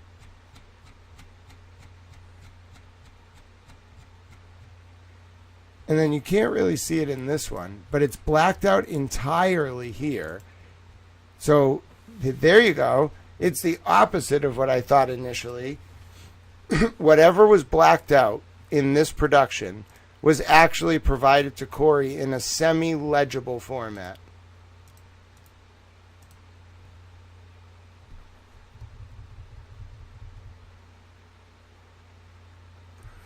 Yep.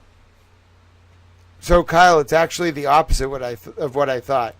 I thought this was excised from the production to Corey because it was not censored. Instead, what I have found is a censored file in Exhibit 115 that is not censored in the production provided to Corey. It also wasn't censored in the trial exhibit, but we couldn't see it. So it looks like it's that couple. What's their name? So it looks like it's a picture of it's the picture of the party on the day of the Pats game when John and Higgins were talking about it snowing, and then the couple is asleep on the couch. So it looks like they stayed over. That's the Currans, I'm pretty sure.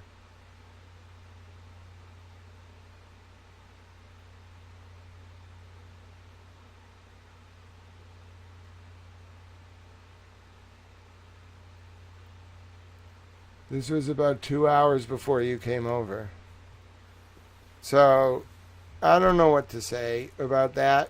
Like, there's just, why is it blacked out here? Oh, I do, Kyle. It's the opposite of what I thought. I was convinced that this wasn't going to be in the production at all because it's not blacked out.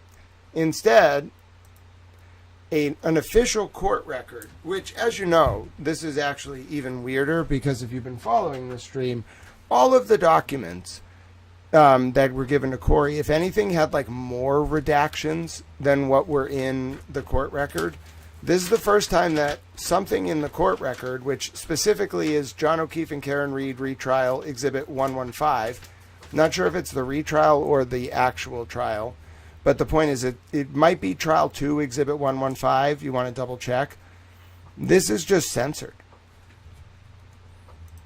Whereas in this production, which looks like just like the production from the first trial, it's not censored. The other weird thing is we have all these text messages from Higgins to Karen in this format, but when you look at the Higgins and John O'Keefe cell phone extraction that we were looking at earlier, it is absolutely just this, just the extraction without the screenshots. Yeah, so I believe those are the people who were accused by someone in a court filing of drinking with a child and then sending a picture like of it. So I don't know what to tell you. I don't know why it's blacked out here. I don't know why it's not blacked out here, but I can tell you that that is that image.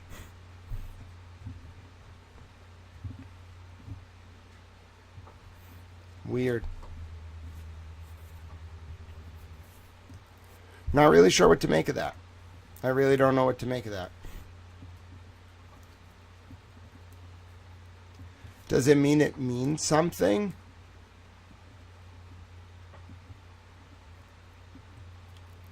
Like they didn't like just black out. Like that was January 15th.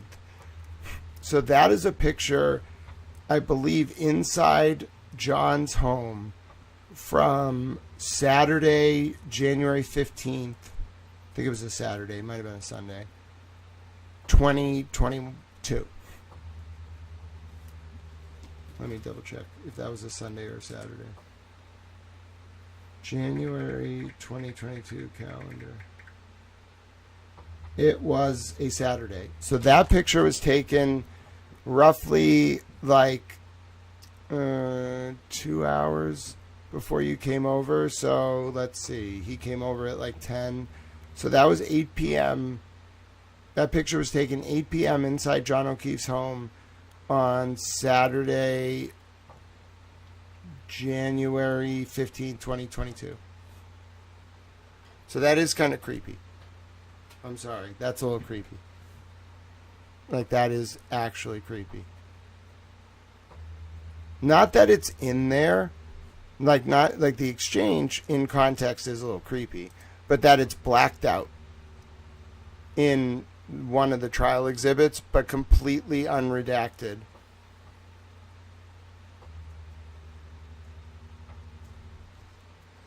Roger Miles, Bill's stepfather and Roger's bloodfather, went by Billy.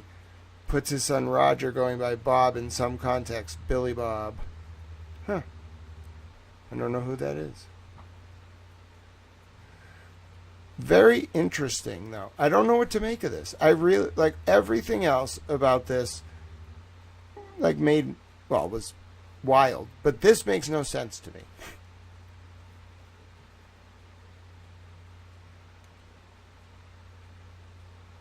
That means this thing sent to Corey Hopkins is actually relevant. She got something that, although technically you could have got here, it makes no sense. Like, you can't really tell what it is in the black and white version from the trial exhibit 132.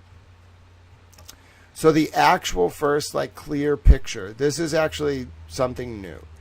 The actual first clear picture of whatever these two people were doing inside John's house on 1/15/2022. This is the first time we've gotten a clear rendering of it. You're going to have to reconstruct it because it's like really bad quality. I mean, I don't even know how you're like going to go. I don't know how anyone's going to go about like reconstructing this image. But like even at 300 zoom, you can't really get it. But it's there. And it's never really been seen. So Roger Clinton goes by Bob Clinton. I've never heard of him. Is he a Canton guy? I know Karen mentioned him. I've never heard of him. Trying to think what we should do. Should we do more sidebars? Or should we... feel like we could just read the sidebars. If I start doing Karen and Higgins text, I'm going to inevitably find some shit about that Melissa and Tito person that I'm sure I do not want to find.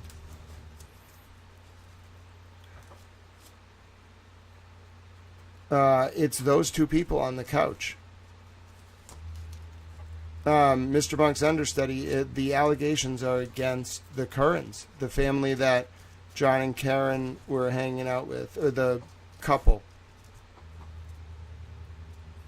And the people pictured in that photograph. They were at John and Karen's house. They were at John's house for the Patriots game, like so drunk that they were passed out on the couch at like 6 p.m. or 8 p.m. on 1/15/2022. Yep, Bob Clinton is in the text.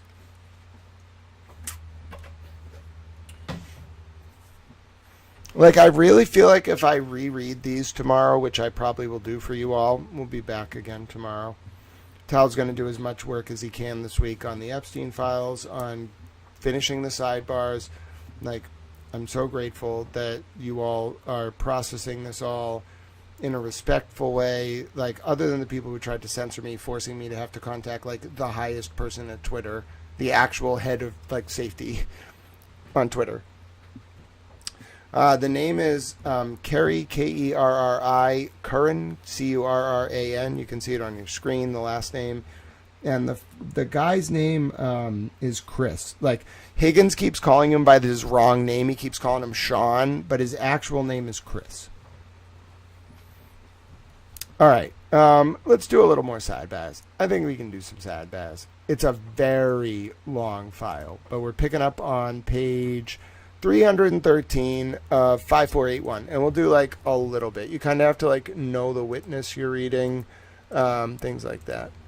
Here is the sidebar file we are reading, and I'll pin it for you, so I'll drop it in the chat on the YouTube if you want to follow along. This is what I kind of meant to do today, but as we were doing our sidebars during the Higgins sidebar, I said, you know, Alan Jackson is bringing up some stuff here that raises questions. It was during the cross. We're about to get back into the sidebars.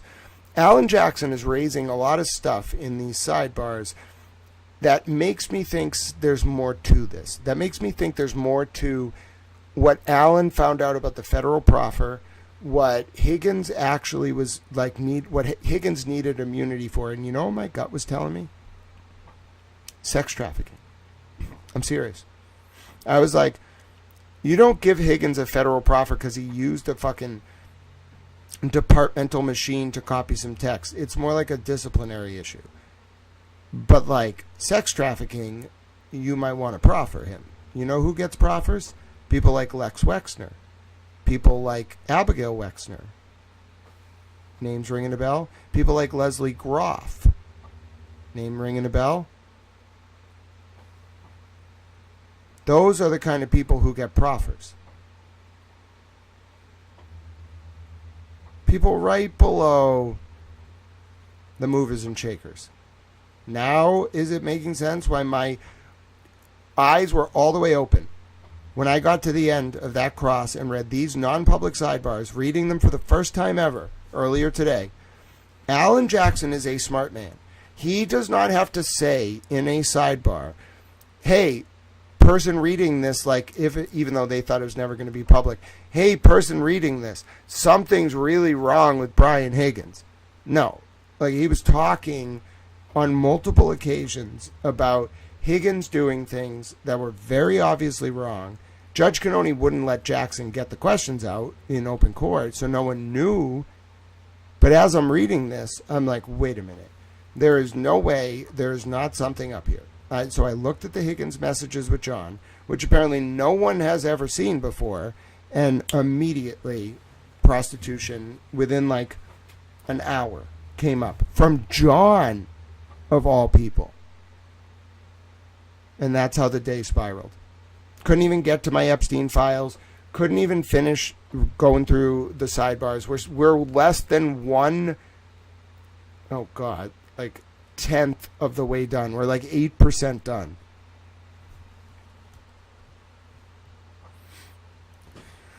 Turtle Boy, I believe, has written a little bit about the Currans. The Currans have come up, but like I think they were on the witness list at one point. Like they definitely are one of those like names that nobody wanted to speak. And then the other name that no one wanted to speak was Tito and Melissa, or whoever the fuck. These people were like John and Karen and Higgins' friends from like the bar scene. It's not clear who the fuck they are. I don't really want to know. All right, so I'm a business, but like whoever the fuck Tito or Melissa are, bro, like they're integral to this. I don't know who the fuck they are. If they're not fucking Kathy Rumler, they should probably just like leave well enough alone as to me asking about them. But like, I don't know.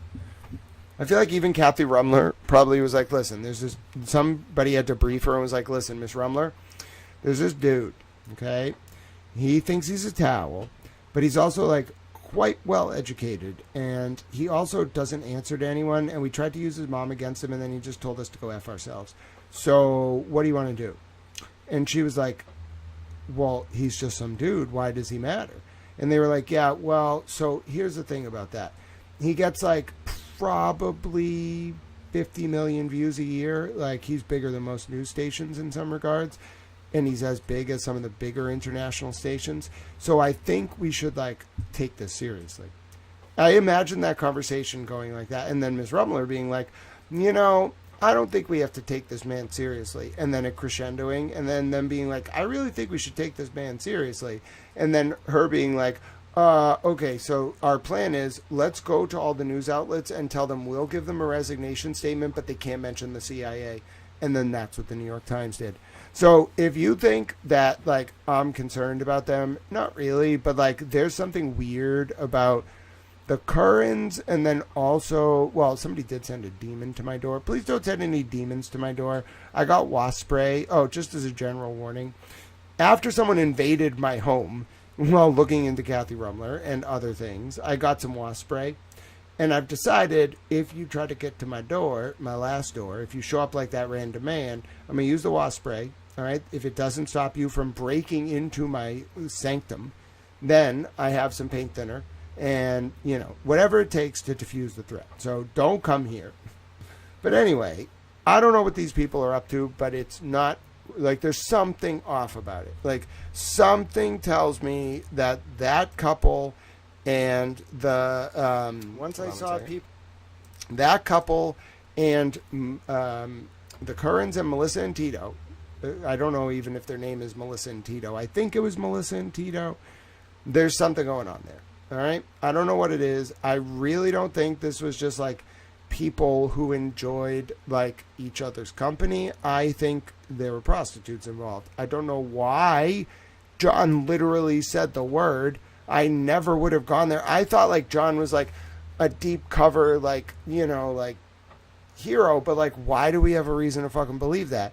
The texts very clearly show that he was like perhaps into drugs. We know it wasn't snowing. Okay. I didn't even go there yet. Okay.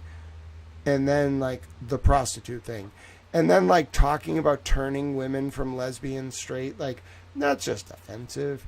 Okay. But like we can overlook that. It's not like as bad as the prostitute thing. That's like literally solicitation. It's like conspiracy, frankly, to solicit prostitution. It's bordering on sex trafficking. And they're talking about it. And it wasn't a joke. Sorry, it wasn't a joke. Someone got so concerned about that for the first time ever, I had a network of people with accounts violating the Twitter rules to manipulate the reporting system to try to censor this content. to the point where I had to tag the head of Twitter's product safety so that he could look into it and ban all those people. Like, that's never happened to me before for any story. That's how serious this thing with John O'Keefe is. Like, I literally have to follow up with multiple, probably congressional offices, and say, this is so serious because of that censorship only. This is so serious, you have to look into Brian Higgins and John O'Keefe and what they were doing before John died. I have no option. You've left me no option. And you don't want that. That's the kind of thing that can lead to, like, letters going to very high-ranking agencies very quickly. So now I'm mad. Karen Reed will tell you. I've never talked to her, but she'll tell you. If he's interested in something, that's one thing.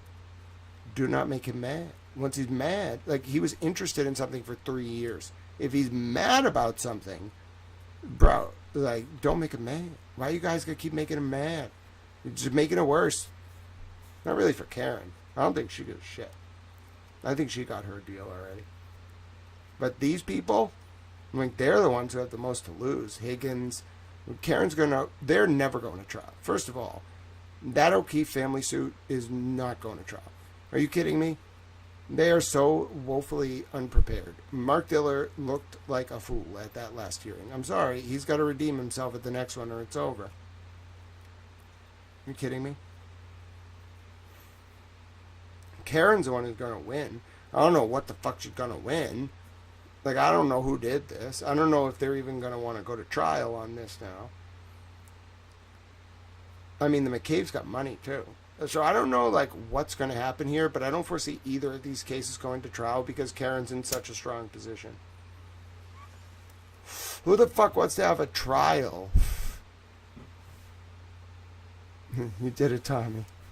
Who the fuck wants to have a trial where, like, the questions are going to be like, so, Mr. Higgins, can you tell us a little bit about why Mr. O'Keefe was telling you about his procurement of prostitutes?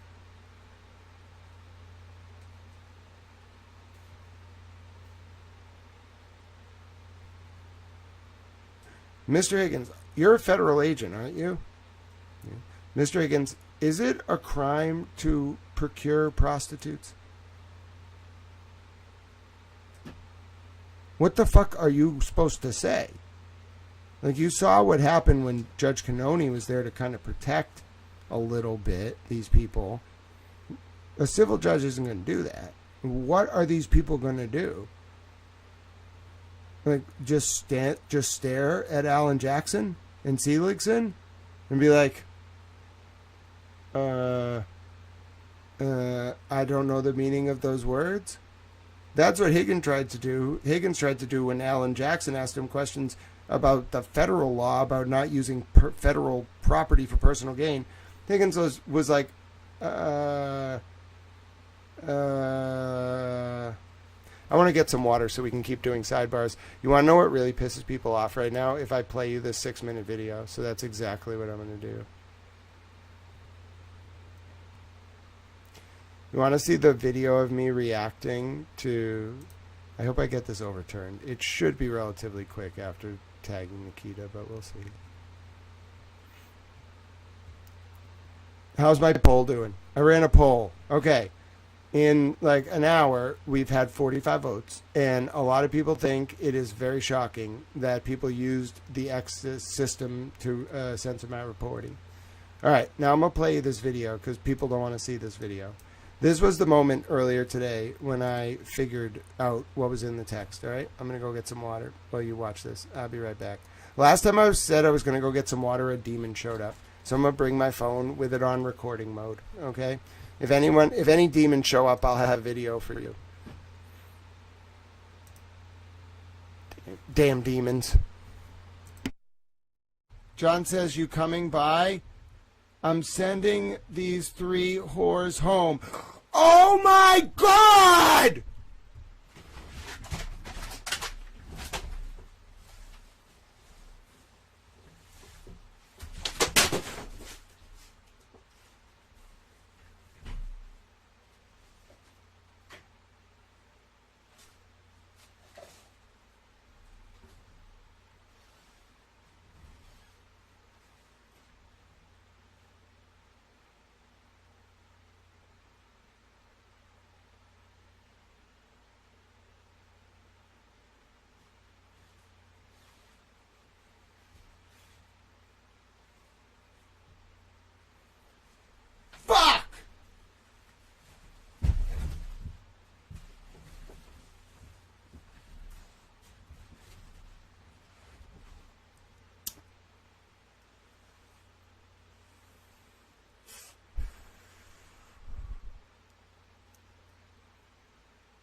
I got some water. I'm back.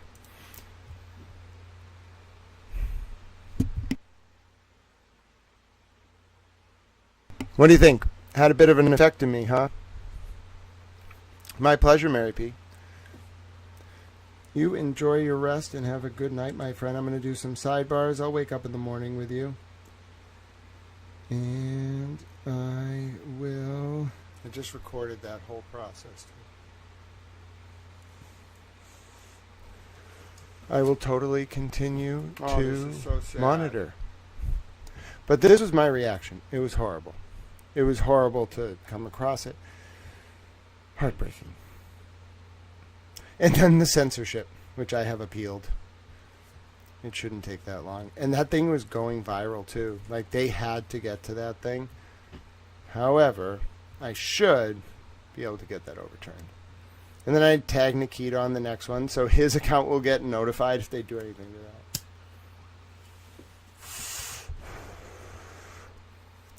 All right, sidebars. Back to the sidebars. I'll do a few more.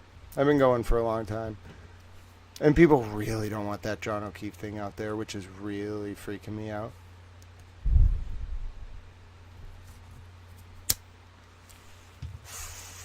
Is it Sunday? Is it Sunday? Yeah, it is. I'll go to bed pretty soon. I don't normally like to stream on Sunday, but today was a day. We got another sidebar? Where are we? Oh, this is where they're talking about Mr. Jackson not being able to be there. And then they go a little bit back into Higgins. And then Jackson says he wants to accuse Higgins of lying because at the federal grand jury he said he took his phone, broke it in half. He removed the SIM card, broke it in half, cut it in half. He couldn't remember. Drove onto a military base. He threw one part of the SIM card into one receptacle or a dumpster, then threw another part of it in another dumpster. Then he left the base. The court. Okay, Mr. Jackson, that was his testimony, but he just said, no, I would never do that. The court. No, I think he wasn't. I think it was. I don't remember doing that if I had done it. Mr. Jackson, maybe. The court. So who's going to be taking your place Tuesday? We haven't talked about that. I need to know. David Dinetti. All right. So you have a very short bit of time left. And then they go on to talk about how they have no objection to David Dinetti doing the picking up the cross. So we're now moving on to Tuesday, May 28th, picking up exactly where we left off. We're going to see the so this is the day PF and KF testified. I don't think they're so. I think I took notes on KF's testimony the second time. The first one, like, you really weren't supposed to report on it because PF was a lot younger and somebody broke the rules. I forget who it was, and they got scolded for it. I think it was Ted Daniel. All right, here we go. So the directive, Mr. Higgins, and then we got Rice, Fowler, Nicholas Roberts, Michael Trotta, Luis Hartas. So this should be pretty quick. Whereupon there was a sidebar. Sidebar, ladies and gentlemen. Yeah, Mr. Monk's University. I want to know about this Melissa and Tito. They sound like a radio DJ couple. They're probably listening like, this man. I don't want to know what this man does. Me? I'm a Tao. Good to meet you. What do? I don't do very much. I pray a lot to Jesus, I guess. So if you like Jesus, I mean, that's good. 1 second.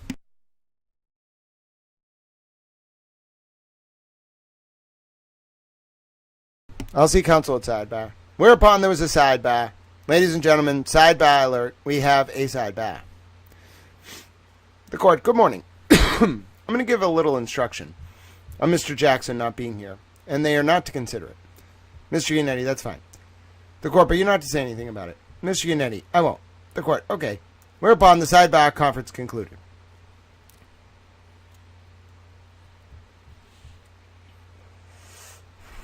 Don't consider it at all. Okay. We're resuming. Mr. Yannetti picks up. Does he do a good job? Let's see. Yeah, complete text. Hold on. So you provided to investigators what you claim were the complete text messages between yourself and Karen Reed and yourself and John O'Keefe, correct? What I provided was I let them know it was a complete exchange between myself and the defendant. And I said that I may have had other text strings at other times with Mr. O'Keefe. Ah, so you did remove stuff from the O'Keefe text. I'm going to proceed to ask you a series of questions which call for a yes or no answer. Can we agree that you'll answer yes or no to those questions? If I can answer yes or no to the best of my ability, all right, I will. All right, I'm going to keep the questions very simple, sir, okay? You did not provide to investigators any other text messages between you or anyone else. Answer, that's correct. In September of 2022, you were served with a preservation order for your phone. Yes. After September of 2022, you never received anything in writing that canceled or lifted that order. That's correct. After September of 2022, you made the decision to dispose of your phone without consulting anybody about the decision to throw out your phone, correct? Yes. Before you threw the phone away, you did a factory reset of it, did you not? No, I did not. Well, you previously testified that you testified in another proceeding on June 1st, correct, of 2023. June 1st. So he was one of the first witnesses, yes. Prior to that June 1st testimony, you met with some people and gave a statement on May 5th of 2023. His proffer! Oh, his proffer was on May 5th, 2023, and then he testified on June 1st. I needed that. Notice how David Yannetti can't say certain things, but I know what he's talking about. Okay, so Brian Higgins proffer on May 5th, 2023. Brian Higgins federal grand jury testimony on June 1st, 2023. All right, there we go. So he proffered in May of 2023. Dude, that's like... Dude, there's something about that Tiffany Overstreet article that Turtle Boy wrote. Dude's onto something. Not sure what. That name. It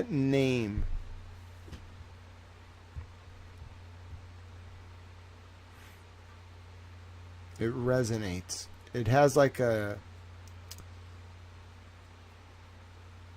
It has some like force to it. Like, I don't know if Tiffany Overstreet realizes like how much... Like, there's one email in the DOJ files, and then there's like Tiffany Overstreet's like state police report. But for those two things, I don't think I would have been able to put this all together. Which is why Turtle Boy's September 2022 article about Tiffany Overstreet is so interesting. Because it's so fucking good. And then he never talks about it again. And all the players are directly related to Karen's case. And he was not covering Karen's case in September of 2022. However, that is like 2 months after David Yannetti, not 2 months, maybe like a month and a half after David Yannetti was on Court TV, starting to like draw attention to Karen's case in August of 2022. I remember Flint went on Court TV that day. Like the day David Yannetti was alone. One Court TV camera outside the courthouse.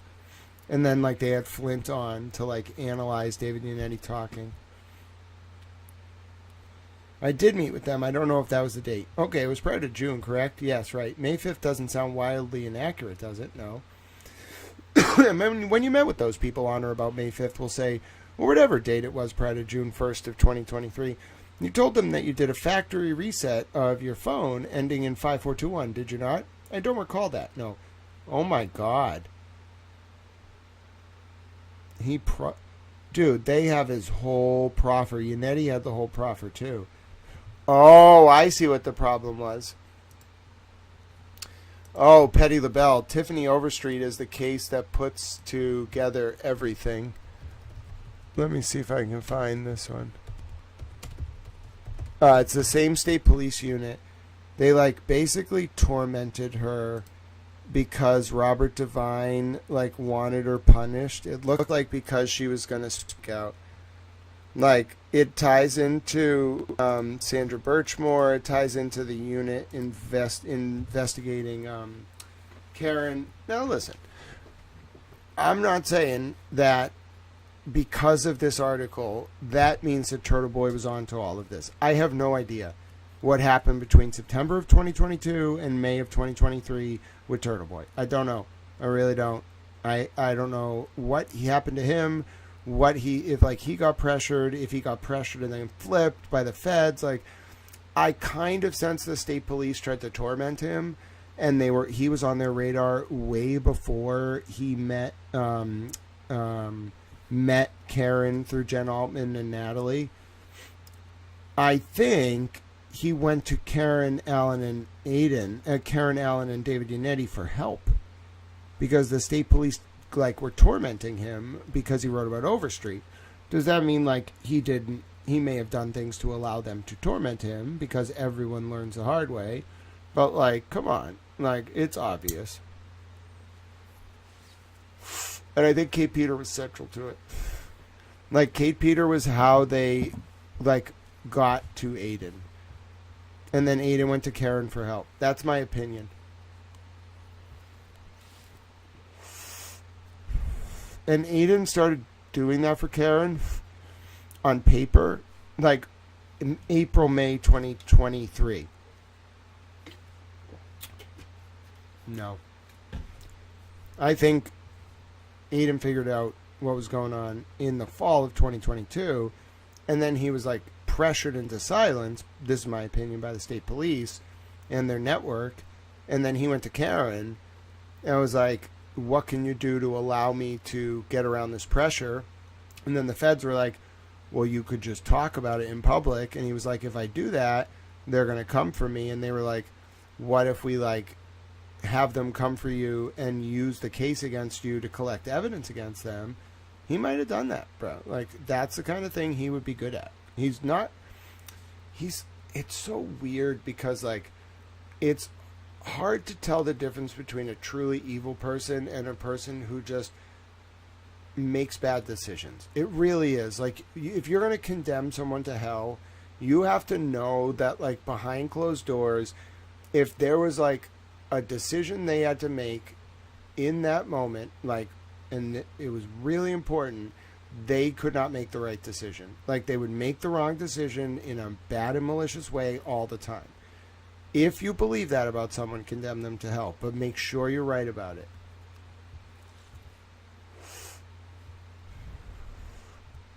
Now, Matthew Farwell, condemned to hell. Anyone who hurt Sandra Birchmore, condemned to hell.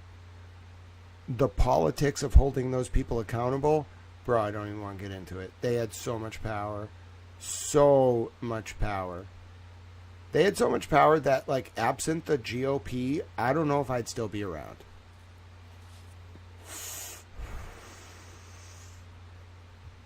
All right.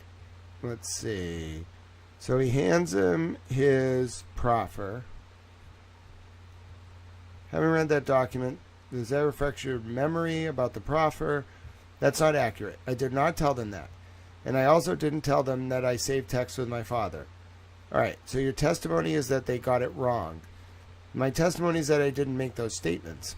Your testimony is that they got it wrong, yes or no? Mr. Lally, objection sustained. Well, in any case, you took... Okay, hold on. Here's the problem for Higgins here. Higgins is...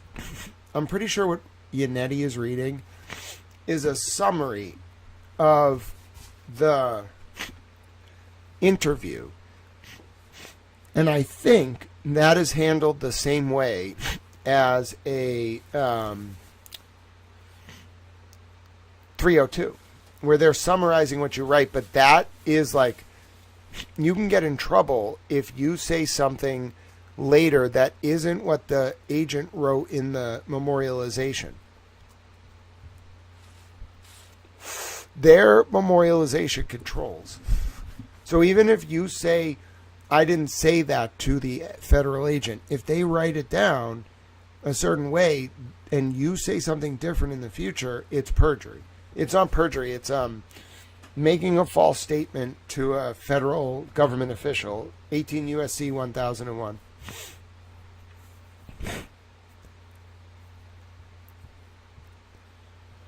So that's a little weird.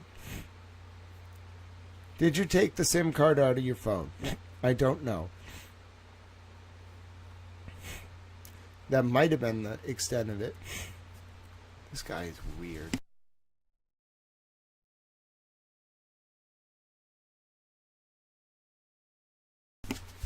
I need to blow my nose. Did you cut it up or break it up? I cut it up or broke it.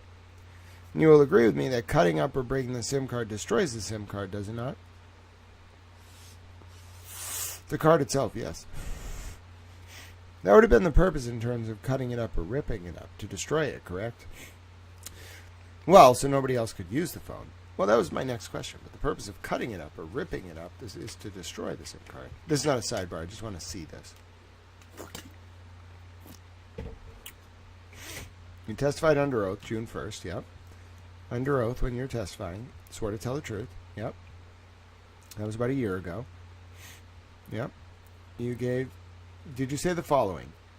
I made sure that somebody couldn't put it in their phone. Yes, I did say that. By cutting her up...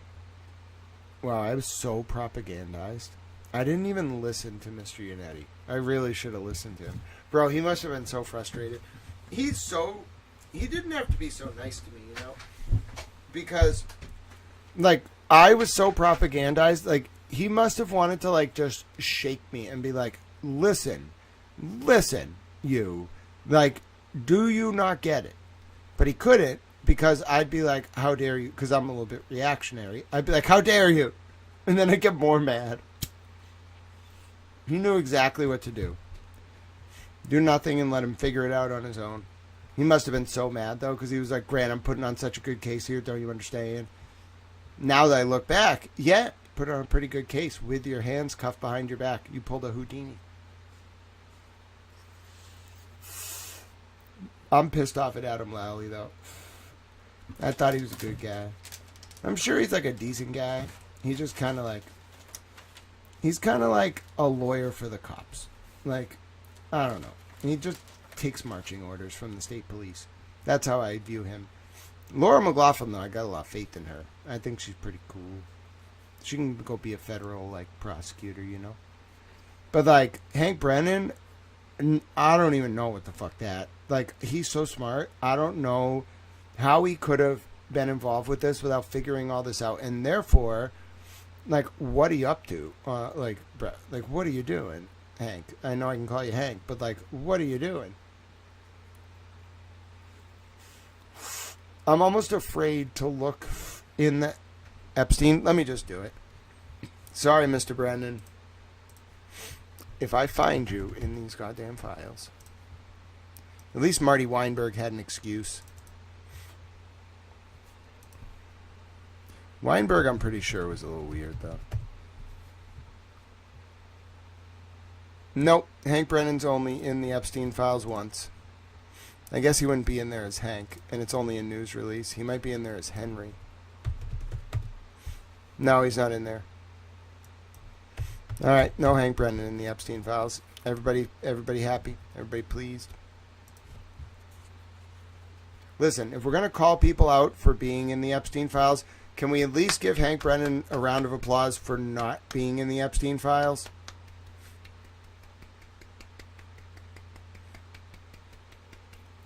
Listen, Towel. Same thing with David Yannetti. I don't believe David Yannetti's in the Epstein files. That would make me really say it. I got to do it, though. Listen. You all may hate it, but I got to do it.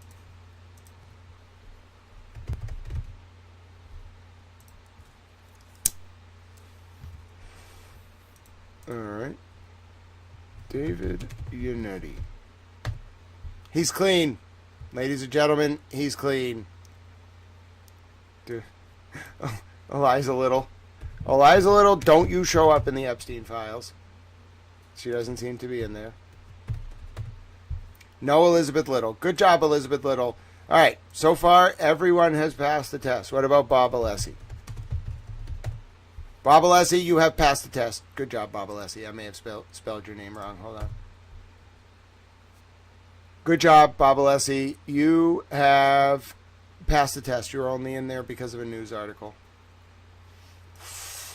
Okay. What about Adam Lally? Nope, nothing for Lally. Okay. There you go. Good job, everyone. All the lawyers passed the test.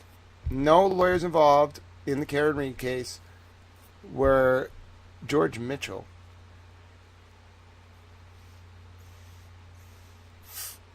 If I have to.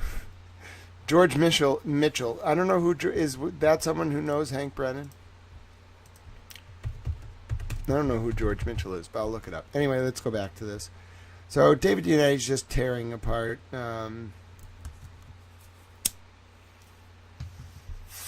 Higgins. Yeah, they could be towels now. Why not? They all passed the test. Now, I reserve the right to revisit that if I find out their associates or otherwise are in the Epstein files. But as of now, all the lawyers passed the test. Judge Krupp did not pass the test, though.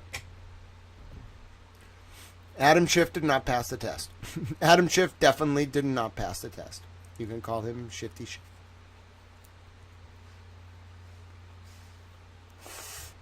Wait, what? You took no... Let's see. Wait, what?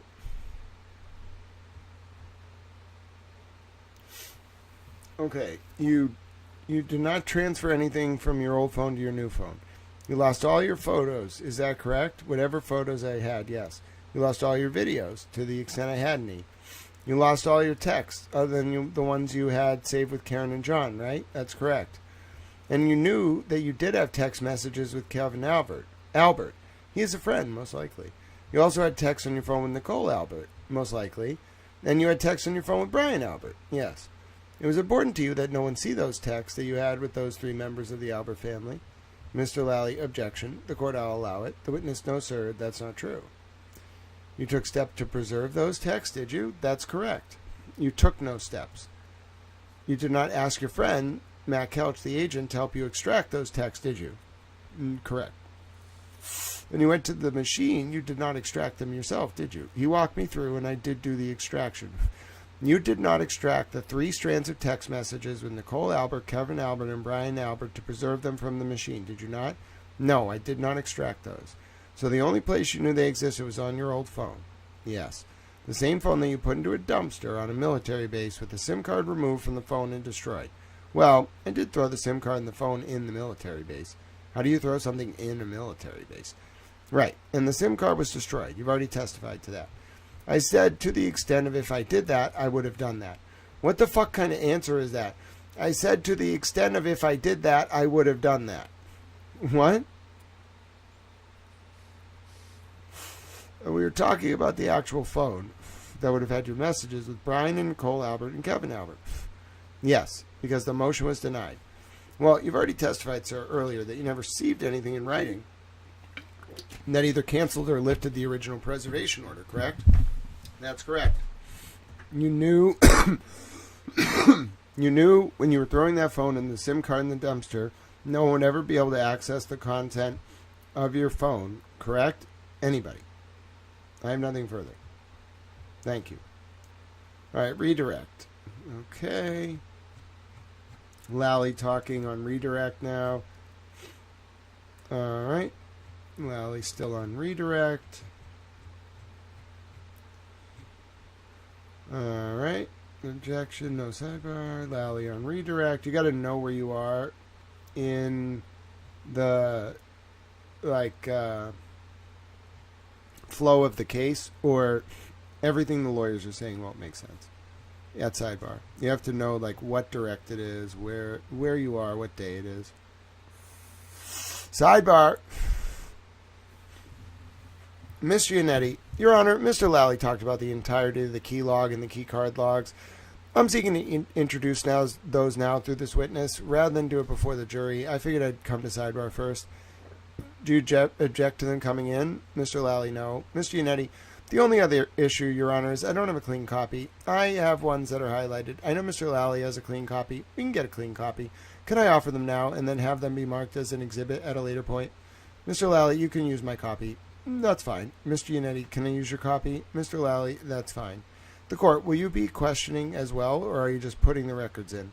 Mr. Yannetti, just a few questions. The court, okay, because I was going to say, we could just do the records now if you wanted sidebar. That would be great, Mr. Yannetti. The court, all right, can I have your copy? That way, all right, so stay here. Does that make sense to both of you to do it this way instead of in front of the jury?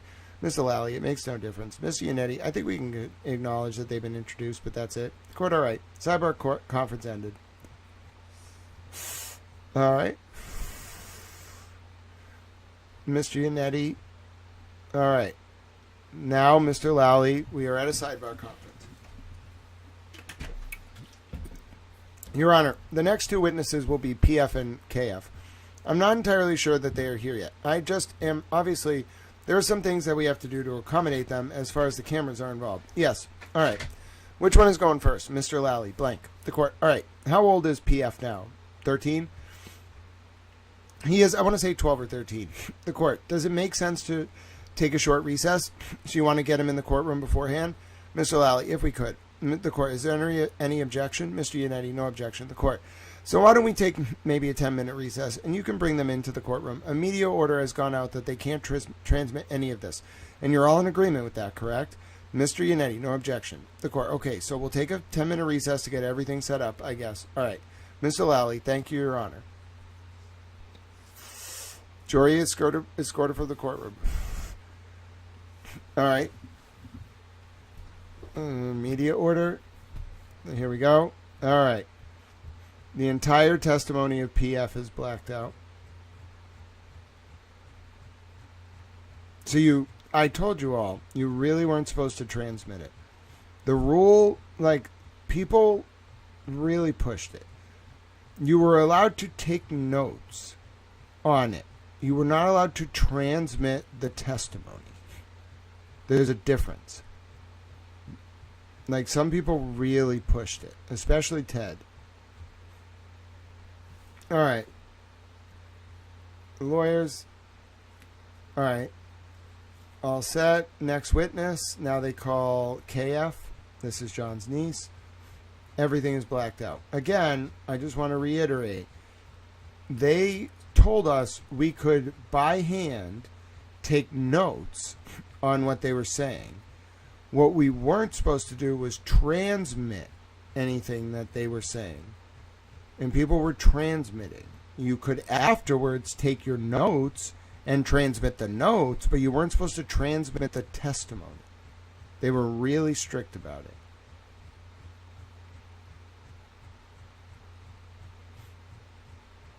KF testified for way longer than PF during the first trial.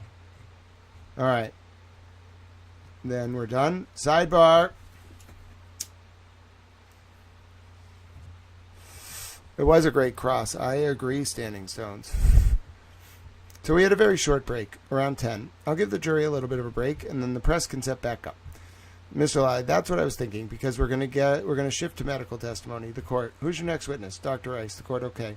Whereupon the sidebar conference concludes. Okay, now we're on to Justin Rice, emergency medical technician. I don't remember any sidebars about this. You can see... Oh, sidebar. No, wait. Sidebar. The court, all right. Just so it's clear, you've had this in discovery for a long time, Rosette, right? So what is this? Oh, the code sheet. Okay. Same records. Let's see. So you've had this in discovery for a long time. Miss Little, yes, redacted. It looks like there's narratives that are included that weren't redacted, which is rank hearsay. I love when Miss Little uses words like that. What do you say, Mr. Lally? Mr. Lally, I think rank is it's just blatant hearsay. Mr. Lally, I think it goes to the medical diagnosis and treatment of the information he was provided. That's the medical records exception to the hearsay rule. So notice how Lally isn't saying... people don't get this. They think that lawyers go in there and say, under rule 8.4 whatever, it's hearsay. No, Miss Little says it's hearsay, and then Lally doesn't say, under exception 8.4b6 or whatever, there's the medical records provision. No, he just knows to say it's medical diagnosis and treatment. He doesn't even mention that it's an exception to hearsay. He just says it because he knows it. It's very refined. It's a very refined, high-stakes style of lawyering. The court, I can't hear you. Mr. Lally, sorry, I think it goes to the medical diagnosis and treatment of the information that he was provided in the course of treatment of this patient. The court, all right, so he relied on that to treat the patient. Mr. Lally, I think what counsel is referring to is there are reports via EMS as far as what they had reported, and all of those witnesses also testified. Ms. Little, there's hearsay statements of EMS reporting what other people told them. The court, all right, did you intend to publish this in some form? Mr. Lally, no. The court, then let's deal with this later and get some testimony, okay? Mr. Lally, sure. The court, so I'll mark the redacted copy for identification because if you get to put it in, this is what will be they put in. I need to look at it and I don't want to do that now. Mr. Lally, sure. The court, all right, so for identification, please. The court, Mr. Lally, I'll let you hold on to what has been marked as SS for identification. All right. All right. All right. We're looking for sidebars. So we're making progress. I'd like to get making progress. I'd like to get 1,000 pages in. I'm mostly looking for sidebars. Whereupon the witness complies. No sidebar. We're mostly looking for sidebars. Now, a lot of these medical witnesses, there isn't really a lot of sidebars. There's some stuff about medical information, but this is the cross. That was by Miss Little. Now the redirect by Mr. Lally. Whereupon the recess is witness is excused. Courtroom. All right, we're going to have a lunch. And then there was a lunch and recess. Now we have Gary Fowler. He's up on direct. I don't foresee too many sidebars. All right. All right. Oh, sidebar. No. They're just admitting things to evidence. I kind of remember these witnesses being pretty quick. All right. No sidebars. I told you, that first testimony with Higgins, it took us 3 hours. Now we're on the cross here. Is this a sidebar? Redirect, sorry. It literally took us forever to get through Higgins because there was a sidebar every 4 pages. The court. So I just want to say that I came out into the courtroom at 1:20 thinking that if you hadn't figured out SS, I would just take a look at it. And it was sitting there. So I assumed that was done. Why wasn't that done? Ms. Little, I am so sorry. I thought you said 2 o'clock. So for some reason in my brain, I thought we were coming back from lunch at 2. So it's my fault. But I do have the redactions for you. They are sitting on my desk. All right. And you're in agreement with them? Mr. Lally, I just need to, I'm assuming I know what they are, but the court, all right. So this is what I try to avoid. Mr. Lally, I know, the court. All right. So what did you want to come to sidebar for? Mr. Lally, Your Honor, just as far as I know, there has been some opposition, and I was seeking a ruling from the court as far as the admissibility of the results. If the court wants, I can obviously bring the phlebotomist in, but I think the evidence is the court. Now, do you still have an objection? It sounded like you didn't really have an objection. Miss Little, no. The court, okay, so no objection. Okay, so we will go forward. Just move it along. Mr. Lally, thank you, Your Honor. End of the sidebar. Now we're on to Nicholas Roberts. All right. He was at the State Police Toxicology Unit. All right. No sidebar. No sidebar. Sidebar hunting is a very specific art form. The reason why people prefer to watch it this way is you can't just get random sidebars. You have to look at the whole context of this examination that you're looking at to understand the sidebar. Otherwise you get epic Alan Jackson phrases like "this is that" in the transcript, which doesn't really make any sense, but if you know the context, you can understand the documents they're talking about. They don't do the lawyers don't care that if you understand, if you, the reader, understand what they're doing. It's not for you. It's for an appellate judge. As an appellate judge, all you do is read this shit all day.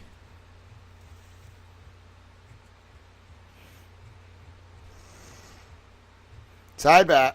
No. No sidebar. Mr. Lewis. Who is Huis Lewis? Oh, Town of Canton.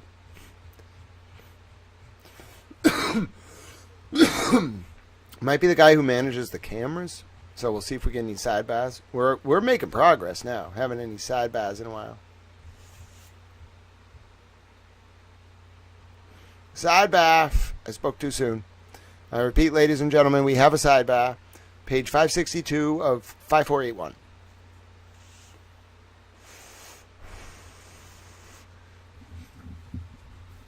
And it's the guy from the town of Canton talking about the footage, I think, probably from various town cameras.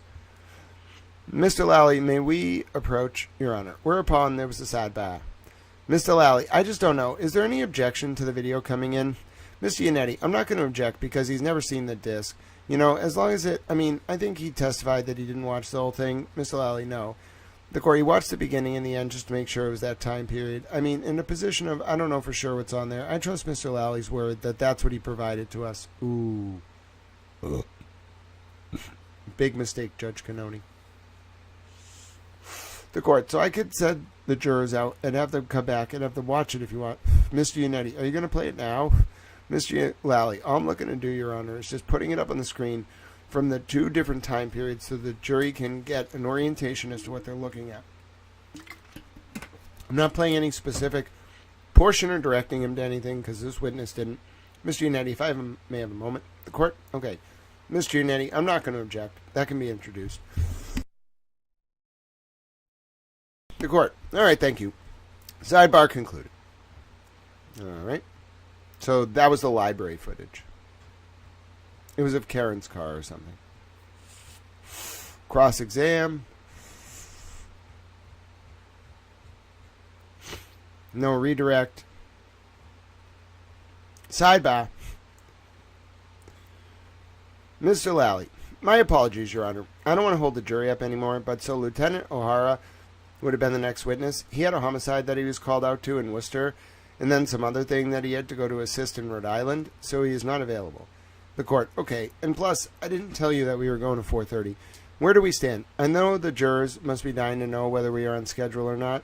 Especially, I would not have given these 3 days off had I known that it was going to be behind. We have picked up the pace considerably, though. Mr. Lally, I think we are a lot closer than we were coming into this week. I can say that. The court, any idea when you might finish up? Mr. Lally, hopefully mid-July. By the end of that week, there are a few witnesses that may take some time. Mr. Yannetti, you're asking me? The court, yes. Mr. Yannetti, I think we have 1 week with the defense case. We're taking the week of June 19th. Maybe by the end of that week to finish up. The court, all right, so that actually puts us on schedule, which I'm going to tell them today. Next week, we are a full day Monday, down Tuesday, full day Wednesday, half a day Thursday, off Friday.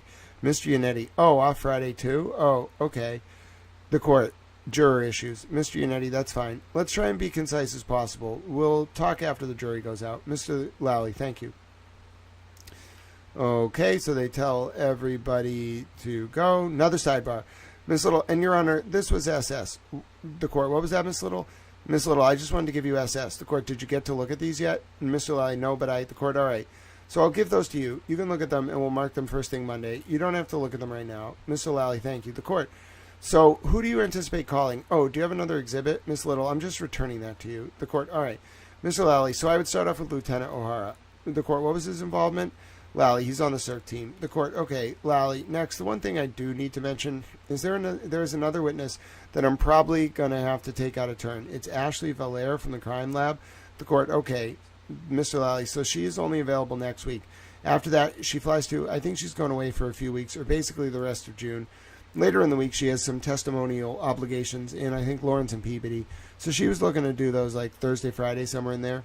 So what I was hoping to do was take her out of order and get her done on Monday. The court, okay, Mr. Lally. The other thing with reference to Ashley Valère is that I said I would express this to the court and to counsel, so it's a pronoun situation.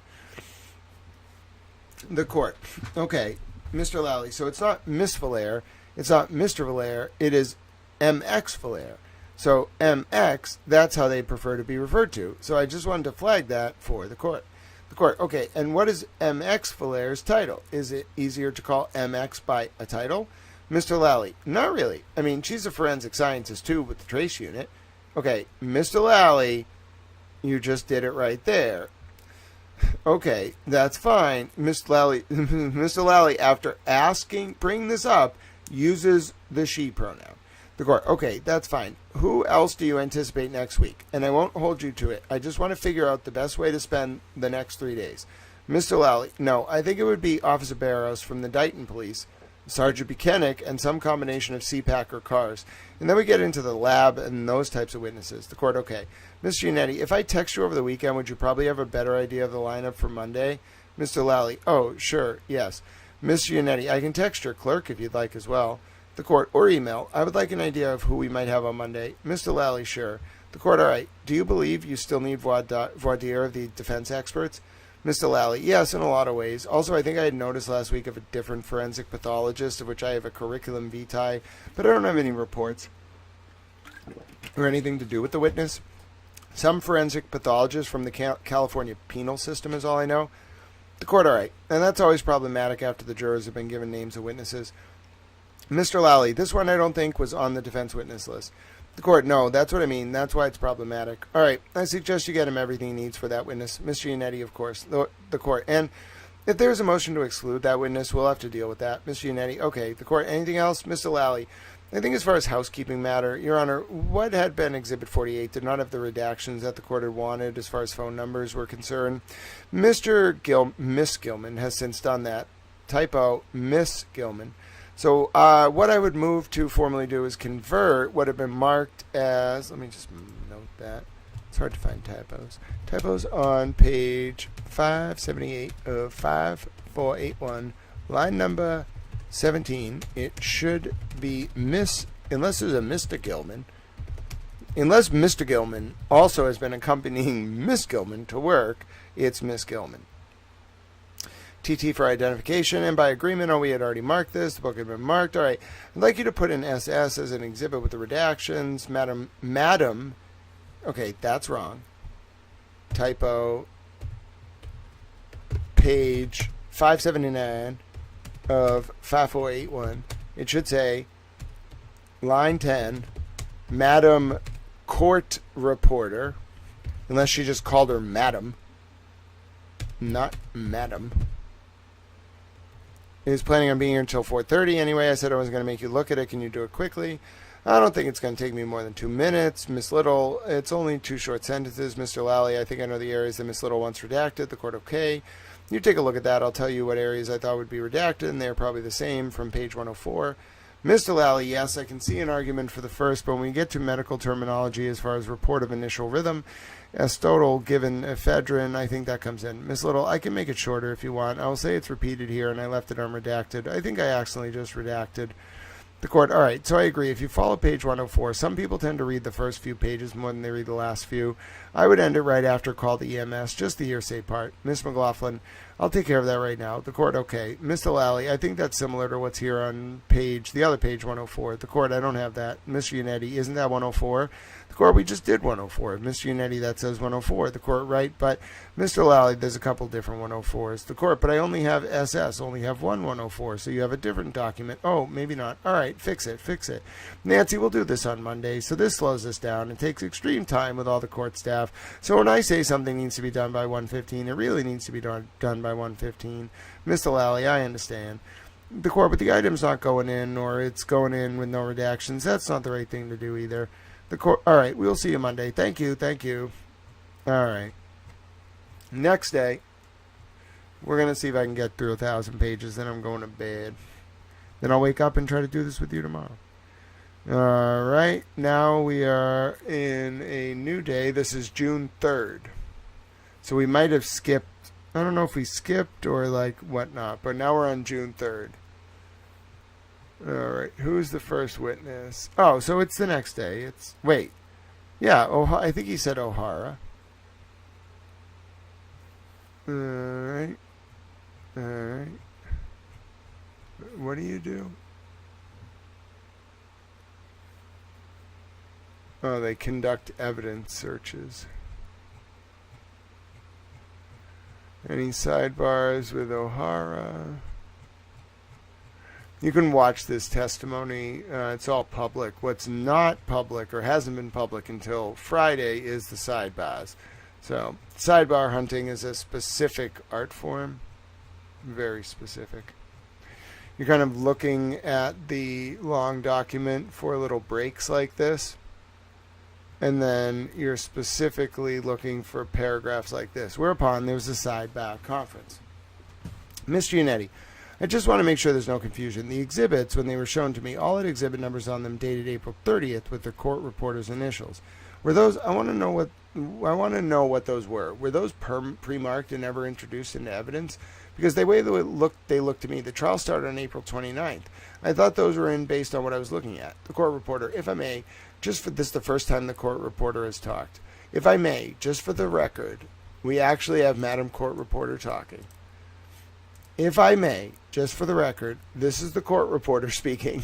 Thank you, Madam Court Reporter. I put a slash mark in all of those. Those were never entered. They were marked pre-trial in agreement or pre-witness in agreement. Mr. Yannetti, I see. The court reporter, I put a slash through each one. That's what took me so long. Mr. Yannetti, so they were never introduced? The court reporter, they were never introduced. The court, and then numbers these exhibits too? Mr. Yannetti, I just want to make sure. Whereupon the sidebar conference concluded. Okay. Well, we got Madam Court Reporter talking. That was kind of cool. She announced herself. She was very proud. Did she call herself Madam Court Reporter? Hold on. Or the Court Reporter.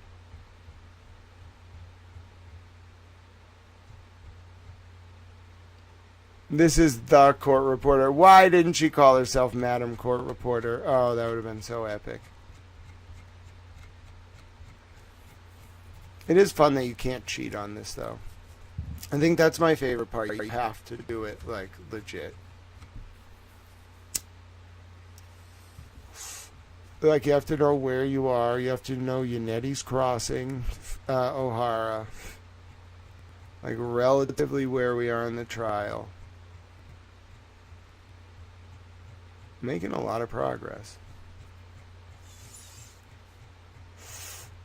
I think we've gone through almost like 100 pages with only one sidebar. Judge was really getting mad about the sidebars. She was saying it was slowing the court process down. Alright, hold on. Alright. Brief recess. Back for... That was just the morning recess. Now redirect of O'Hara. Okay, that was the end. Now, Maureen Hartnett. State Police Crime Lab. Sidebar. If we can get to page 1,000, I'll be done for the day. Then I'll pick up with you tomorrow. We can get Tal through another day. And hopefully figure out, like, why people are so intent on censoring this information.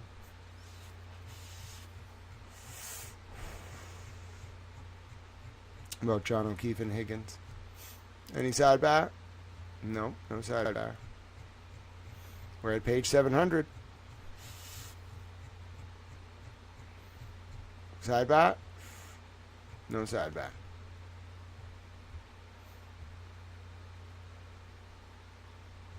Nope. No sidebar.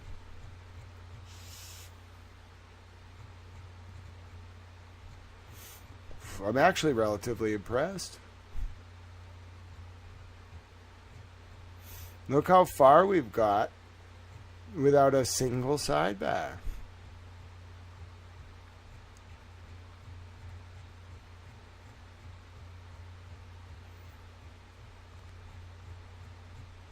I'm incredibly impressed.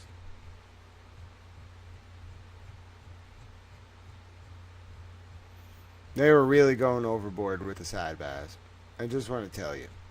The Higgins sidebar, I mean, it was interesting, but it took 3 days to get through, like, the Higgins sidebar. Now, it led us to a very important piece of information.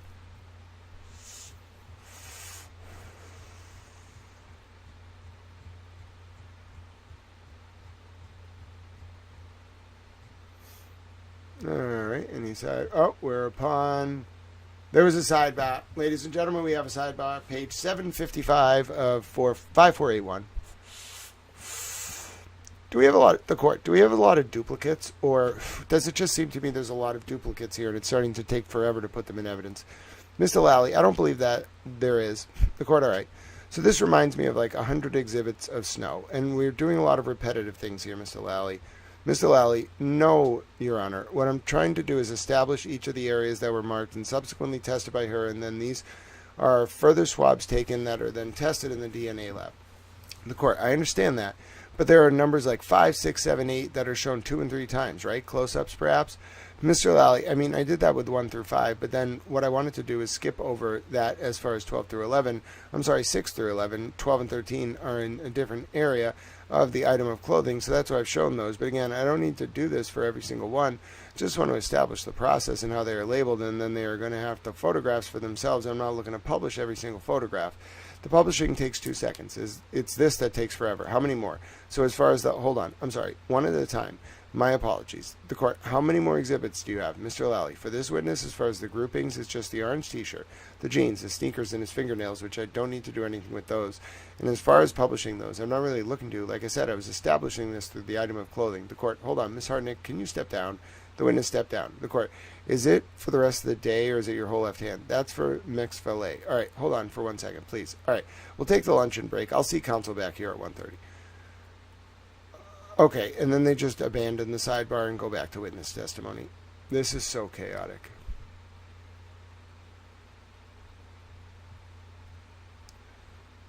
All right, back to Ms. Hartnett.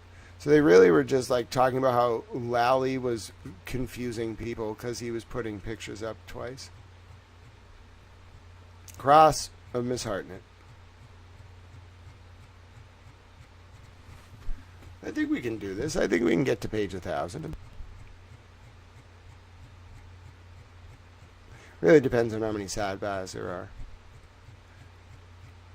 Alan Jackson had a lot of questions for Ms. Hartnett. No sidebars.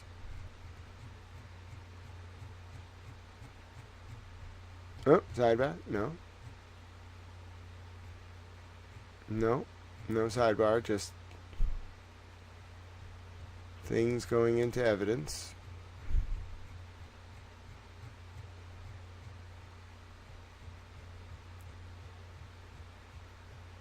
Okay. Now we're on the redirect of Hartnett by Mr. Lally. Now we're on the recross by Mr. Jackson. Sidebar. Okay, what is your objection? Mr. Lally, it's beyond the scope. The court, it is beyond the scope. Are you getting into this very limited redirect? Mr. Jackson, because the entire issue is that the court, sorry, that's my fault, Nancy. Mr. Jackson, it probably technically is, but if I could just ask to reopen, it calls for one question. Mr. Jackson, I can get it in through Trooper Proctor, but it's so much easier to ask her one question, who signed it? The court, it's hearsay. It's hearsay. It's beyond the scope. You can get it in through Proctor. Mr. Jackson, okay. Weird. Okay. I'm convinced you'll be able to get it in at some point. Mr. Jackson, I will. The court, but just not here. I'm not going to start relaxing that. Mr. Jackson, all right, that's fair. All right, so they, like, Jackson wanted to go beyond the scope of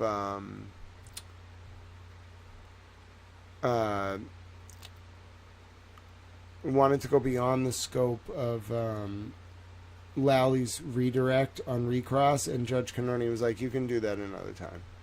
This witness isn't the only way you can get it in, so I'm not bending the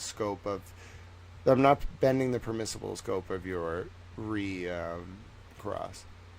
So now MX Valaire is up there. Wait, I don't think they told us this in public, so I don't think the public was using MX Valaire's correct pronouns. Not to like insult them, I just don't think anyone said anything about this. Alright, sidebar. It's about the taillight. Mystery identity. Now that we've seen what's coming in, we are registering an objection to the fact that he already has testified. I think they have already testified as to where and when these objects were found. And really, they need to have testimony first, marking these pieces of evidence relevant before they start getting into the court. All right, jurors, why don't we take a 5-minute break? Sidebar continued. The court, Mr. Lally, is this from the housing? Mr. Lally, no. So what this witness did was basically take each of the individual pieces that were recovered at various times, and then she was then able to do a physical match with them to each other, and then a physical match with them to the housing. The court, so your objection is you don't know where this came from? Mr. Unetti, correct. The court, even though she identified the bag, and Mr. Unetti, well, she identified it, but we don't know how they got within the bag, who found it, and where.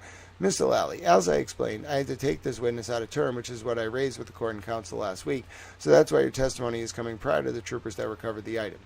Mr. Unetti, I mean, our objection is our objection. If the court decides to, the court, last week you said it was okay. Mr. Unetti, well, if the court decides to take it to bene, I suppose subject to those witnesses being called up to identify what's being introduced now. So de bene means, like, the evidence comes in, but you have to lay the foundation later, or the defense can renew its objection.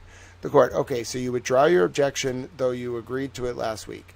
Can I have a moment, Judge? The court, yes. Mr. Unetti, just so I'm cutting to the chase here, we don't want this witness to be able to testify to what specifically Michael Proctor found. We don't want this witness to absolve the Commonwealth of its responsibility to call the lead investigator who actually found against, sorry. The court, all right, well, I'm not going to tell the Commonwealth who they have to call or not, but if you think they are not ultimately able to lay a foundation, you can move to strike it. That's de bene.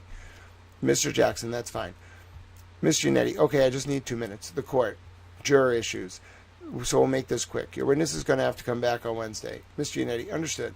Well, do you have a lot left with her or them? So Mr. Unetti's using the right pronoun. I'm not going to be very lengthy, although Mr. Unetti called him MX Valere him, and then her, and then them. He eventually got to the right one.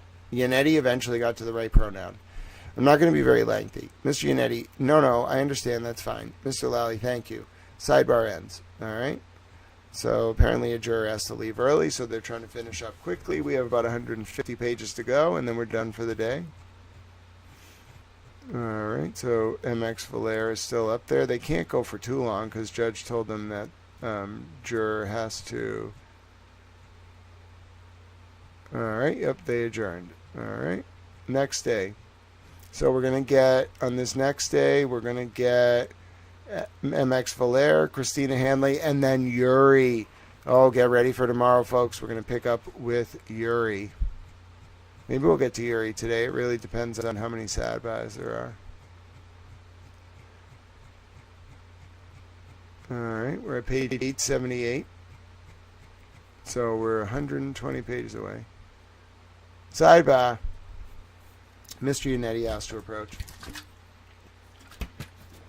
So this is during, I think Valera's still up there.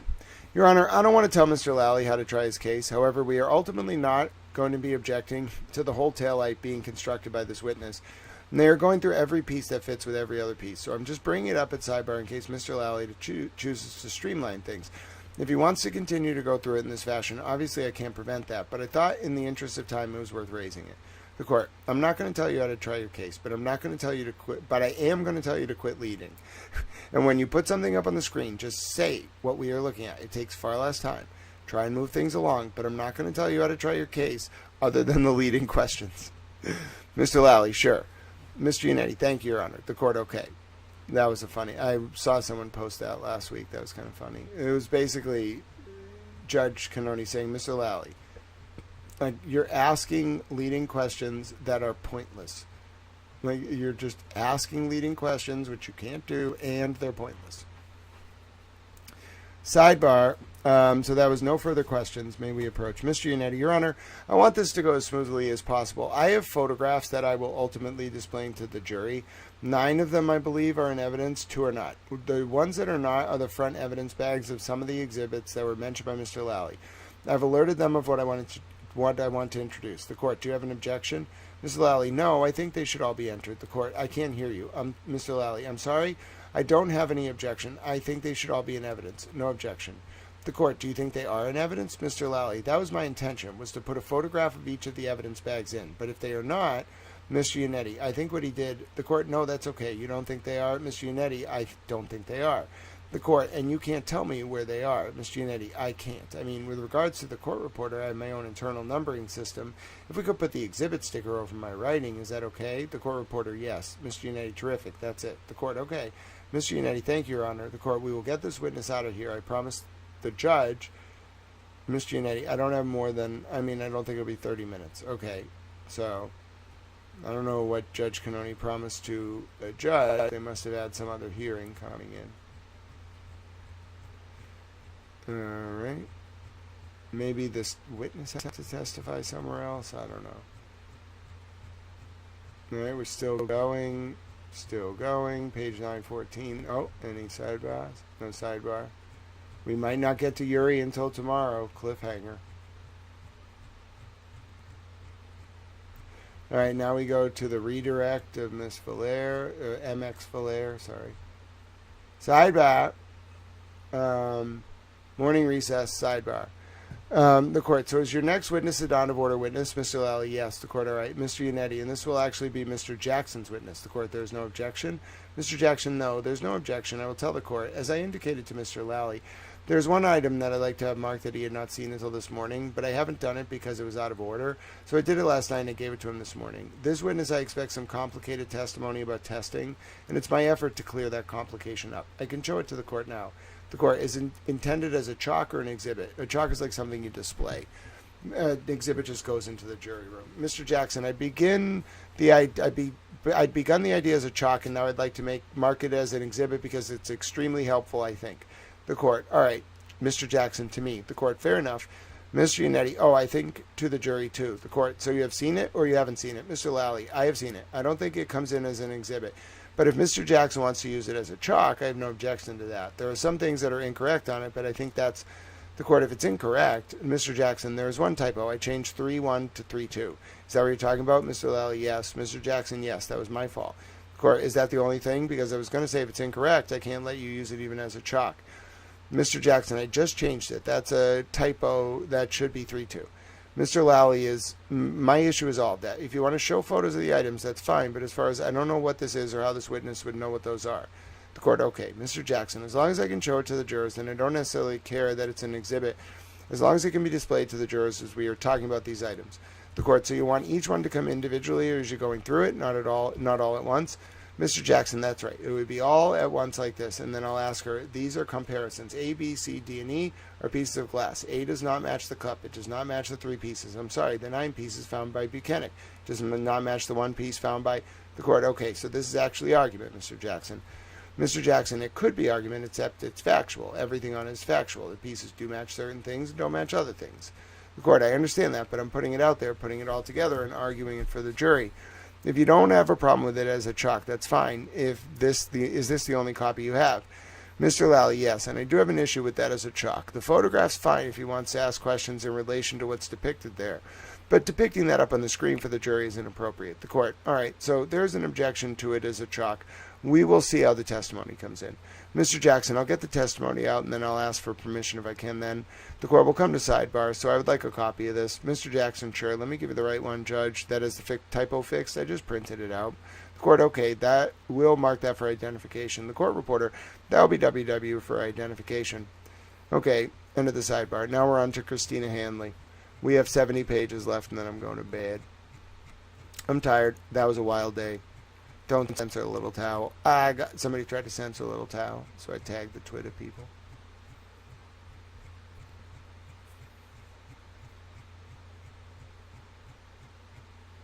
Sidebar? No. No further questions. Sidebar before the cross. The court. So I'm glad I had the opportunity to look at this before the break, and I'm still where I am with this as argument. So I'll let you put on the pictures of 3-2, 3-3, 7-12, and 7-14 and ask those questions about where things are found. Anything under that is not permitted. Mr. Jackson, can I show her so she can go back to tracking of this because the court ask her if it will help her? Mr. Jackson, okay, sure. At this point, my intention is to simply ask her if it tracks with her testimony a few minutes ago, which as the court can tell is extraordinarily complicated when you talk about all the numbers. The court, I don't think that it is. I think that's much more simply Mr. Jackson, because you have this. The court, no, I didn't look at this when I just did that. Mr. Jackson, okay. So let's try without, okay? Mr. Jackson, sure. The court, okay, thank you. And this has been marked for identification, and your rights are saved on this. Mr. Jackson, I may use that with this witness. The court, if it will help her. Mr. Jackson, okay, I'll ask her. The court, okay. Mr. Jackson, thank you. See what I mean? So it's choreographed. The witness, if the witness says this will help me, then Jackson can get it in as a chalk. If he doesn't, he can't use it if the witness doesn't say that. So we have like 47 pages left. So another sidebar? All right. I'd like to move this as an exhibit. Your objection, Mr. Lally, hearsay, and it's a report, is what it is. It falls under the business record exception. The court, I don't see this as a business record. Mr. Jackson, if it's been maintained in the regular course of business, the items are established at or near the time of the event in question, they are relied on routinely by the lab and maintain their accuracy. How is that not a business record? The court, I'm not letting this in. What I'll do is let me think about it, okay? Mr. Jackson, sure. The court, I may change my ruling. I haven't even had a chance to even look at this. Then how did you rule against it? Mr. Jackson, that's fine. I don't necessarily need it right now. I'm not going to show it. The court, you cannot show it. Mr. Jackson, I wasn't planning on it. The court, okay. Mr. Jackson, can I give this back to the clerk? The court, yes, and I want him to take the post-its off, okay? Mr. Jackson, yes. Okay. I'm sorry, Your Honor, my request at sidebar is reserved? Yes. All right. Wow. All right, what do we got here? Sidebar conference. Objection. The court. So rather than sustain every objection because one portion of your statement is objectionable, I'd rather move this along. So recovered at the scene by Trooper Proctor, hearsay part of it. So I can sustain every objection that he makes regarding the chart with Proctor's glass retrieved by Proctor, and we can be here all morning. Mr. Jackson, I'll cut it out. The court, okay. You know what's objectionable and what's not, and I understand you're trying to put things in. If there's an objection to every question, I'll sustain it. Mr. Jackson, understood. Wow. Mr. Jackson, understood. The court, just like there is an objection, if there is an objection to every leading question, I'll sustain it. Mr. Jackson, understood. Okay, thank you.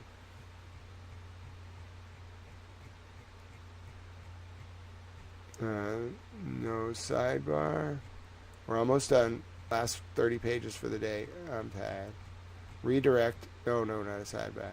Sidebar in our last 30 pages. Mr. Lally. So, Your Honor, the next witness is Sergeant Buchanan. With references to his testimony, or at least portions of it, I have provided to the court some photographs that I intend to use with this witness. The court, are they autopsy photos? Mr. Lally, no, not the autopsy ones. The autopsy ones I did also provide to the court, but there was a separate set of photos from Good Sam, and that's what I'd be looking at. The autopsy ones I'm going to use with medical. The court, yes, that's the only ones I think I have. Mr. Lally, there should have been 2 sets in the envelope. The court, in the same envelope? Mr. Lally, yes. The court, they're probably on my desk. Do you have a copy here? Jim, I don't know where they are. Mr. Lally, I don't have a copy here, and I don't need to address it until probably after the lunch break. The court, okay, Mr. Lally, but I just want to flag it for the court because it's something I would like to introduce at least some of these photographs to the witness. The court, is there an objection? Mr. Lally, no. The court, all right, I'll find it during lunch. How can Mr. Lally say no to the question? It's his thing. Mr. Lally, okay. The court, is he here? Mr. Lally, he is. The court, okay, thank you. Yuri Buchanan takes the stand.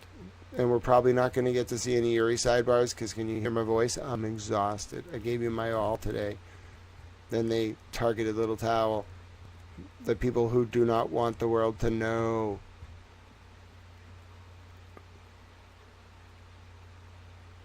They do not want the world to know. But Towel's intent on letting the world know. Sidebar! Alright. Mr. O'Keefe's clothing was already in one big pile. Sidebar. Mr. Jackson, there's an ongoing objection to the use of pronoun we. Oh, yeah, I saw this one. We did this. We did that. That's exceptionally. I think the court can tell after several weeks of trial is exceptionally important that we know who did what. It's inappropriate for him to say we did anything. He needs to define who did what. I don't want to continually object, so perhaps Mr. Lally can instruct him to tell me what you did and what Trooper Proctor did. Otherwise, I'm going to object. The court, well, you can do it on cross. Mr. Jackson, except all the information is coming in muddled and vague. We put it in a bag. We didn't put it in a back. Somebody put it in a bag. The court, all I got was we gathered. I mean, we are all here talking. You can then bring up what you say and what I say. Mr. Jackson, right, but we are not holding that pen. You are holding the pen. I mean, that is my problem with that kind of testimony. Oh, great. Great. I love it. I see why Karen likes him. We are not holding. Look at that. Like, sell me this pen. You know how there's that, like, archetypal example of, like, sell me the pen? What they really mean is use the pen rhetorically. Dude, he used a pen to make his fucking argument. Do you understand how brilliant that is? Like, it's so brilliant. It's almost like unheard. It's sublime brilliance because it's understated. So she's like, they're real. Like what they're really narrowing in on here is like, is it okay for Yuri Buchanan to say the word "we" during testimony? And Judge Cannoni's like, but Alan Jackson, we're all standing at this table, right? And then you can just ask me later, like, what did you say? What did the other person say? And Alan's like, yes, we are all standing here, but only you are holding that pen. Brilliant. Fucking brilliant. Oh my God. Brilliant. And you cannot prepare. Tell me how you prepare for that. How do you prepare for that? You don't. You do it on the fly. It's brilliant. I love it. He should have gotten a lot more respect from her. That is just like rhetorical brilliance. And the thing is, he's not like, some people would classify rhetorical brilliance as like just using really complex words. That's not why there's so much flourish to this. The flourish to it is that the pen is the embodiment of Jackson's argument. It's a metaphysical manifestation of his argument. Cannoni holding the pen is akin to Yuri being like, we were holding the pen. As opposed to saying Proctor was holding the pen or Yuri was holding the pen. Brilliant. Brilliant.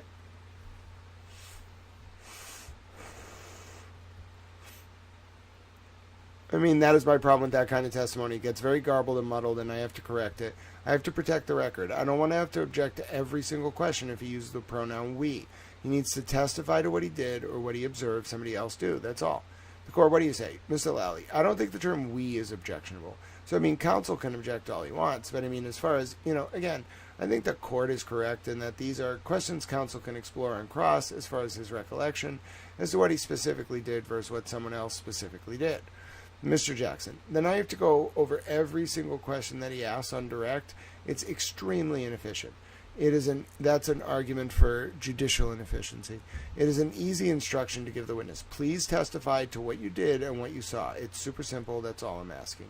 The court, all right, I'm not sustaining your objection. Mr. Lally, if you choose to say who did what, fine. If you don't, then you can do what you want with it. And I understand where all this is going, so let's just get through the sort of non-prejudicial stuff. Okay, that's not helpful. He just keep, bro, look how many times he says we. The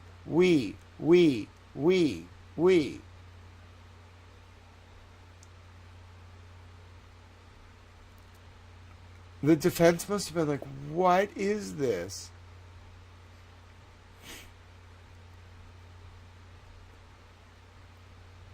All right, we're going to get to page 1,000, then I'm done. No, another sidebar. What conclusions did you render about the eyes? Objection. I'll see it sidebar. The court. So he can't give medical testimony. He can say what he's observed here and he has observed in other instances, but he can't say what this was caused by based on his experience. Mr. Lally, okay. The court, that is the nature of the objection, Mr. Jackson. It is. The court, okay. Mr. Lally, understood. All right. So Lally trying to go way overboard. All right, page 1,000, we're done. All right, we did it. We're 1/3 of the way through. Yeah, I would agree, Petty LaBelle. Good evening. Saw Schiff's name in Grant's chat. Thought I'd expound. Very interesting. Oh, I know, Tripoli Bob. Oh, interesting. Sorry about that. I feel terrible. I wanted, not because it matters, it would just lead to an broken file, but that whole time I didn't have the sidebars linked because I had by accidentally linked to the local file, which I mean, it happens from time to time. Okay. Needless to say, that file I will provide for you. It's 5,481 pages. It does have a Google link. I will get it to you eventually. My name is Grant Smith Ellis, though. In fact, you can just find it on Twitter, but it's not that important that it wasn't pinned because, frankly, I was reading it out loud to you. My name is Grant Smith Ellis. I just went for 6 hours after doing a stream earlier. I need to rest. We'll be back tomorrow. We will be picking up on page 1001 of 5481 of the Karen Reed trial sidebars, where at Yuri Buchanan's direct examination by Adam Lally, we haven't yet met Hank. Wait a minute. It's 5,000 pages? Oh, God. Oh, no. We're only 1/5 done. I am a tired towel. Thank you all for your support. Thank you for supporting Towel Channel. Thank you for subscribing. Thank you for letting your friends know about this. Make sure you do a small act of service or kindness. If you like this work, you can support it. You can, like I said, you can share the channel. I'm on YouTube at Grant Smith Ellis, on X. Take a look over on X, by the way. They are trying to censor Towel's reporting, not the platform, but people who do not want this story to be seen. Okay? So, I tagged the Twitter head of safety. Okay? So I'll drop this link. This is the link that they do not want you to see. Not Twitter, but not X, but the people who tried to have me censored. So you can go find that information there. The post is about, I'd say, about halfway to its original virality. And yeah, I appreciate all of your time tonight. God bless each and every one of you. And we'll be back, I don't know, probably tomorrow in the morning. I'll let you know, like, how things are going tomorrow. We'll, like, take it day by day. I feel like the one thing that makes me nervous is, like, sometimes I don't do a good job of, like, you know, taking care of myself. And then you all, like, help me do my work and then also remind me, like, when I need to eat, like, and things like that. And I'm very grateful for that. And I don't want you to ever, like, think that I don't appreciate it. That's why I really like the chat here, the community that's developed. Like, you help each other, and you've made friends, and you help me, and I think that's all very important. So, not a traditional ending. Do small acts of service. Donate to our homeless veterans. Donate to animals. Donate to the big issue. Donate tomato plants, like Francis Ruchel did one time. Bring about your Tau Eudaimonia or Summum Bonum, greatest good in the ancient Greek or Latin, respectively. Change the realpolitik from one centered on preserving, expanding, and demonstrating our power to one centered on preserving, expanding, and demonstrating our capacity to engage in small acts of service and unconditional love. I'm tired. Signing off. I'm going to bed. Let's bring about a new digital epic defined by Aquarius the Water Bearer, standing tall and carrying a towel by rippling outward small acts of service. You do got Towel's back. Towel loves you all very much, and know that I go day to day, and I like to lay my head down and think that the world will be better tomorrow than it was today. And I believe that a lot of days because of you all. So thank you for giving me that precious gift. Until we pick up with more sidebars tomorrow, my name's Grant Smith Ellis. God bless. Be well. See you later, Towel friends. Towel friends on the YouTube, you know you get a few seconds at the end, but I'm exhausted tonight. I'm tired. I should rest, and then I'll pick up with you tomorrow. Thank you all for watching this whole time. Be well, hug your loved ones, and reach out to me on X or otherwise if you need me. God bless. My name's Grant Smith Ellis. Until